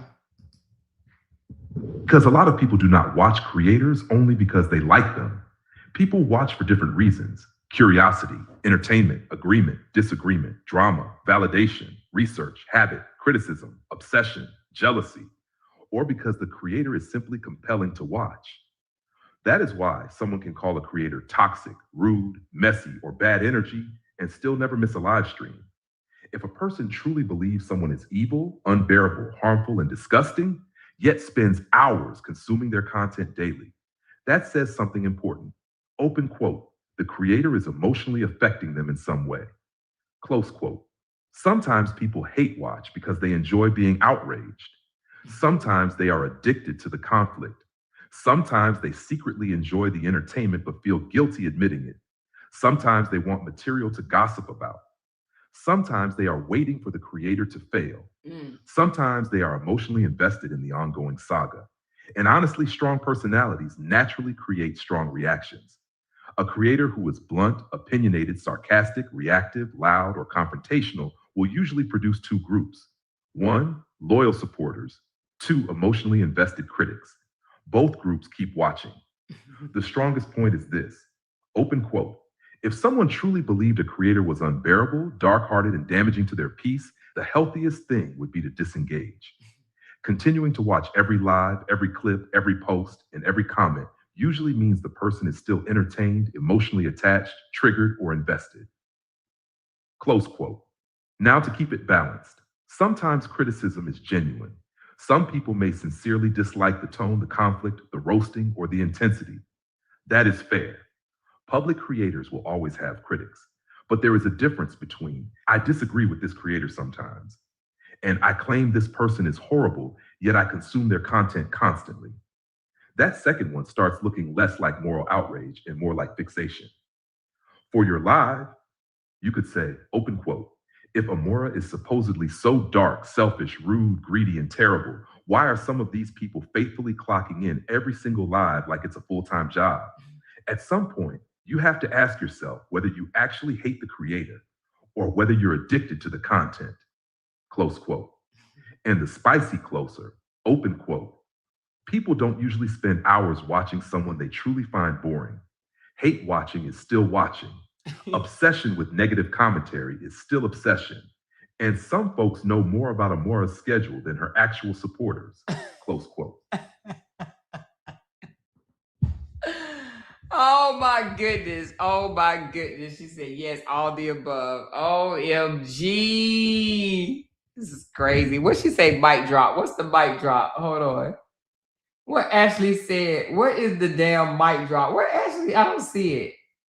I just see y'all said Ashley mic drop. Hold on. Let me see what Ashley said. You must be all the way up there, Ashley. She said, ask him about my channel. All right, what's the name of your channel? Hold on, let me go to it. I think it's Hey Ashley.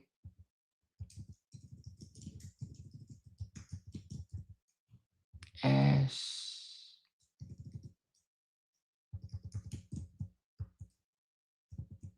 I see. That ain't your channel. Where your channel at, Ashley? Let me go to your channel. Hold on. Oh, I'm on my other page. Here you go, Ashley Gatt. Okay.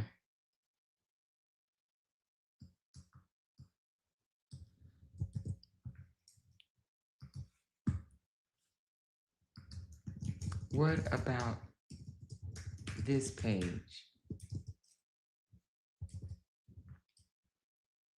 All right, let's see. Let's stay together.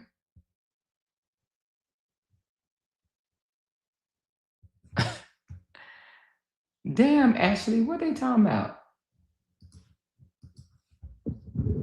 From what I found, Ashley Gatt does not appear to be famous in the larger social media or celebrity sense. The public results I found show Ashley Gatt on Facebook around 647 to 651 likes with a small amount of public activity. The page bio says she is laid back and down to earth. Ashley Gatt, Hey Is She on YouTube, around 1.44K subscribers and 89 videos. So the fair way to say it is, open quote, Ashley Gatt appears to be a small public-facing creator or online personality, but she is not famous. She may be known within a small online circle, but she is not a big influencer, mainstream celebrity, or major social media figure based on the public numbers I found. Close quote, spicy but fair, open quote. She has a page and an audience, but that is not fame. That is small circle internet visibility. Close quote. Okay, Ashley. Ashley, they said that.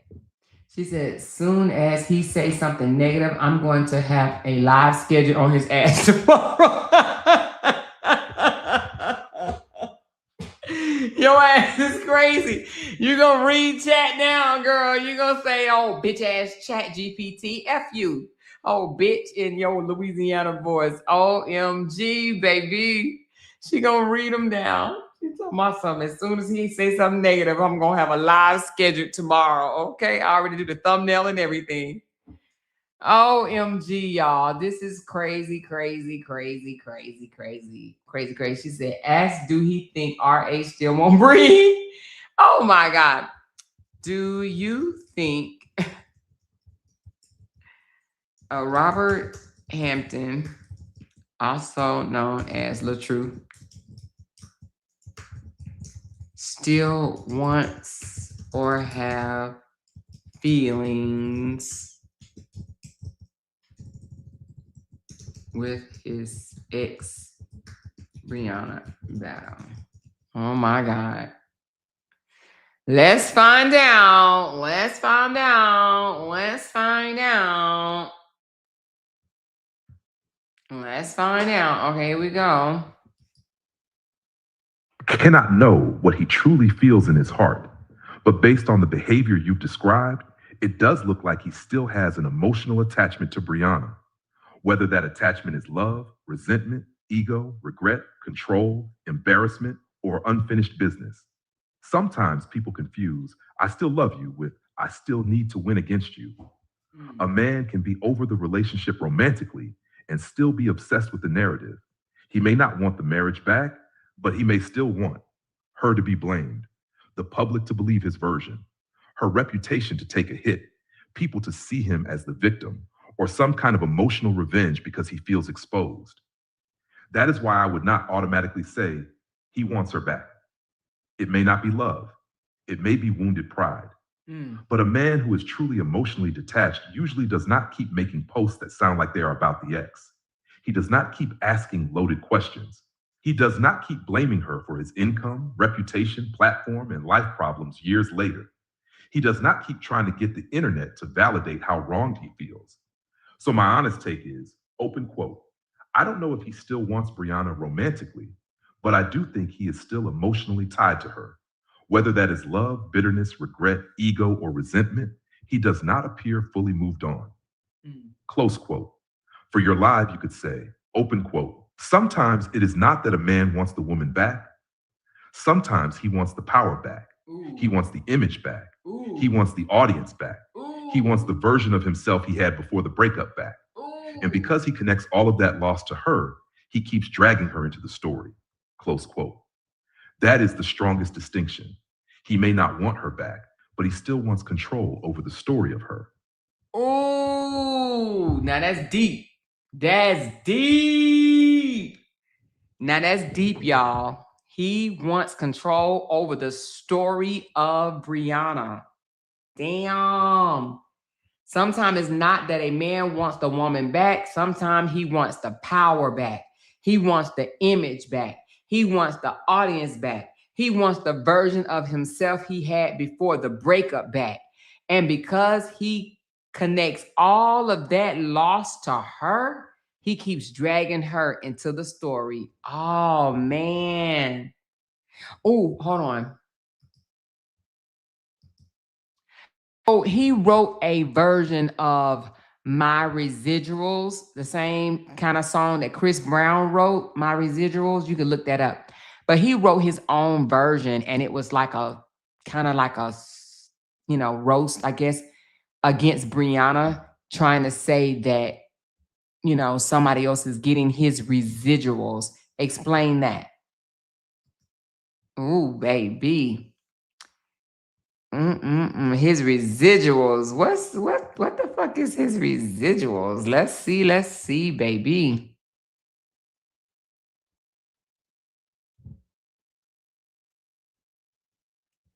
Come on now. Chum on. Come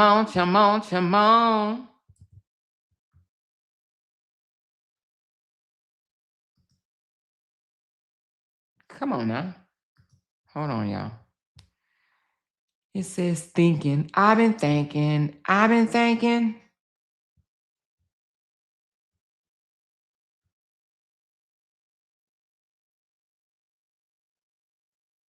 All right, let's see what he's saying. Yes, I understand what you mean. Chris Brown's Residuals is an R&B breakup song about the emotional leftovers after a relationship ends. The memories, the pain, the regret, and the feeling that someone else may now be getting what used to belong to you emotionally. The song came from his 1111 Deluxe album and became popular enough that other artists started doing their own Residuals versions / challenges. So when LaTruth makes his own version and aims it at Brianna, he is basically taking the concept of residuals and flipping it into a personal roast. In entertainment, residuals usually means money that keeps coming in from past work, music, shows, videos, reruns, royalties, old content, etc.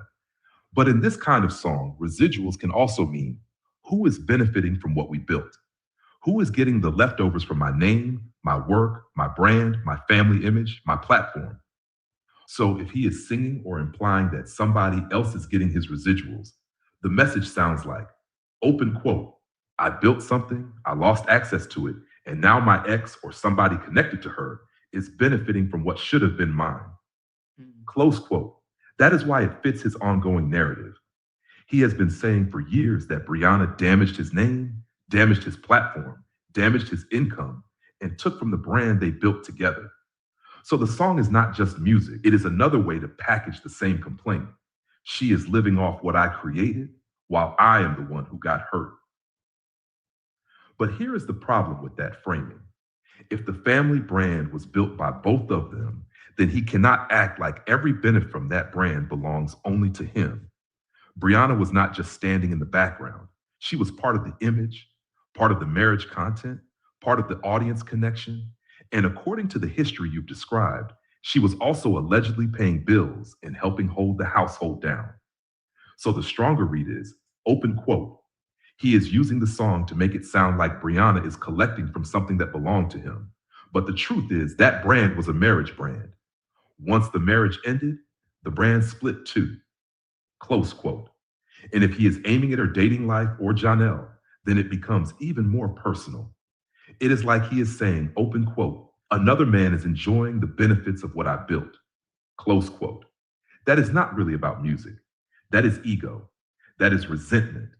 That is a man saying, I lost my woman, I lost my image, I lost my audience, and now I feel like somebody else is eating off my plate. For your live, you could explain it like this. Open quote.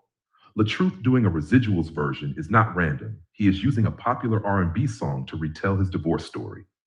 He wants people to hear pain, but he also wants people to hear accusation. The message is, I built this, she took from me, somebody else is benefiting, and I'm the victim. But the missing part is that Brianna helped build that brand too. You cannot call it my residuals when the brand was sold to the public as husband, wife, family, and marriage. Close quote. Spicy closer. Open quote. Sometimes it is not about residuals. Sometimes it is about resentment. He does not just want the money back. He wants the narrative back, the image back, and the power back. Close quote. Damn, this is deep. I got a question though. Hold on. Okay, so let's go a little further. So when he met Brianna, he was already big on social media. He claimed he had about 6 million or so followers, and he introduced Brianna to social media. She wasn't really, I think she had like 1,000 followers, and she wasn't really famous at all, right? And she came with 3 children, and he had 1. So he kind of, he took her in, married her, and turned her on to social media, and she blew up. And they blew up. And when they split and got a divorce, she had 3 million followers and he has 1 million.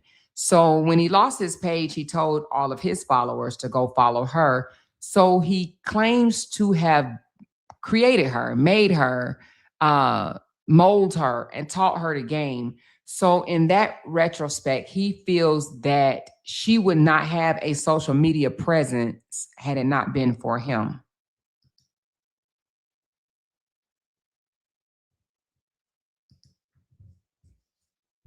All right, y'all. Let's stay together. Let's stay together. All right, y'all. Let's see what it say. Let's see what it say. All right, here we go.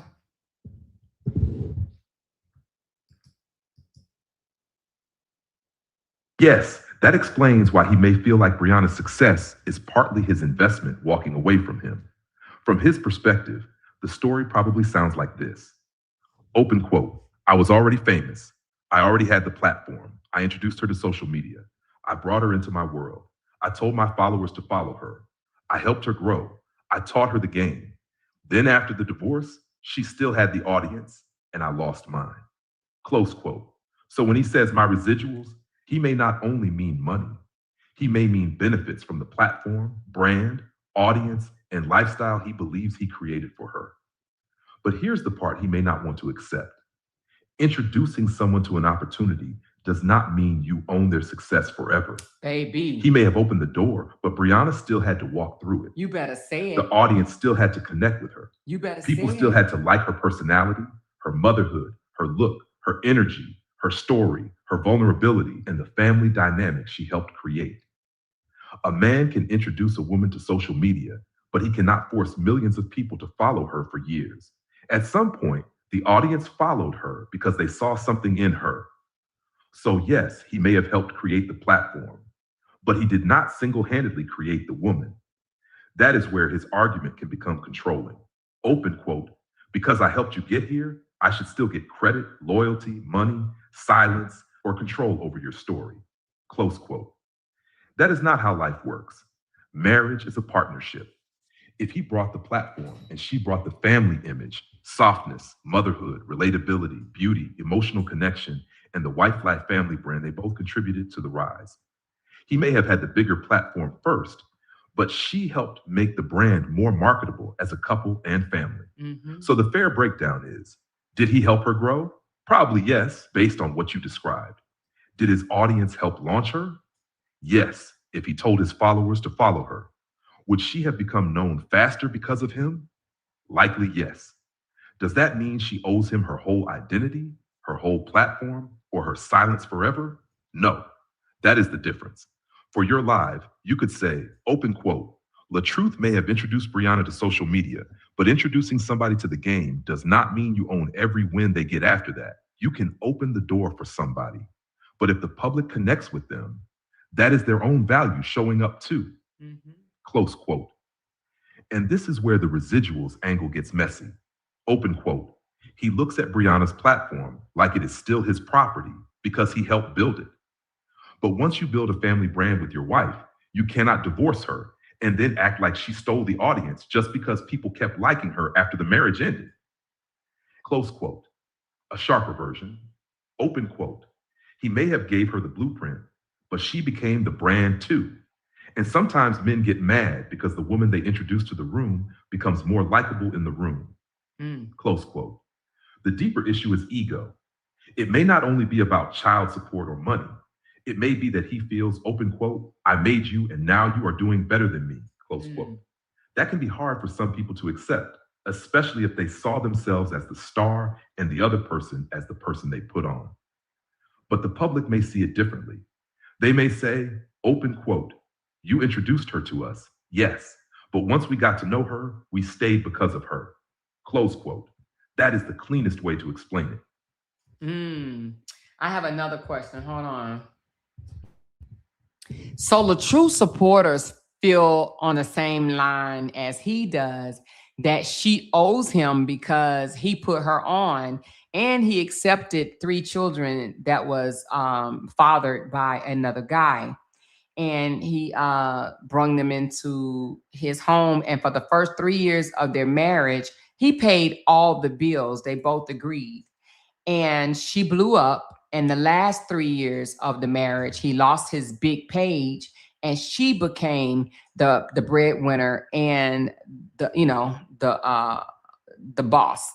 She's the one pay all the bills and allowed him to keep the money that he made from social media. So when they got a divorce, that stopped because now he had to pay his own bills, be responsible for his own household, and she had to be responsible for her own household. So yes, his supporters seem to think that, she messed up his money and that basically she owes him because he's the one that put her on.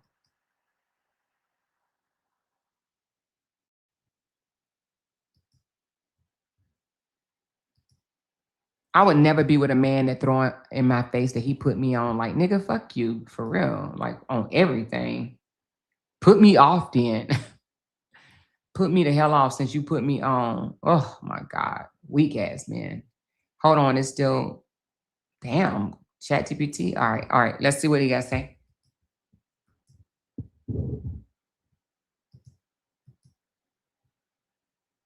Exactly. That is the heart of the disagreement. His supporters are looking at it like, open quote, he found her. He accepted her and her children. He married her. He gave her access to his platform. He taught her social media. He helped her blow up. So when she became successful, she owed him loyalty, protection, and maybe even financial consideration. Close quote. But the problem is, marriage is not a business loan unless there is an actual legal agreement saying so. You can help somebody grow. You can introduce them to opportunities. You can bring them into your platform.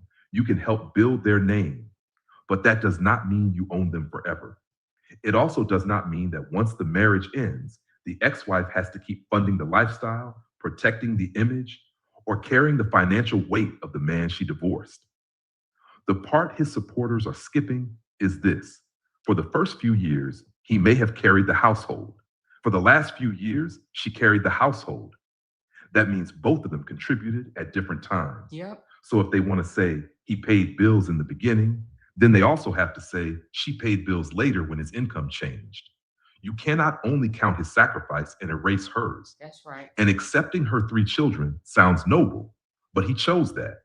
He chose to marry a woman with children. Yep. That does not become a debt she owes forever. A man does not get to say, I loved your children, so now you owe me your silence, your money, your reputation, and your loyalty even after divorce. That is not love. That is a transaction. The clean way to explain it on Live is, open quote, his supporters are treating the marriage like an investment contract. They believe because he put Brianna on, she owes him residual loyalty. But marriage does not work like that.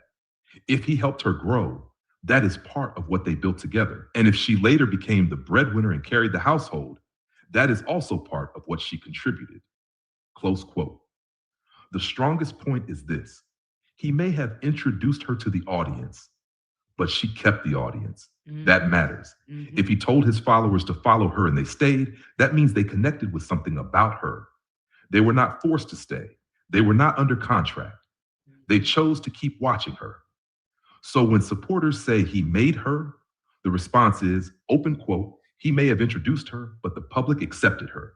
And once the public accepts you, that is not borrowed fame anymore.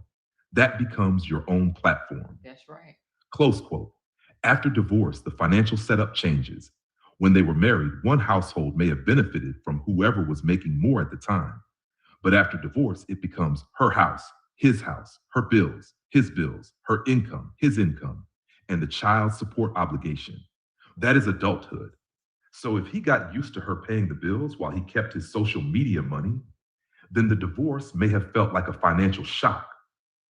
But that does not mean she ruined him. It means the benefit of being married to the breadwinner ended. That is a very different conversation, a sharp way to say it. Open quote.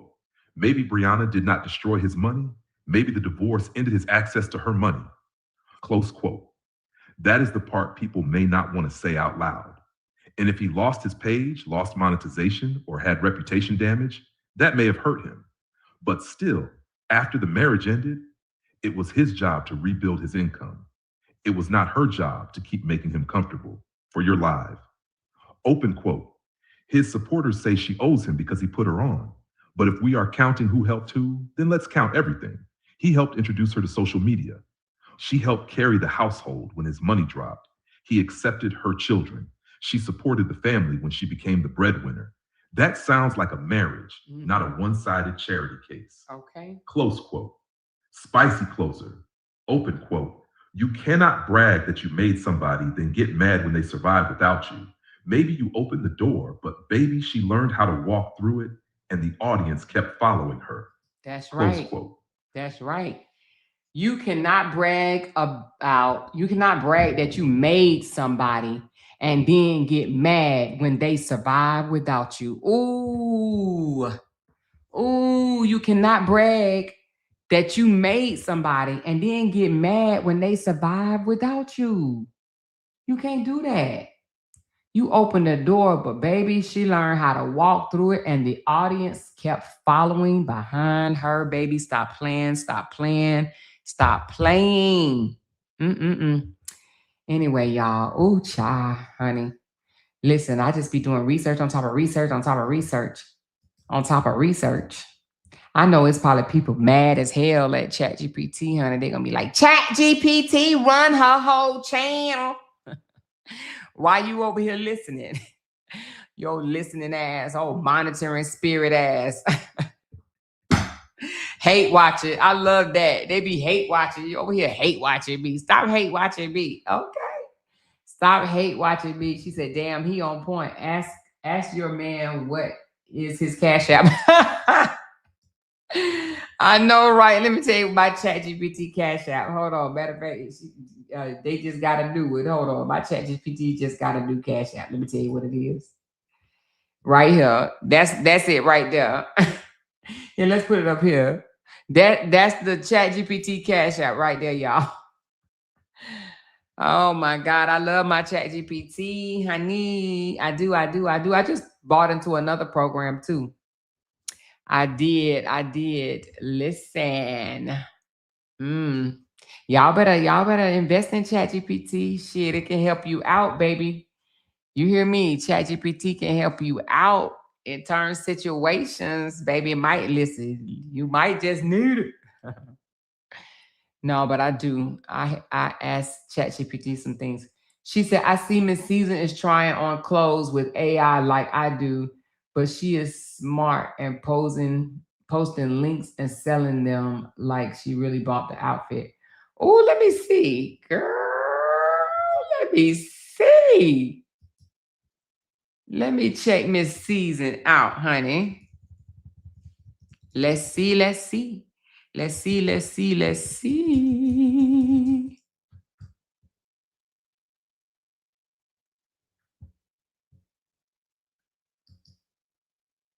Oh, you know what? He took that 40K page and he ain't did shit with it since they broke up. But let me go to the other page. He could have at least gave that page back to her. But anyway, you know he ain't gonna do that. All right, let me see what she doing. A little pose, a little pressure. Link for the girls in the comments. All right, hold on. Let me see. Oh.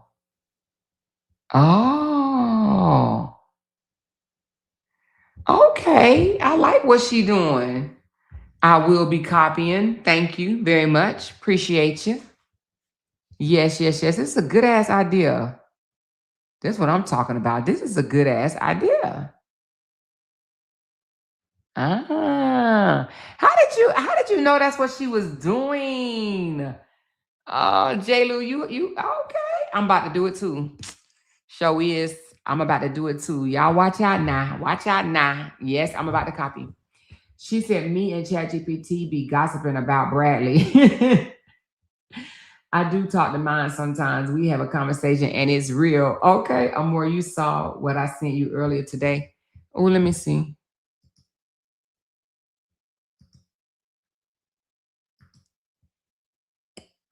Oh, yeah, about he need $48,000 that Facebook owe him. That's locked in my disabled payout account. What do you mean disabled? Let me see. Let me find out what this means. What does this mean?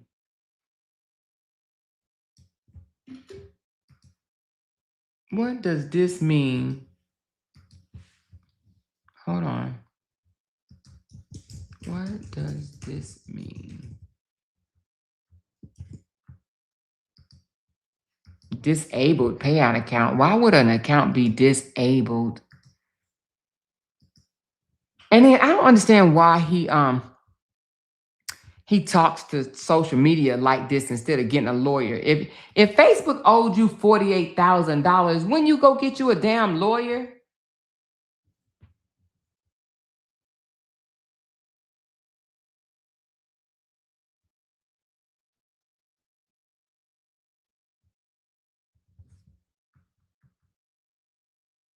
Let's see what they say. Let's listen to it. Why am I getting hungry? Oh, I'm so greedy. This means he is claiming Facebook Meta has $48,000 in earnings that he believes belongs to him, but the money is supposedly stuck because his payout account is disabled. In plain English, he is saying, open quote, Facebook owes me $48K for monetization, but I can't access it because my payout account is locked or disabled. I need that money so I can pay past due bills and catch up on child support. I need a lawyer. Close quote. A payout account is the account creators use to receive money from Facebook monetization, bonuses, ads, subscriptions, stars, or other creator payments. If the payout account gets disabled, paused, restricted, or flagged, the creator may not be able to receive money until the issue is resolved. But here is the important part for your commentary. This post is also him publicly admitting he has past due bills and needs to catch up on child support. So if people were saying he is not behind, this post makes that harder to argue because he himself wrote, open quote, catch up my child support, close quote. That sounds like he knows he is behind or not current. Now, does this prove Facebook definitely owes him 48 galley? No, that is his claim. We would need screenshots, payout records, meta emails, tax forms, or creator dashboard proof to verify that. But it does show his current narrative. I would pay, but my money is locked. The fair writ is, open quote, he is saying Facebook has money locked that he needs to pay bills and catch up child support.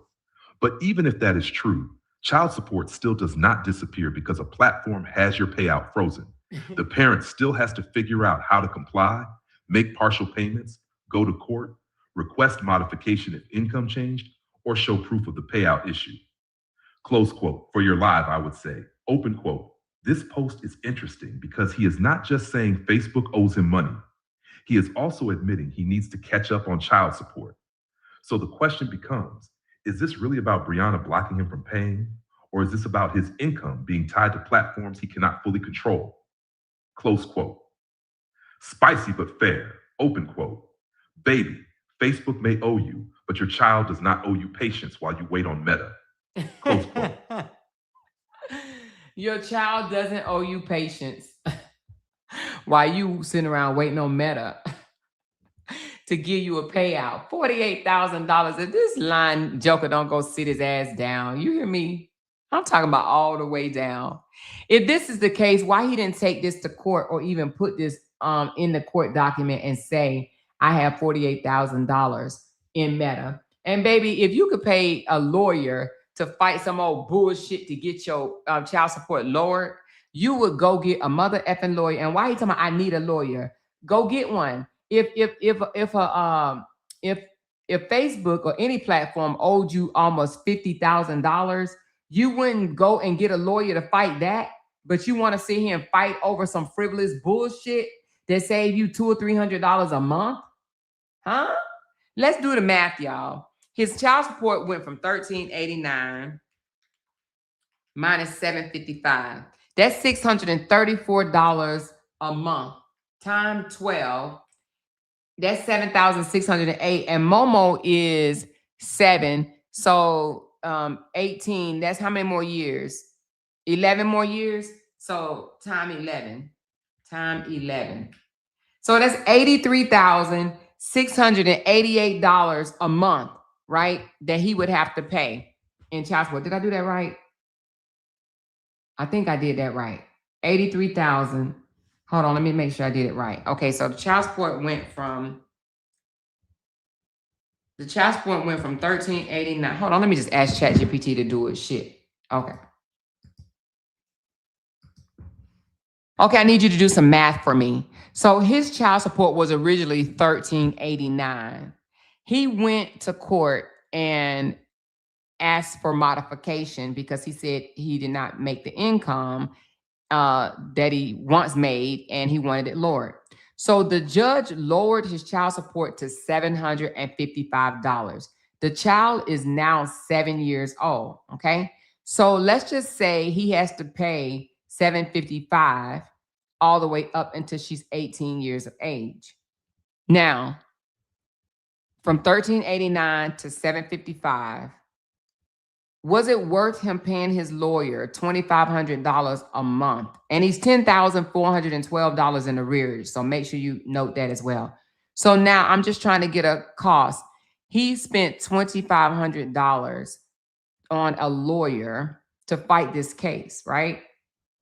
Now, from what he will owe from now until the time she turned 18, plus the $10,000, what do you think is better? Should he have spent the money for a lawyer to to go fight Meta for his $48,000? Or do you think this was better money spent to save him some money on child support? Which is greater?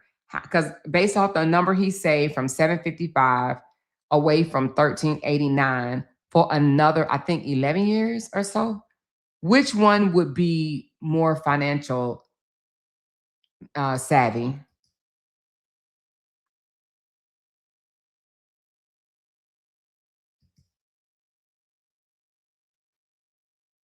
Let's figure it out. I know it's going to say he's saving more money by dropping the child support. However, it still don't make no goddamn sense. But let's see. Hold on. Let's see what it says. Oh, I said a lot. God damn.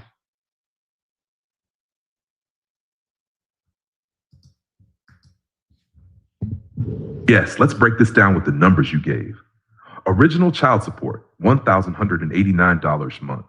Modified child support, $755 a month. Monthly savings, $634 a month. If the child is 7 now and support continues until 18, that is about 11 more years or 132 months. So the savings from the modification would be $634, 132 months equals $83,688 saved. That means lowering the child support from $1,089 to $1,055 could save him about $83,688 over 11 years. Now let's add the arrears. He still allegedly owes $10,412 in back child support. That arrears amount does not disappear just because the monthly amount was lowered. So going forward, he still has to deal with future support. $755 on 132 months was $99,660 plus arrears, $99,660 plus $10,412 were $110,070. Total still owed going forward, not counting fees, interest, medical, childcare, or other court-ordered extras. Now compare that to if the support had stayed at $1,389, ones and $389, $32, $183, $348. Give me a second. Can you give me a smooth read? Because you jumbling some shit up, literally just screwing it all up. So can you give me a smoother read?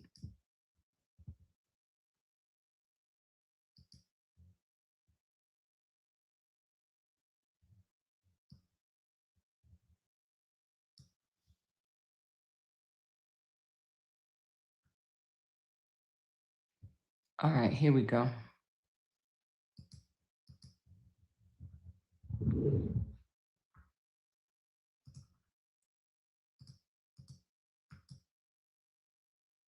Absolutely. Here is the smoother read. LaTruth's original child support was $1,389 a month.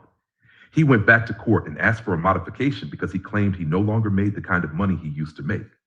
The judge lowered his child support to $755 a month. So let's do the math. The difference between $1,389 and $755 is $634 a month. His daughter is now 7 years old. If he has to pay support until she turns 18, that is about 11 more years of payments. 11 years is 132 months. So if you take the $634 he saves every month and multiply that by 132 months, that comes out to $83,688 saved over the next 11 years. So financially, yes, getting his child support lowered was a major long-term savings for him. But here is the part people cannot skip over. Even though his future child support was lowered, he still allegedly has $10,412 in arrears. That means he still owes back child support from before. The new lower amount does not erase the old balance. It only changes what he has to pay moving forward. So going forward, if he pays $755 a month for the next 11 years, that totals $99,606 in future child support. Then when you add the alleged $10,412 in arrears, that brings the total to about $110,072. Now, if the judge had not lowered it and he stayed at $1,389 a month over those same 11 years, he would have owed $183,348 in future child support. Then add the same $10,412 in arrears, and that total would have been about $193,760. So the modification took his long-term obligation from around $193,760 down to around $110,072. That's a difference of about $83,688. So from a money standpoint, Fighting for the modification was worth it if his legal fees did not eat up the savings. Now let's compare that to the Facebook Meta issue. He is claiming Facebook owes him $48,000 that is locked in a disabled payout account. If that is true, that $48,000 would help him right now. He could pay the alleged $10,412 arrears, catch up bills, and still have money left. But the child support modification saves him more money long term. The Meta money is a one-time $48,000 claim. The child support reduction saves him about $83,688 over 11 years. So the clean answer is this, open quote, fighting for the child support modification was the better long-term financial move because it saves him around $83,688 over time. But fighting Meta for the $48,000 would have helped him immediately because that money could catch up his arrears and past due bills right now. Close quote. And the real point is, open quote, the modification helped his future, but it did not fix his present. He still allegedly has $10,412 in back child support, and the child still needs support today. So yes, lowering the payment saved him money long term, but that does not erase the fact that he still has to catch up what he already owes. Close quote. Spicy but clean closing, open quote.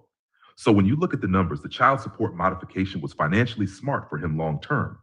But Facebook holding $48,000 if true is a separate issue. That money could help him clean up the arrears right now. Either way, the child support does not disappear. Whether the money is coming from Meta, social media, a job, or somewhere else, the responsibility is still sitting there. Close quote. Okay, all right. So ChatGPT said fighting for the child support to be lowered was a better option long term than fighting, getting a lawyer and fight for Facebook to release his $48,000.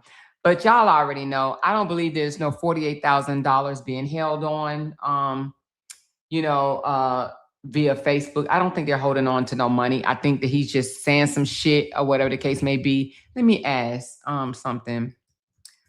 Would Facebook keep money like that from you? And if so, what would be the reason? Hell, man, I go visit Facebook. I drive to Facebook. You hear me? They would have to tell me to my face, I can't get my damn near 50K. What would be the reason? Because you locked my account? Shit, I wish you might. All right, let's find out. Okay. It's saying, hold on. What the fuck? Yes, Facebook Meta can hold or delay creator payout money if there is a problem with the payout account. Identity verification, tax information, bank information, policy violations, suspicious activity, or account restrictions. So the idea that money could be locked in a disabled payout account is possible.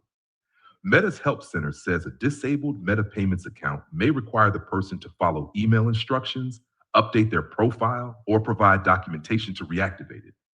But here's the important part. Possible does not mean proven. So when he says Facebook owes him $48,000, that is his claim unless he shows proof, such as creator payout dashboard, Meta payout emails, tax documents, bank rejection notice, payment history, restricted payout account notice, support ticket messages from Meta. The fair way to say it is, open quote, yes, Meta can hold payouts if a creator's payout account is disabled or restricted, but we cannot confirm the $48,000 number just because he posted it. That would require receipts from his Meta payout dashboard or official emails. Close quote. And for your commentary, open quote. This may explain why he says he is waiting on money, but it does not erase the child support issue. If your income is tied to Facebook and Facebook locks your payout, that is a business problem.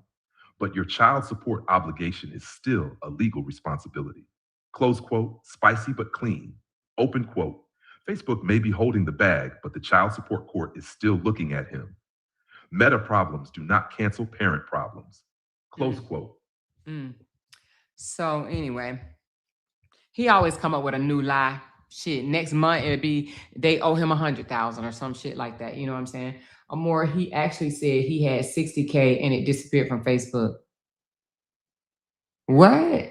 Oh my God. Are you serious? Oh my God.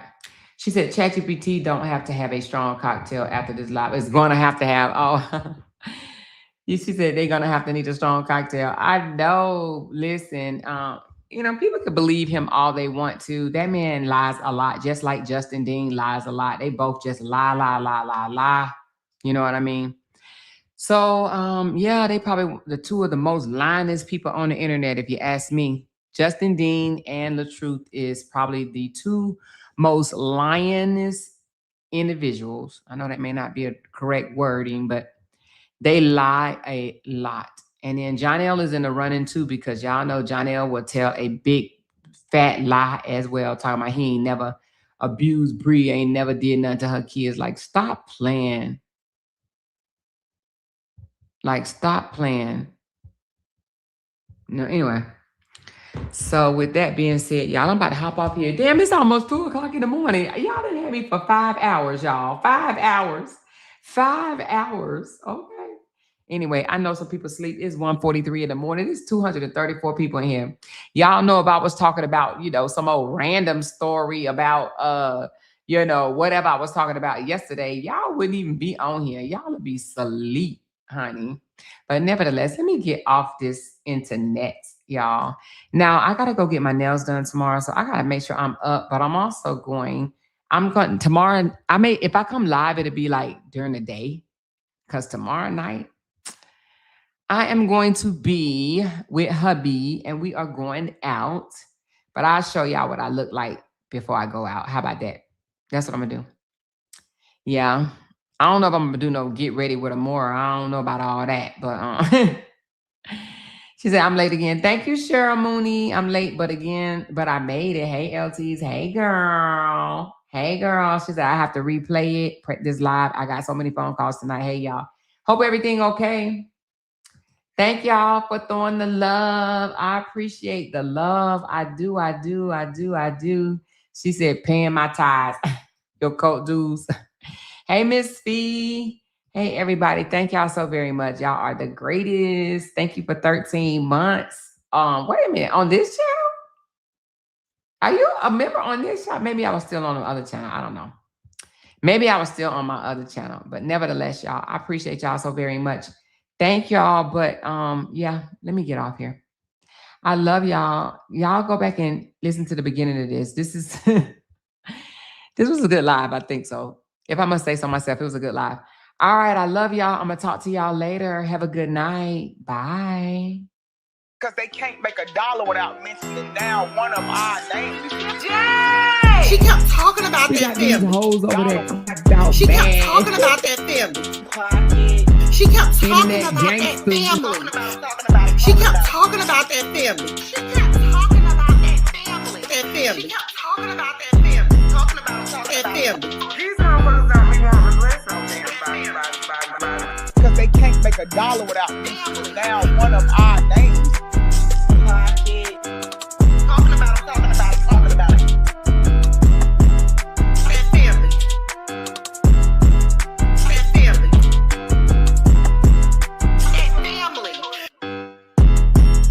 That family. Jay!